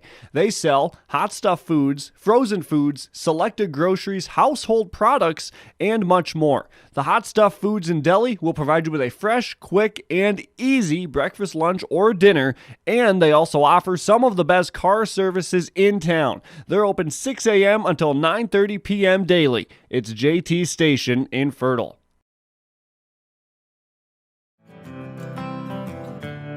Lesmeister Dental is dedicated to providing its patients with the best appropriate dentistry to help them maintain their health, comfort, and beauty for their lifetime. We know every person is different, and we will help you stay healthy and offer the level of care that you desire. With offices in Crookston at 1726 University Avenue or by phone 253-4204 or 281-4323. See or call Lesmeister Dental today.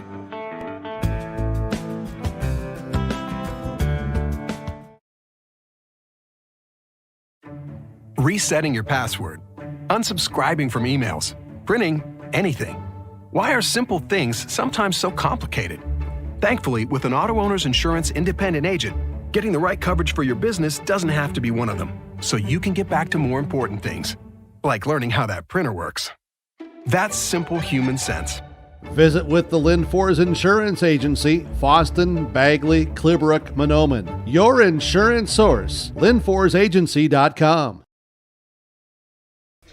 All right, we're back here in the subsection 30 track and field meet. It is coverage here today on YourLiveEvent.com. Kevin Kochman, Sean Bierk, and Spencer Ribke. Producer Derek Zimmerman-Geyer, and of course we have out with the field cameras here today, and he's been out very busy. Good to see Preston DeVille out there working hard too. Executive producer Mark Forseth here for the coverage, as getting a chance to get a shot here of the finish line camera as well.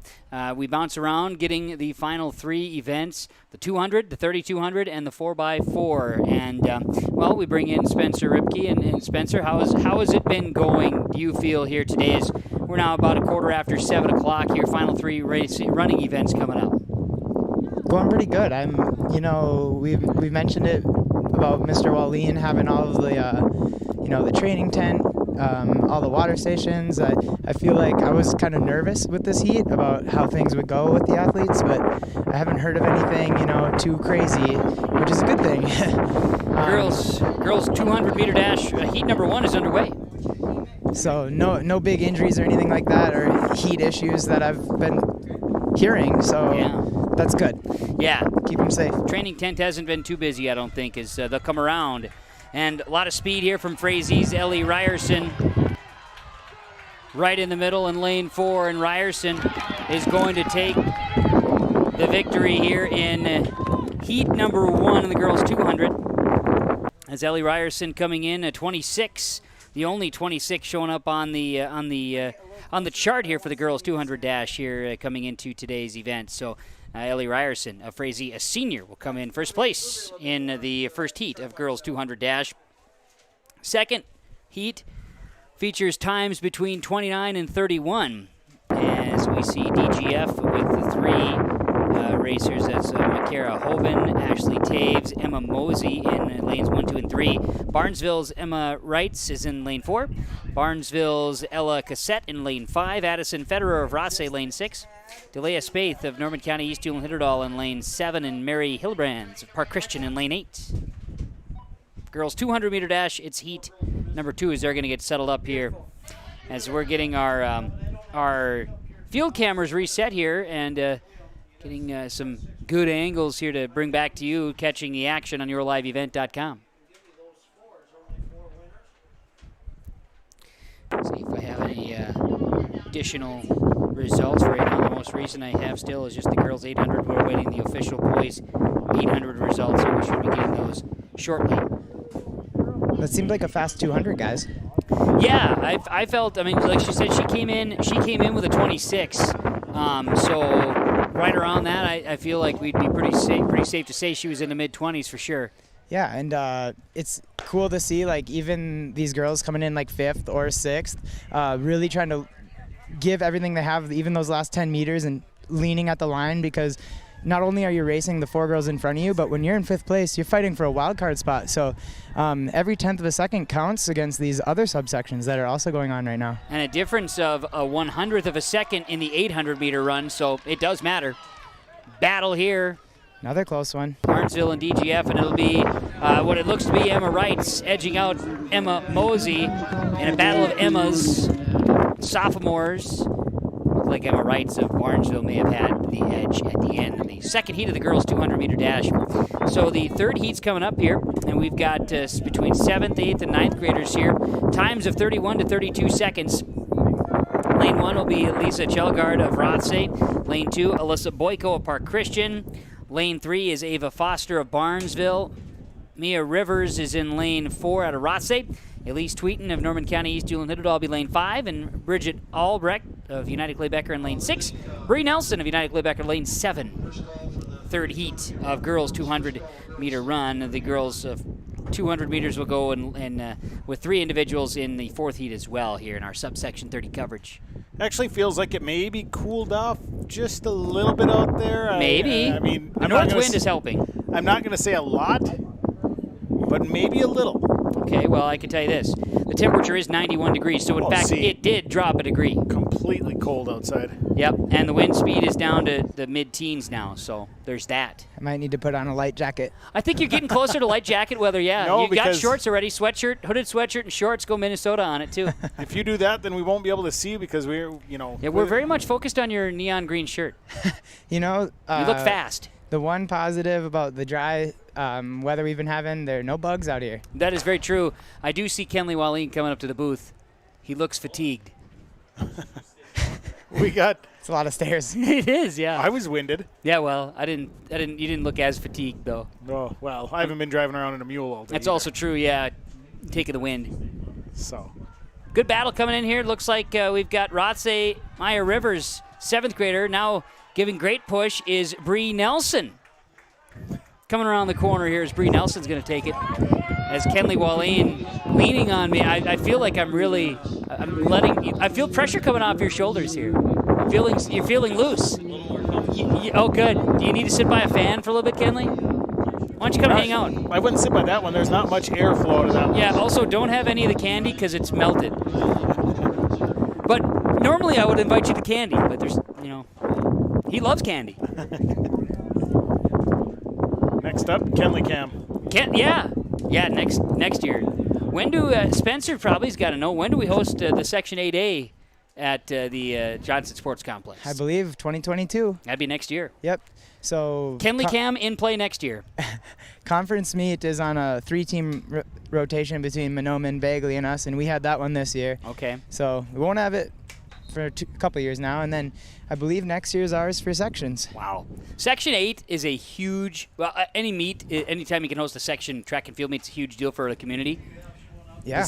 The section meet, though, is a very, very large event. Yeah. It's such a big section that a lot of fun. The other thing that comes along with that is final heat of the 200 girls. Yep. Our invite is always one of the later dates possible. Yeah. I believe it's like one of the last Thursdays in May, right? The week before subsections.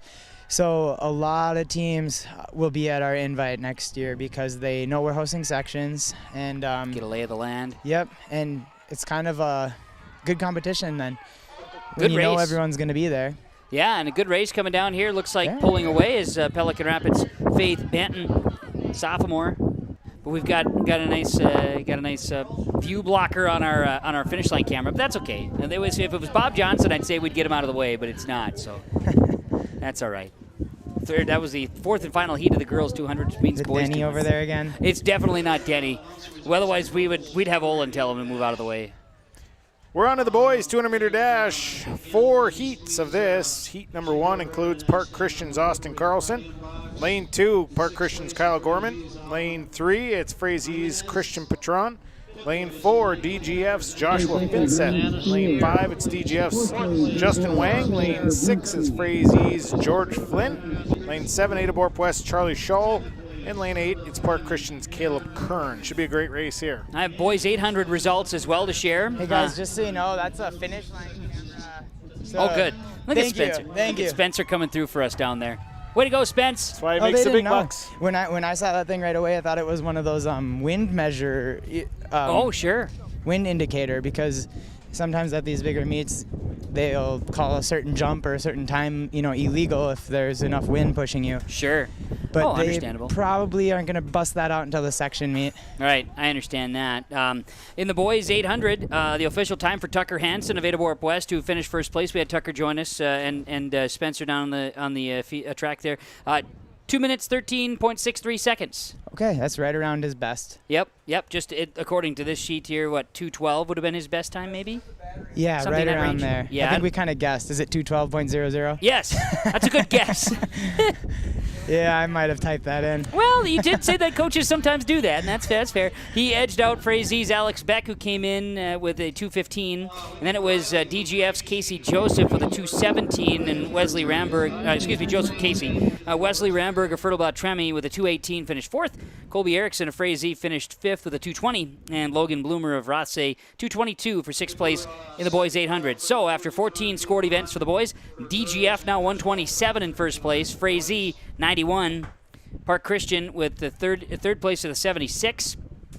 Pelican Rapids 4th with a 54. Ada Warp jumps into 5th place with a 49, now 10 points ahead of Rothsay in 6th. We're set here. Heat number 1. The gun is up. Runners up. Going to be a fast heat here. Wow, that was great timing, by the way. Yeah, it was. And here we go. It's going to be, looks like DGF. The 2 runners from DGF of Wang and Finseth. Those 2 inside, those 2 middle lanes. Finseth, your best time coming in lane 4, and he's pulling away. Wow, he looks strong. Wang Tight right race for there. 3rd, guys. Look at that. Starting to spread out there. Yeah, it did. Looks like Kyle Gorman's going to come away there, I feel, for us. Potentially there for 3rd place. Those last 20 meters are really important. I suppose you're really starting to get your groove too, right? I mean, that's where you should be at your fastest, potentially. Actually, Or not? I think you actually reach your top speed a lot sooner. Okay. It's deceiving because you think it looks like the strong runners like Finseth there. It looked like he was like increasing speed and pulling away, didn't it? Yeah. And this is just what I've been told, but in reality, it's just he's slowing down the least. Sure. So everyone's dying and slowing down, but the strong runners hardly slow down. They kind of maintain it. So, I don't know. It's deceiving because it always looks like the really strong runners are like, wow, they just pulled away the last 20, but really everyone else was just in the hurting a little bit more. So Spencer Ribke joining us here, as you've been hearing throughout the day. Spencer, cross country for boys and girls at Ada Warp West, and then also assistant track and field. But Spencer, share your background collegiately and your family's background between you and your wife, because track and field or running is a big piece of your life. Yeah. For those who don't know. Yeah, it is. I don't like my brother and I both competed collegiately at MSUM and cross country and track for myself, and even I think my dad hurdled way back in the day. Yeah. Oh yeah. Yeah. But no, I loved track when I was in high school. Triple jumper and distance runner. Here is Heat 2 of the 200-meter dash for the boys. Pelican Rapids, Sam Moe, Barnesville's Wyatt Roller, Pelican Rapids, Carter Johnson, Ada Warp West, Alex Sturton, Rothsay's Carson Jensen, United Clay Becker's Derek Tibbetts, Frazier's Gavin Vinton, and Fertile Tremie's Creed Tollefson. And it looks like it'll be Pelican Rapids, Carter Johnson across the line first. Yeah, and Alex Sturton would have been a scratch, I do believe, right? I believe you're right. Alex didn't run that? I didn't see him. Okay, he must have be injury related because he, as far as I know, he was supposed to be. So that's the interesting tidbit with meets like this. You cannot just take yourself out of an event, or they will disqualify you from everything that you're entered in. Oh, okay. But if it's a medical reason, then you're okay. Got it. Well, he was not out there, and so I'm trying to see maybe if he's because he would have been in heat. He would have been in Heat 2, so don't think they would have moved him out of that. No, I don't believe so. I'm gonna wander over towards the triple jump, guys. Sure, sounds good. Yahir Diaz of Pelican Rapids, Evan Caballeras, Adrian Reyes of Ada Warp West, Caballeras from Cabrales, that's Fertile Tremie. Travis Sullivan, Norman County East Hewlin Hitterdall, Gabe Schmitz of DGF, Cole Bentley of Norman County East Hewlin Hitterdall, Jack Bredman, Barnesville, and Thomas Gunnifson of Norman County East Hewlin Hitterdall. Third heat of the 200. One to go after this. Yes. A short one with our small crew there with 3 runners. The 3,200-meter run, the 2-miler coming up to follow, and then the 4x4 relay, which is tons of fun. Good thing it's cooled off that degree. Well, I tell you what, that extra degree might make a difference. Oh. The wind speed down 5 as well makes a difference, right, when it comes to the big ones. Right. Gun up, runners off. 26 is a pretty common number in this race, so we should have some really close ones. 26 and 27. Coming around turn 2 into the sunset. And a good push here from the two East Jilin Hitterdal runners doing very well. Look at the finish here by Cole Bentley coming out, taking it. Cole Bentley starting in lane 6, passing teammate Travis Sullivan. Titans go 1-2 in the third heat. Thank you. On to heat number 4. It'll be lane 3, Fertile Beltrami, Zach Default. Lane 5, Rothsay's Jesse Blondo. And in lane 4 was Jesse Blondo. In lane 5, it is Rothsay's Nathan Oeen. So we're set here for the last heat of the 200-meter dash before we get into the 3,200-meter runs. All right. I love the 2-mile. I'm all over it. You are very excited. In my coverage of the, in my assistance and coverage of the East Region North Dakota meet, Class B, a couple weeks ago. How many laps did you do? The girls 2-mile, the 3,200-meter, I had that baby covered like a blanket. Attaboy. I thought you were saying you were running alongside him with the coverage. Look at the legends. Peter Nance walking up here, Bob Johnson behind him. If we just get one of those hats. Yeah, if we could actually, and Bob's got a classic hat. He's got the Cougar Paw hat, it's a baseball cap. It's pretty sweet, too. I'm just saying, it's well represented. It is. It's very nice. So here we go. Just 2 runners in here. Is FinSep in first here? Yep.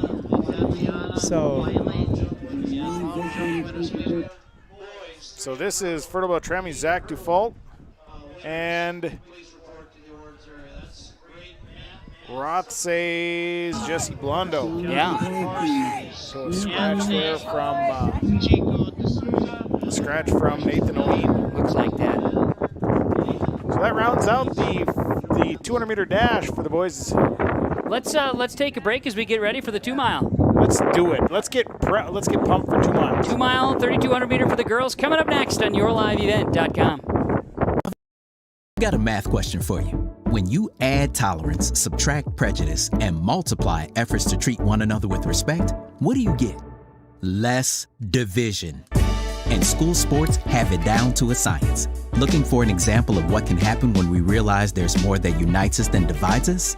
Look no further than high school sports in Minnesota. This message presented by the Minnesota State High School League and the Minnesota Interscholastic Activities Administrators Association.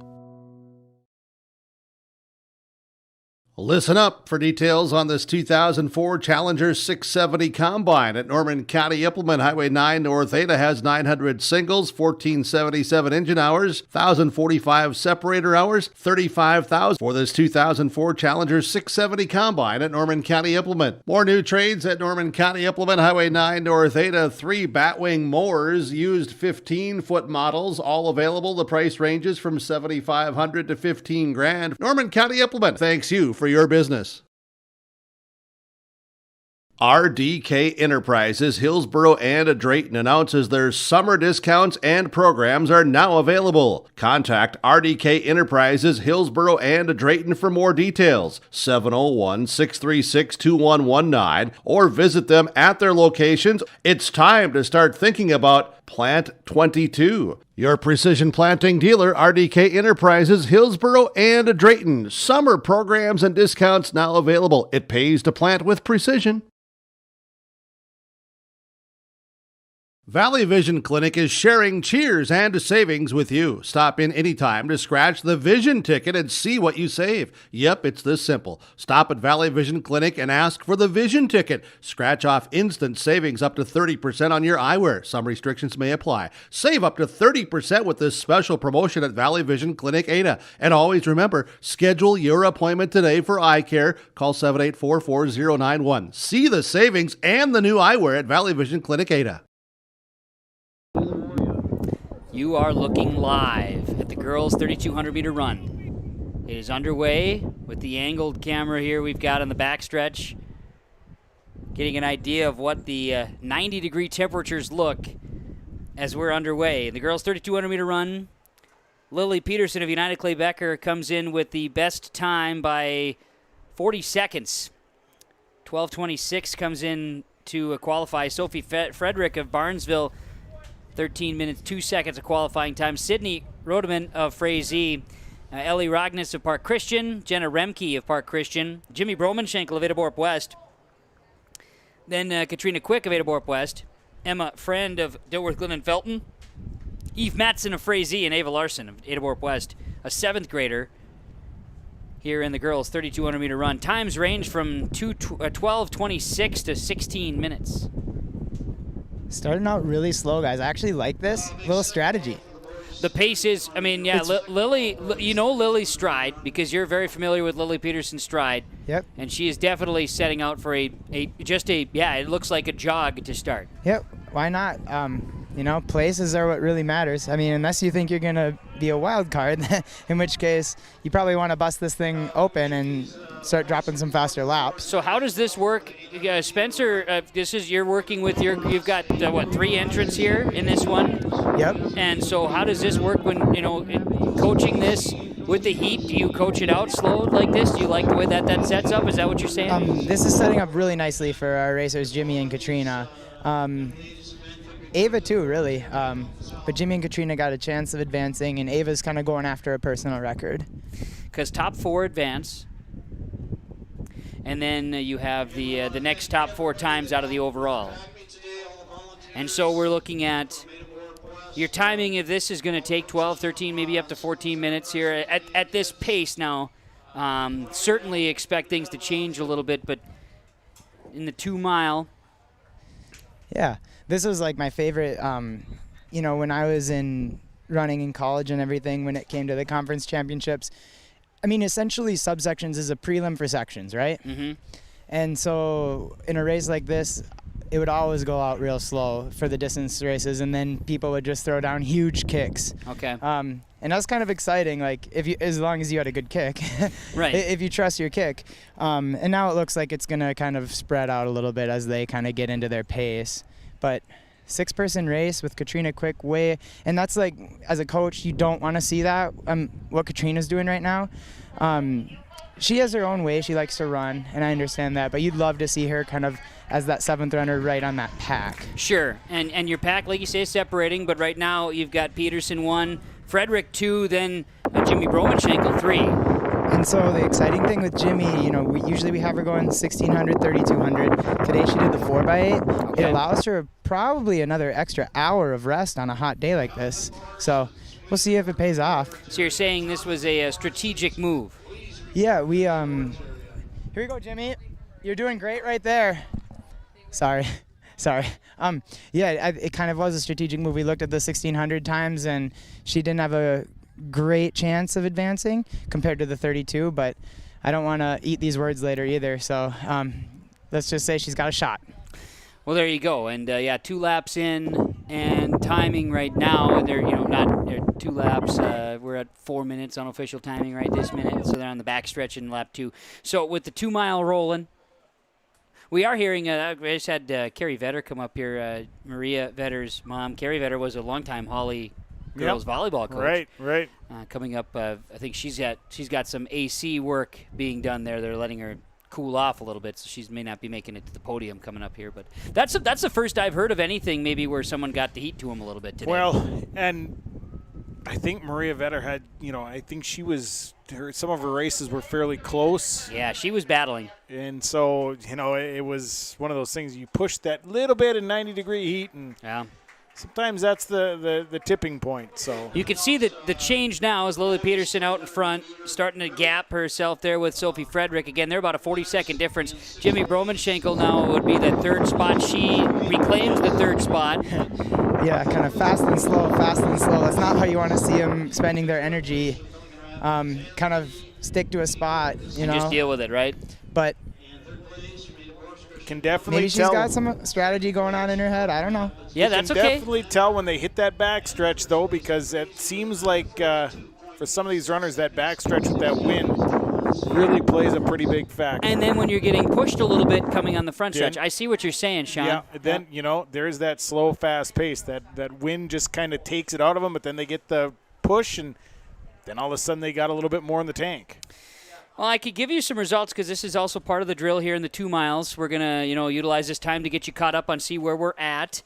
We could tell you that the boys' 200-meter dash finals are in. Joshua Finseth of DGF will take first place. That with a time of 22.38 seconds. You know what I need to do? Derek is right here with their controls. I need to just go like this, don't I? I need to zoom in a little bit. Crying out loud. Getting some water on the backstretch here. Are you, I noticed that. I just was gonna say, was that you getting water, or is this for the athletes? I might run by. Well, that is a good sign. Well, Ian's ready for me. Oh yeah, he definitely is. So mentioning with the boys 200 meters, as Lily Peterson will make the front stretch here. You can see the separation between first and second as halfway through. Girls 3,200 meter run. Joshua. That was Joshua Finseth of DGF, 22.28 seconds. Justin Wang, DGF, 23.06 seconds, came in second place. The girls 200. Kyle Gorman of Park Christian, 24.09, came in third. Christian Patron of Frazee finished fourth, 23.25. It was, I'm looking at the wrong thing. Sorry, the finals. Read the wrong ones. Sorry, that Sean. happens. Sorry, Sean. I was reading the seed times. Let's try it again. Josh Finseth, 22.38 seconds. First place. 22.82 is Justin Wang, DGF. 23.38 for Kyle Gorman. Christian Patron of Frazee, 23.64. And George Flynn of Frazee finished fifth, 23.87. Adabor West Charlie Shaw finished sixth, 23.89. So, through 15 events for the boys, DGF for the first place, 145. Frazee, second place, 100.66. Park Christian, third, 85.33. Pelican Rapids, 54 and fourth. Adabor West is 52 points in fifth, so just behind Pelican Rapids there. And Rothsay is in sixth with 39. As results in the boys 200 and then the updated team on the boys side as well. That was the most recent completed event we can share. I did say the girls 200. I'm quite certain I gave the girls 200 anyway. Maybe I didn't. I did not. Girls 200 went the way of Ellie Ryerson of Frazee, 27.07. Haley Selly of Frazee, second with 27.43. Andy Sandman of Park Christian finished third with 27.57. Morgan Engel of Adabor West finished in fourth, the seventh grader with a 27.75. And then Sarah Prodzinski of Adabor West finished in fifth, 28.16.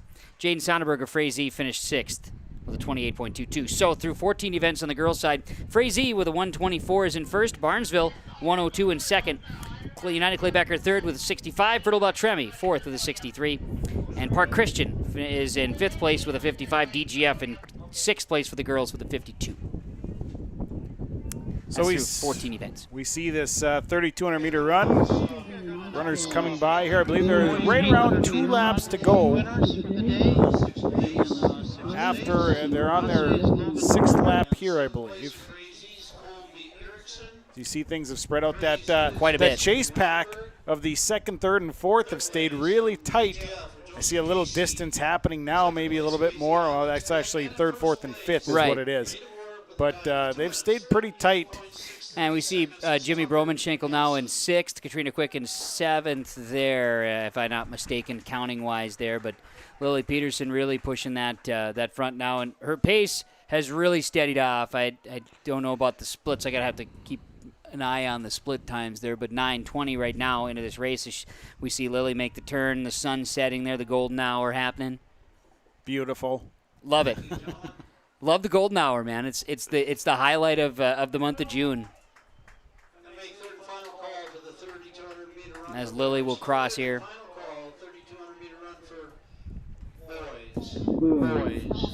Now they're showing 2 laps remaining. 2 to go. 2 to go. 2 to go.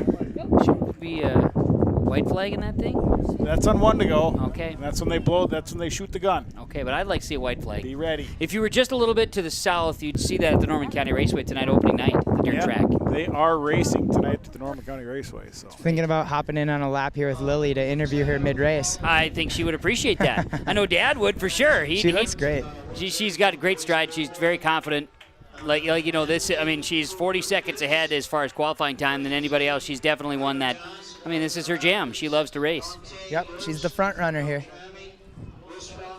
And she hasn't really dropped off on her pace at all. You know, you get to this point and you start thinking, all right, at some point you maybe see a little drop off, but she has kept that pace pretty consistent this entire time. Yeah, I love me some distance racing. This is it. One time, Spencer, I ran a 5K race on my own, though. It happened once. First place, then. Yeah, first place finish. Nice. That was a goal of mine. I wanted to get to see if I could do that far. 2 miles is a long way, but then after that, it's just, as Spencer knows, being a marathoner, after 2 miles, it's all the same. I beg to differ. I did a 3,200 out here on the track a couple weekends ago just to see if I still got it. Oh, and you did, didn't you? 5 minutes something. Okay, no.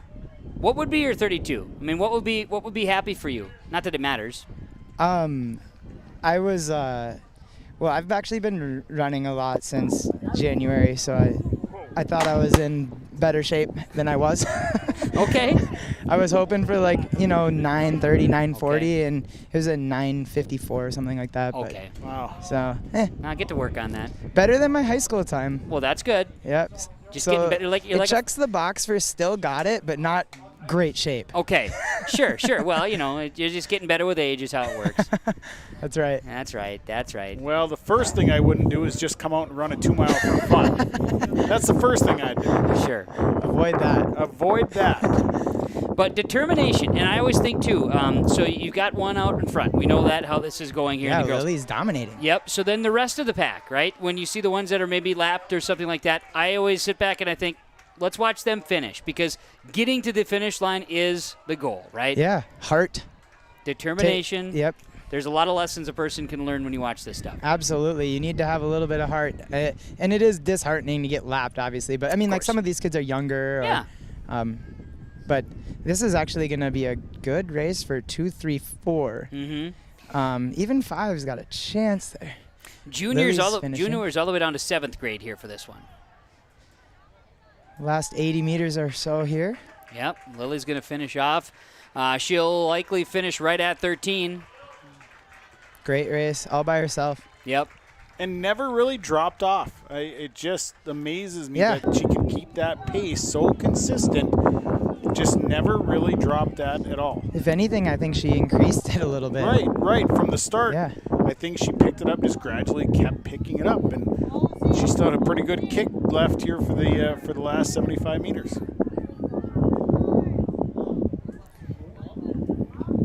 Definitely, like you say, running her own race. Lily Peterson will take home, I'll call it the checkered flag here in the 3,200-meter dash. That's what I'd call it. I also call it the dash.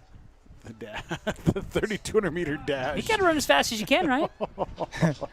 Stay in your lane the whole way. It'd be quite the stagger. And now we're starting to see here we see some over-exuberant runners, coming to cheer on their teammates. I hope they get that going during the 4x4. It's the best. Kids running back and forth. I love That is the best. I don't care how hot it is. Yeah. I say that as someone who's just sweating up in the booth. Here's Sophie Frederick, Barnesville, coming in second place finish. Got some great cheers, and that was from her teammates there that were coming across the track. And you talk about that, Spencer, just that camaraderie, that whole bit, that is so huge, and that is big in the 4x4. Yeah, one of my favorite things when you're not involved in the 4x4 is still the 4x4 because you get to cheer, you get to run around, you get to go crazy. Your events are all done for the day, so it's just there to support your team. And I know some coaches and some people kind of discourage the stuff on the infield. I'm a huge supporter of it. I'm like, get out on the field and go crazy for your teammates. Cheer, cheer, cheer. The girls 4x4 is absolutely stacked in our subsection, so we still got the boys 2 mile here with only like 5 or 6 guys, but that girls 4x4, I'm really looking forward to it. Should be a lot of fun. That is a highlight, no doubt. And it's it's the shutdown. It's the last bit. So as you're getting the racers to finish off here on the girls' 2 mile, the 3,200 meter run coming to a close here. As Spencer mentioned, just 5 guys in the boys' 200, and that includes Chandler Gray of DGF, Andrew Altine of Park Christian, Chase Jeline of DGF, Owen Winter of DGF, and Drew Hemberger of Ada Wharf West. Maybe we'll take a time out here and take a break as the girls' 3,200 meter run will come to a close. The boys is next. Subsection 30 coverage, track and field on yourliveevent.com. American American Crystal Sugar Company, with their 4,000 plus employees and shareholders, are deeply rooted in the communities of the Red River Valley. They're committed to the sustainability and growth of their business and to improving lives in the places where we work and live by investing in people, our communities, and the future of American Crystal Sugar. Visit crystalsugar.com to learn more about scholarships, grants, volunteerism, donations, and more through the Community Roots American Crystal Giving Program. Growing strong community roots. American Crystal Sugar Company. One of the main benefits of moving to the Halsted Living Center and Heritage House community is to enjoy every comfort of home without the burdens of home ownership in an environment that offers choices for care assistance, social interaction, group activities, or simply quiet, comfortable living. Another reason to choose Halsted Living Center and Heritage House is to get back to living life through their all-inclusive services and full array of social events, spiritual enrichment programs, recreational activities, and lifelong learning. For more information, call 456-2105 or log on to halstedlivingcenter.com. There's no way to count the number of sandwiches you've packed over the years. Hard to imagine this day would come. Yeah, there's still the same fields, the same roads, the same hard work. But now they're in someone else's hands. And you couldn't be more proud of who you're handing the farm to. No matter what the future holds, Ag Country is here to help you plan ahead. If you're an Ada business, you may be eligible to receive 1% interest loans from the Ada EDA. This 1% interest loan is available for business expansion, business renovation, business improvements, and new businesses in Ada. Visit or contact Ada City Hall to receive additional information at how your business may be eligible to receive 1% interest loans from the Ada EDA. Contact the City of Ada, 784-5520, or visit adamn.gov. All right. Here we go. 3,200 meter boys run. Here we go. Welcome you back. Subsection 30 coverage here on yourliveevent.com. Kevin Copeland, Sean Beer, Spencer Ribke. Spencer's been getting some unofficial results as we're underway. We're looking live on the start. 8 times around this track, the 3,200 meter boys. Take it easy, Drew. There we go. Nice and easy. There's Coach Ribke. We had to get that in there. Drew, this is tough for Drew. I mean, just look at the heat, 10:45, and then basically 11 flat, 11 flat, 11 flat, and then his PR is at 12:47. So don't get sucked into that speed right away. You'll kill yourself. I can only imagine. And you want to, right? I mean, isn't that the instinct? Yeah, I mean, you get sucked in and pulled along, and maybe if they were like 30 seconds faster, but you usually don't tell kids slow down. So here's the teammate aspect. I see Lily Peterson out here to come and cheer on her UCB teammate, which he was, as Spencer, you mentioned, a technology addition basically here. But you've got Lily who just won the thing, now out encouraging her teammates. I mean, who knows? She might be running the 4x4 here too. She probably will. Beast for mode. Fun. Well, for fun. We got to do something. Now I'm looking. Yeah, I think he did. Checked his watch. You got to check it out. How are we doing? Comparison. 1:17 on the first lap. And the young man from UCB who's out in lead, we do not have his name, and we apologize for that. He was a late addition, and we knew that there was an addition coming. There's a pretty firm deadline of 9 p.m. last night, but I think it was a technology error, which is why he didn't get entered. Okay. Because that's pretty unusual, but you gotta love technology. Don't want to punish the kids. No. So we'll recognize him as in first place. I'll do some investigating. Yeah. Try to get a name with in first place. Well, he has got a good pace going right now, as he's got a chase pack behind him. That includes, I believe, I'm going to say that Chandler Gray is in that chase pack. There's a good chance that Chase Jeline is in that chase pack. And also Andrew Hulteen. This is where, so as a broadcaster I did fail, and I apologize, but since we have so much time to talk about it, I didn't bring my binoculars. Now this is when I was experienced in my 2-mile race broadcasting history here. The binoculars help you so much on the backstretch. I believe that. I do. But we have fantastic camera angles thanks to Preston DeVille out in the field. many thanks, and we can't thank Preston enough for being outside. 90 degrees right now. It's actually cooled off 6 degrees since 4-something this afternoon. And he's actually been outside since about 11:15. Roughly, yep. So he's going to have some nice color. Yes. It's all good. Wind and sun. Look at the visuals here as we've got that golden hour sun coming in. Love golden hour. Look at that. So I'm getting some intel here on our leader, guys. Okay, good. Intel. He might be a 10th grader, but he might be an 11th. Okay. And it's Taylor Chip Johnson. Taylor Chip Johnson. Right? Okay. All right, I That's got Taylor it. Johnson. They call him Chip. They Well, call he might, so we, might we be a will, sophomore. We will call him Chip as well. Maybe a sophomore. I don't He know. Maybe might a be a ninth junior. grader. I don't know. Well, now school's out for summer, so maybe he's sophomore going to be a junior. You know, maybe Yeah, that's how. confusing. Right. Doesn't matter to me. He's Chip. Here comes Chip. He's leading the way around and third. you know, UCB is Hawley combined with LPA, so I don't know if maybe I didn't ask a kid from his school. Now that's entirely possible. But we know that he has a nickname, so. And that's impressive. Wind speed now about 12 miles an hour as Chip makes his way in front of the I grandstand. think the nickname is more important than the grade anyway. Oh, Chip, absolutely. Look at Chip's shoulders, though. Steady as he comes around. He actually does. Yeah, he's got a nice looking stride. Looks relaxed up top. Yeah. We were taking notice some of the girls. They did not look so relaxed with their shoulders and their facial expressions. And Yeah, Chip looks like he's got it. Andrew Hulteen in second place for Park Christian right now, and he's just kind of biding his time a little bit. He's not letting Mr. Chip Johnson get out too far. He's just he's hanging at that same distance, and you got to kind of feel like maybe he'll make a kick here as the race goes on. definitely, he's not going away. Yeah, he's got Chip out there in He's front not going frying away. a little bit, right? Chip's gonna have to battle him off, I think. You know. Well, more than likely. Just always knowing he's right there if he's keeping that steady pace. Oh, little water there. Oh, yeah, it was a good release here too, Mr. Hulteen. Just a quick toss, taking care of business. The 3,200 meter run. This is where it's at. The distance, and it's it's what? It's a marathon, not a sprint, right? That's what they say. You don't want to expend it.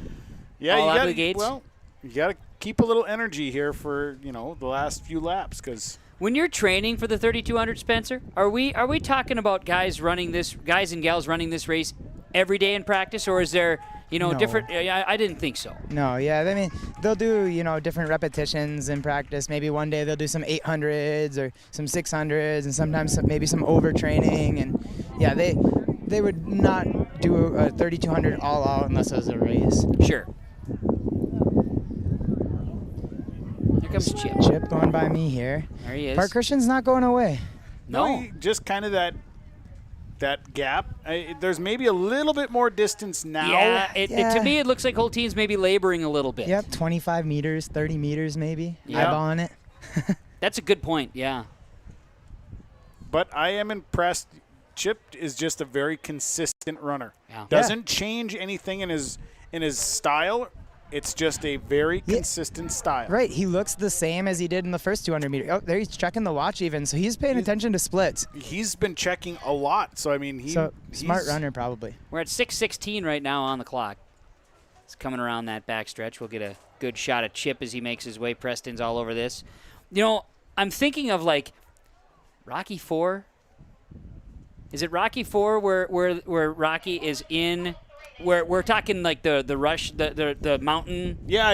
Montage. Yes, when he battles Ivan Drago. And Ivan's just running around, and I feel like Chip's kind of got some of that Ivan around the corner, like just steady. And Ivan's running around, and they're just like, they got the whole montage thing happening. I feel like that's what Chip's doing out there for UCB. Like I said, as many laps as he's got in, he has not changed his style or his pace at all.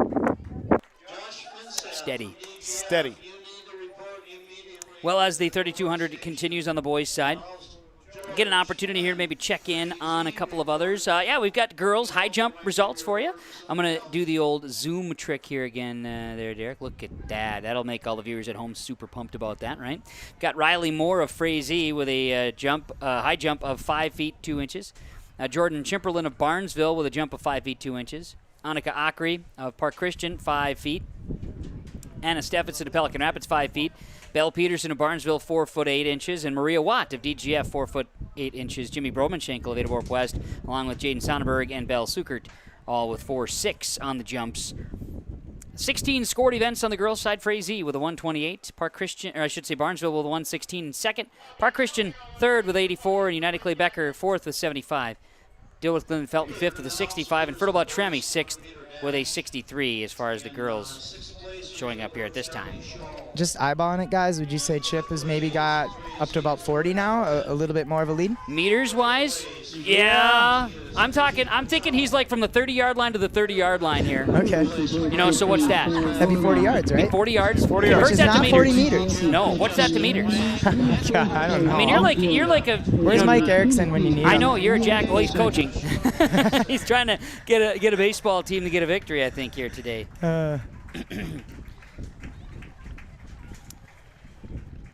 That lead he hasn't expanded it greatly. It's just kind of a slower expansion, but. Yep, and now he's starting to lap Drew there.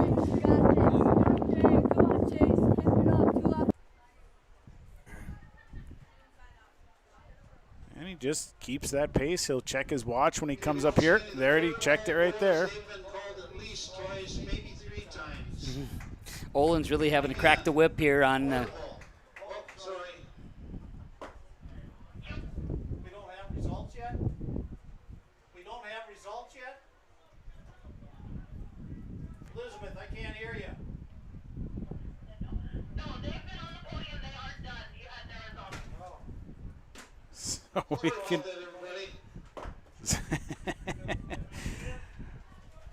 Well, we'll see that Chip Johnson. You'd think I'd be able to type in the conversion rate, but 90 degrees and texting is not working out here. Last lap here for United Clay Beckers. Is it Taylor Chip Johnson? I feel like that's right. By the way, 40 yards is 36.576 meters. Okay. Makes sense. Yeah, it comes up. I mean, it's perfect. Makes perfect sense. Makes sense. Yards to feet to meters. So, riddle me this, right? Feet is is standard, right? Meters would be metric. So what is yards? Is yards just another standard? Is that how that works? As far as the measurement tables? Where does yards fit into this? Is yards a standard? I feel like it maybe is a standard. I think it must be. It's got to be a standard. Because it's not metric. Yeah, standard. It's got to be standard for yards. Standard, yeah. Because you think of feet right out of the gates, right? Anyways. Yeah, that's standard. Yeah. Here comes Chip. And Chip, I feel like he's maybe picked it up now. He's really checking that watch. Uh-huh. Coming around here at 10:49. He is very consistent, a very strong runner. Mm-hmm. Makes his turn. Comes Got down the front a good stretch. kick here this last Smooth. stretch. Yeah, he's pushing it. Wrapping it up. A little extra stride for Chip. Out of UCB. Great race, all by himself the whole way. He'll find his way to the finish line. But you know what? 11:09 unofficial. Andrew Hulteen from Park Christian was consistent as well. And Yeah. he never let that gap get any more than about 35 to 40 meters, somewhere's in there. 11:17 unofficial. He's Just only kept- out by 6 seconds. Just kept that same. His stride was exactly the same too. Just consistent running, good runners. I like it. 3,200-meter race is coming to a close on the boys' side with, again, the win going to our guy Chip. Might see his name show up here in the final results. Maybe. But we know who he is. We know. We know who's standing on the podium. We do. And we will get ready for the day's final event. The girls and boys 4x400-meter relay. Yes, and we've got 6 teams for girls, 4 teams for the boys.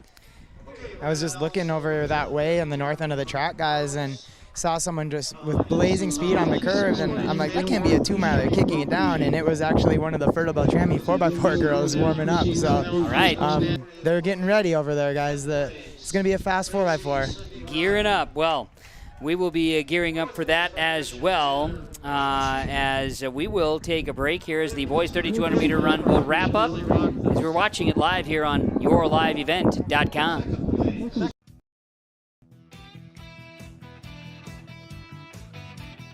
Ada Electric Incorporated has been serving the area's electrical needs for over 40 years and wants to be your electrical connection. Whether it's electrical work for residential, commercial, ag-related, new construction, remodel, or generators too, choose Ada Electric Incorporated. Call 784-7186 for your next wiring project with Ada Electric Incorporated.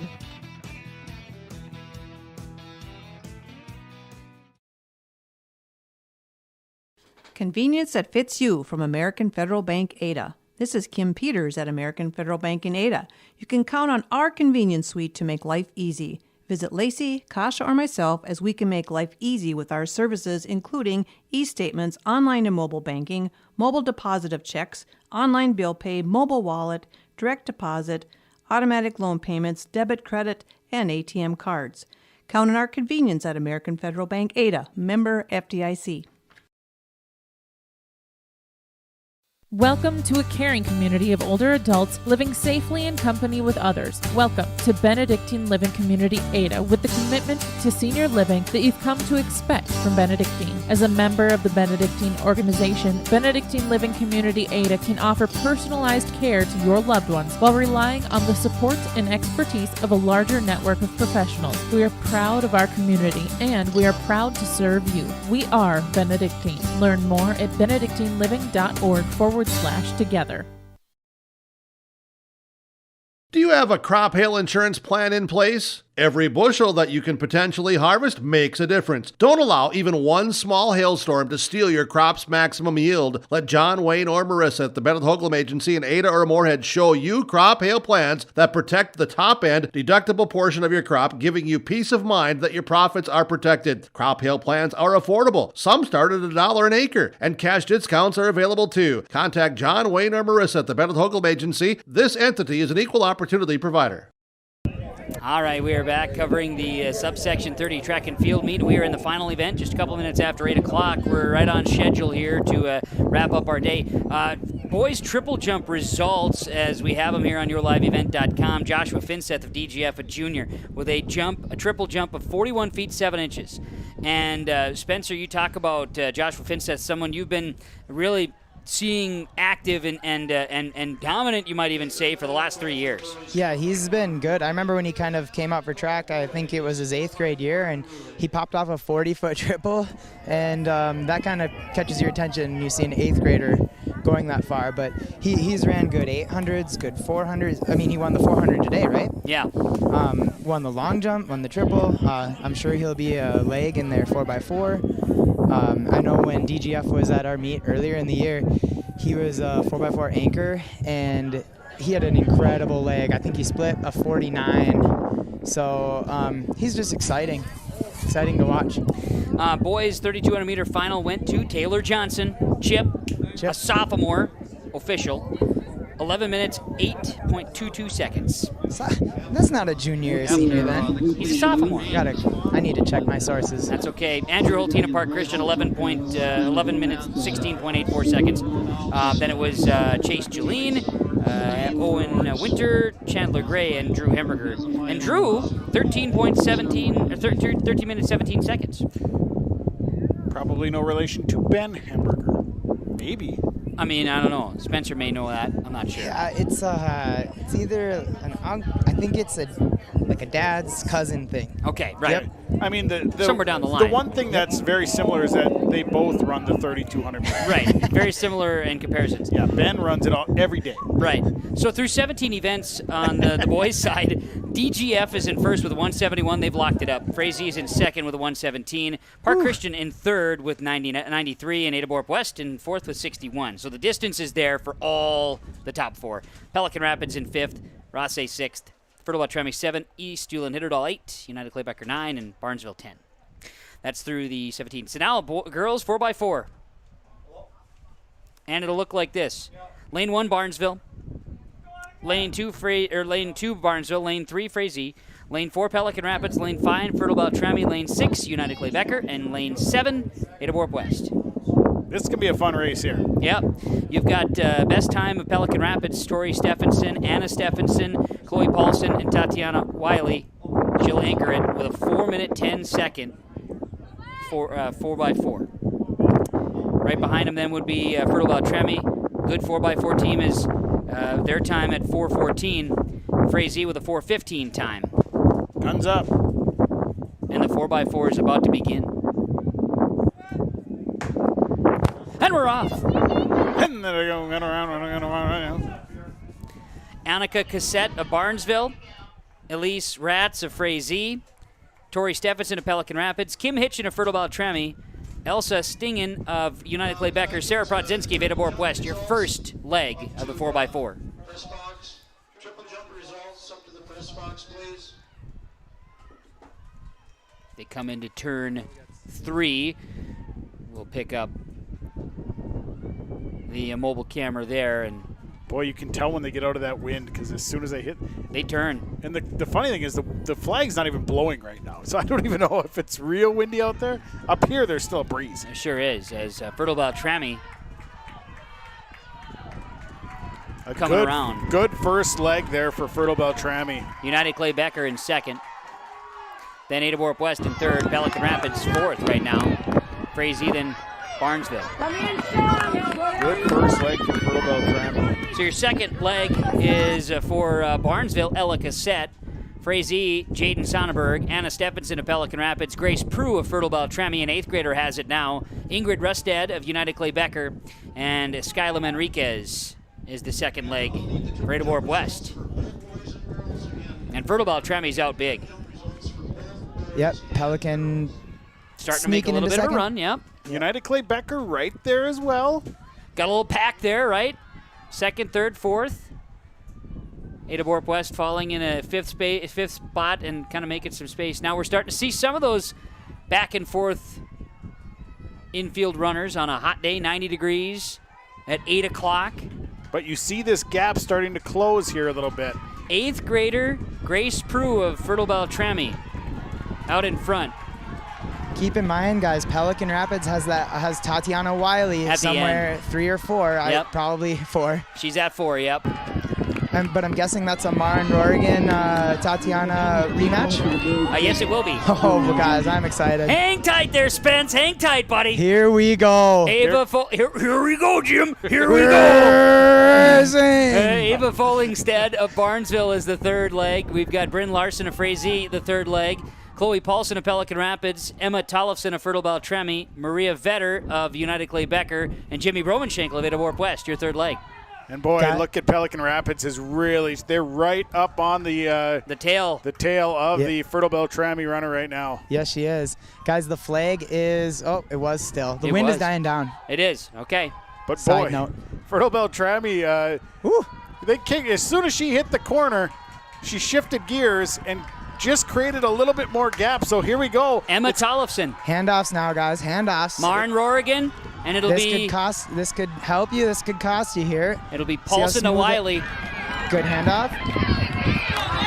Oh, Two good handoffs. She had to hesitate. There was hesitation there, and look at that. This is going to be the an rematch. Exciting finish here as Rorigan's got just a little bit of gap, but you can see that Wiley is coming strong. This is good stuff. Coming on the backstretch. Rorigan really pushing. Her strides are rather short in comparison to Wiley, who's got a little longer strides. How does that play into effect? I don't know. We'll see coming off the turns here if Wiley makes a good kick at the end.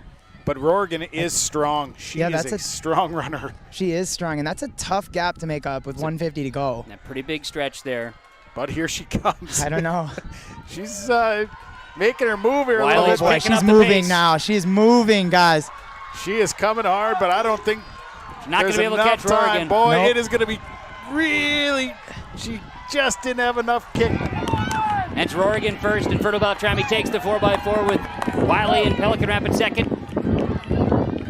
And it'll be Faith Rustad of United Clay Becker third. And wow, what a fun race that was. And you can tell looking down to the finish line with Maren Rorigan, you knew she gave it her all because she was exhausted as soon as she got across the line. She pushed it. 3 events in the heat today. 4 teams under 417. That's 64, 64, 64, 64. I mean, that's pretty hard to find some of these small towns. 4 girls to run low 60s. So it all comes down to one more event here, the boys 4x400 meter relay. 4 teams. Lane 3 it'll be Pelican Rapids. Lane 4, Dothan and Felton. Lane 5, Frazee, and lane 6 is Fertile Beltrami. 3200 meter for boys. These people report. So this is the last event of the day. Can't hold anything back, Jim. There's no Jim here. There's just a Spencer, a Sean, a Kevin, a Derek, and a Preston. He'll be up late tonight, though, rewatching it, won't he? Oh, I would think so. And it doesn't change. You can't hold anything back. You still can't hold anything back. You just can't. And it's been a lot of fun. This has been a good day of activity, no doubt about it. So we were talking Finseth earlier. Is he on there as an anchor, perhaps? Let me look. Okay, here we go, man. Here we go. Here we go. All right, so the boys 4x4, we've got 4 teams. Pelican Rapids, DGF, Frazee, and Fertile Beltrami. For the DGF Rebels, I do not have a Finseth. Oh, shoot. And the boys 4x4. I do not have a Finseth. I have Dylan Selly. No, I'm looking at the wrong team. No, I still don't have a Finseth. Step 1. Look at the right team. Yeah, Joe Wilson, Casey Macheski, Brody Friend, Joseph Casey for DGF. For Pelican Rapids, it'll be Sam Moe, Jesus Moreno, Tristan Langberg, and Sebastian Centeno. Frazee, you'll have Dylan Selly, George Flynn, Christian Carlson, and Nathan Johansson. Fertile Beltrami, Riley Benson, Ryan Melby, Evan Corrales, and Zach Dufault. 1, 2, 3, 4. 4x4 to wrap it up. Maybe it'll be possible to get an interview with this Fertile Beltrami 4x4 team? 4x4 team. Well, that would be great. If you want to do that, we would... should we try? We would welcome that. Guys got any questions for them up in the booth? Well, I would ask Maren Rorgan if she left it all on the track. I'm gonna give her a minute. Yeah, that's fair. They look a little tired there. I would ask her that. I would say, what were you anxious about the rematch? That type of question. Oh, there's a question. See, I just don't have the experience like you guys. It's okay. Well, we just spit it out. Kind of make it up. As we go. Yes, you have some prepared, but you have to listen and go on the fly. Guns Roll up. with the punches. Guns up. Oh no, the misfire. What? I believe the gun did not go off like it was supposed to. Yep. I think you're right. Who is the starter, by the way? I don't know. Okay. Is it Mike Martin? It's not. It's not Mike Martin? He was booked at another. He was booked. Yeah, I'm not surprised Mike Martin was booked for something. He's the first to go, you know. Well, and he's a legend. When, so. yeah, when in you're the world of when you're starters, that legend status. If you're there. Mark Jacobson's a starter. Okay. Got it. Yeah, I could have looked in the, right here in the program that I've been looking at all day. But why not just bring it? Olin, we all need help. There it goes. We're underway. The 4x4, and look at the golden hour sunset. Man. Yeah, absolutely. Let's get all 4 of you tonight. Golden hour's like long time. Go ahead. We got the Fertile Beltrami champs down here, guys. Exciting race. And the girls 4x4. Spencer, go ahead. All right. So first question for Maren here. Do you have it in your head anywhere like this is the rematch from the Open 400 and you knew she was coming behind you? It was a really good race in the 400 and I really wanted to catch her then, so I was glad I got to run against her again, but she's amazing. She's such a good runner and it's so fun to run against her. So how important was it for you 3 to kind of give her the stick like with a little bit of a lead? We were all like, well, this is the last race of the day. Might as well give it all we got. Nothing else left. Absolutely. So what is your goal now as a team, taking it to the next step to the section meet? Do you have a goal in mind? All right. Lots of big smiles, and we're all agreeing state, guys. Love it. Thanks a lot, Spencer. Thanks, great stuff. Great stuff down there from Spencer Ribke. That's great. That's the 4x4 girls from Fertile Beltrami. Meanwhile, DGF off to a run here in the second leg of the 4x4 and the boys. Casey Macheski has it. It's Jesus Moreno with Pelican Rapids, George Flynn with Frazee, and Ryan Melby carrying the baton for Fertile Beltrami right now. And like Kevin said, you got to leave it all on the track. You can't hold anything back. can't hold anything back. Just like they said. Just like we they just said. knew we couldn't hold anything back. Can't hold it back. You just can't hold it back. Like, yeah, I mean, last race of the day, was that one of the comments? Yeah, Yes. last race of the day, you can't hold anything back. Lots of smiles, too, by the way, from those 4 girls. They're pumped up. 8th grader Casey Macheski coming across in the front here for DGF right now, followed by Frazier's George Flynn, Pelican Rapids Jesus Moreno, and it'll be further Beltrami's Ryan Nelby. What's the temperature update here? I can give you that update, Spencer. Thank you for asking. Feels actually. nice. I am in the shade, though. It feels like it's cooled off nicely. It does. I'm going to say like an 86. Wow, that's incredible. 87. Oh, 86 in the shade. Yeah, right. Yeah. Yep. Exactly. And we did hit 96 earlier today at about just before 5 o'clock. Frazee is closing here, guys. This is the third leg, and Frazee has handed off to Christian Carlson, a senior. Brody Friend has it for DGF. Tristan Langberg has it for Pelican Rapids, and Evan Cabrales for Fertile Beltrami right now. Yeah, Frazee has really closed the gap. Looks like it's with Brody Friend of DGF, a freshman. Looks like he's laboring a little bit. That just could be his running style. He's got nice neon shoes just like you, Spence. Yeah. Easy to spot. Absolutely. There he found another gear there, I think. Yep, and you run faster with neon shoes. That's right. Here's the handoff. Good one. Good. All right. Joseph Casey's got it. Doesn't get better than this. Nope. Frazee right behind, and there's a lot of energy right out of the gates from Frazee's Nathan Johansson. And here he comes. Wow. Johansson. He's not going to hesitate. He's going right by. Yep. He's going to turn it on. I wish we had more kids like we talked about going crazy here on the infield, but should be. Maybe they will as they turn the final home stretch. Be interesting. The battle is first and second. Frazee's Nathan Johansson and Joseph Casey of DGF. They come round, turn forward. We're watching them.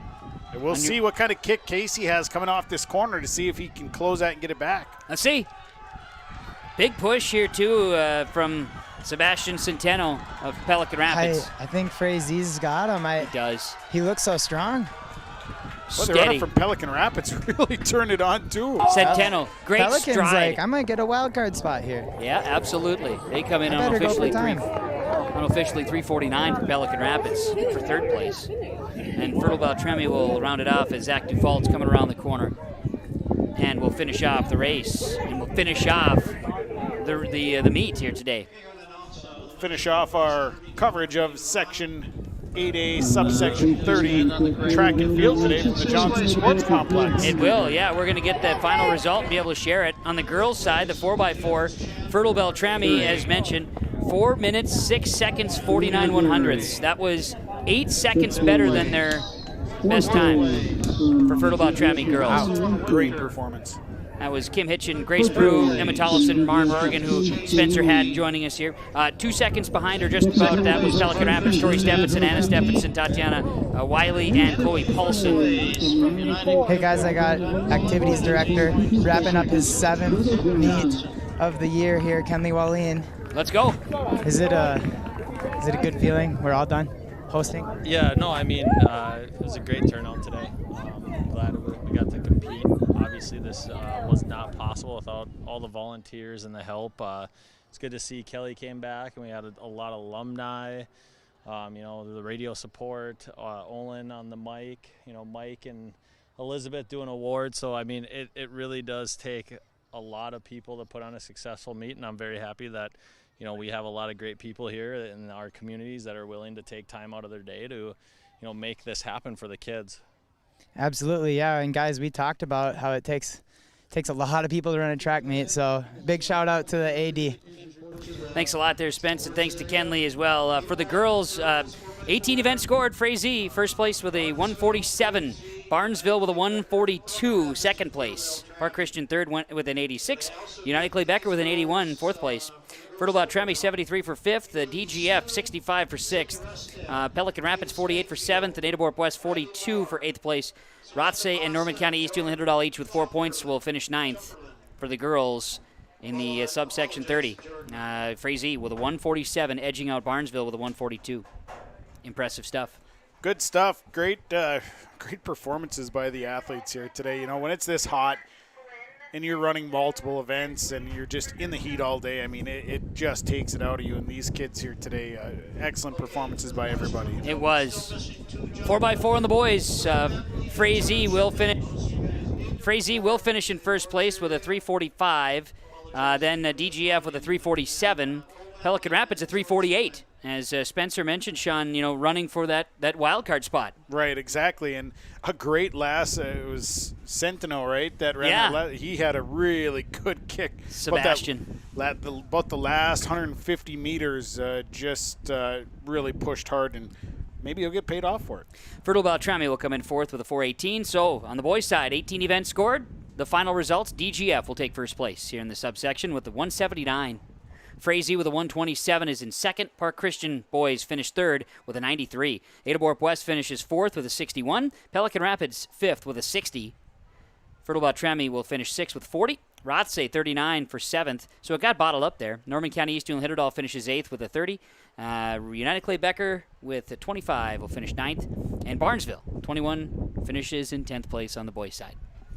Excellent day, excellent performances, and a whole lot of fun to be part of the track and field today. Spencer Ribke, thank you so much for all of your efforts down there on the field.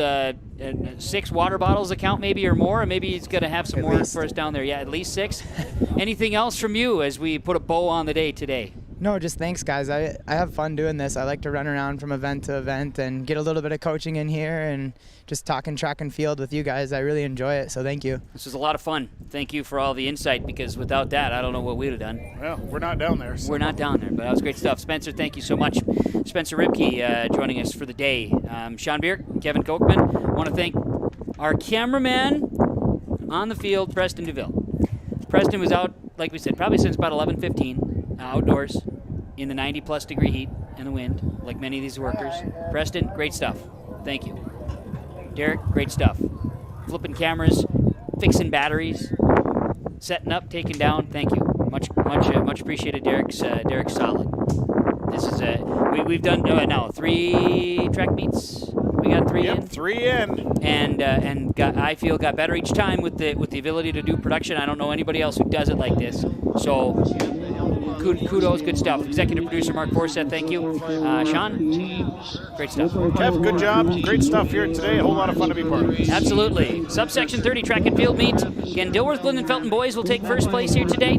We have a number of individuals, of course, the top 4 at each one. Top 2 relays will all advance to Tuesday, Park Rapids for the Section 8A meet.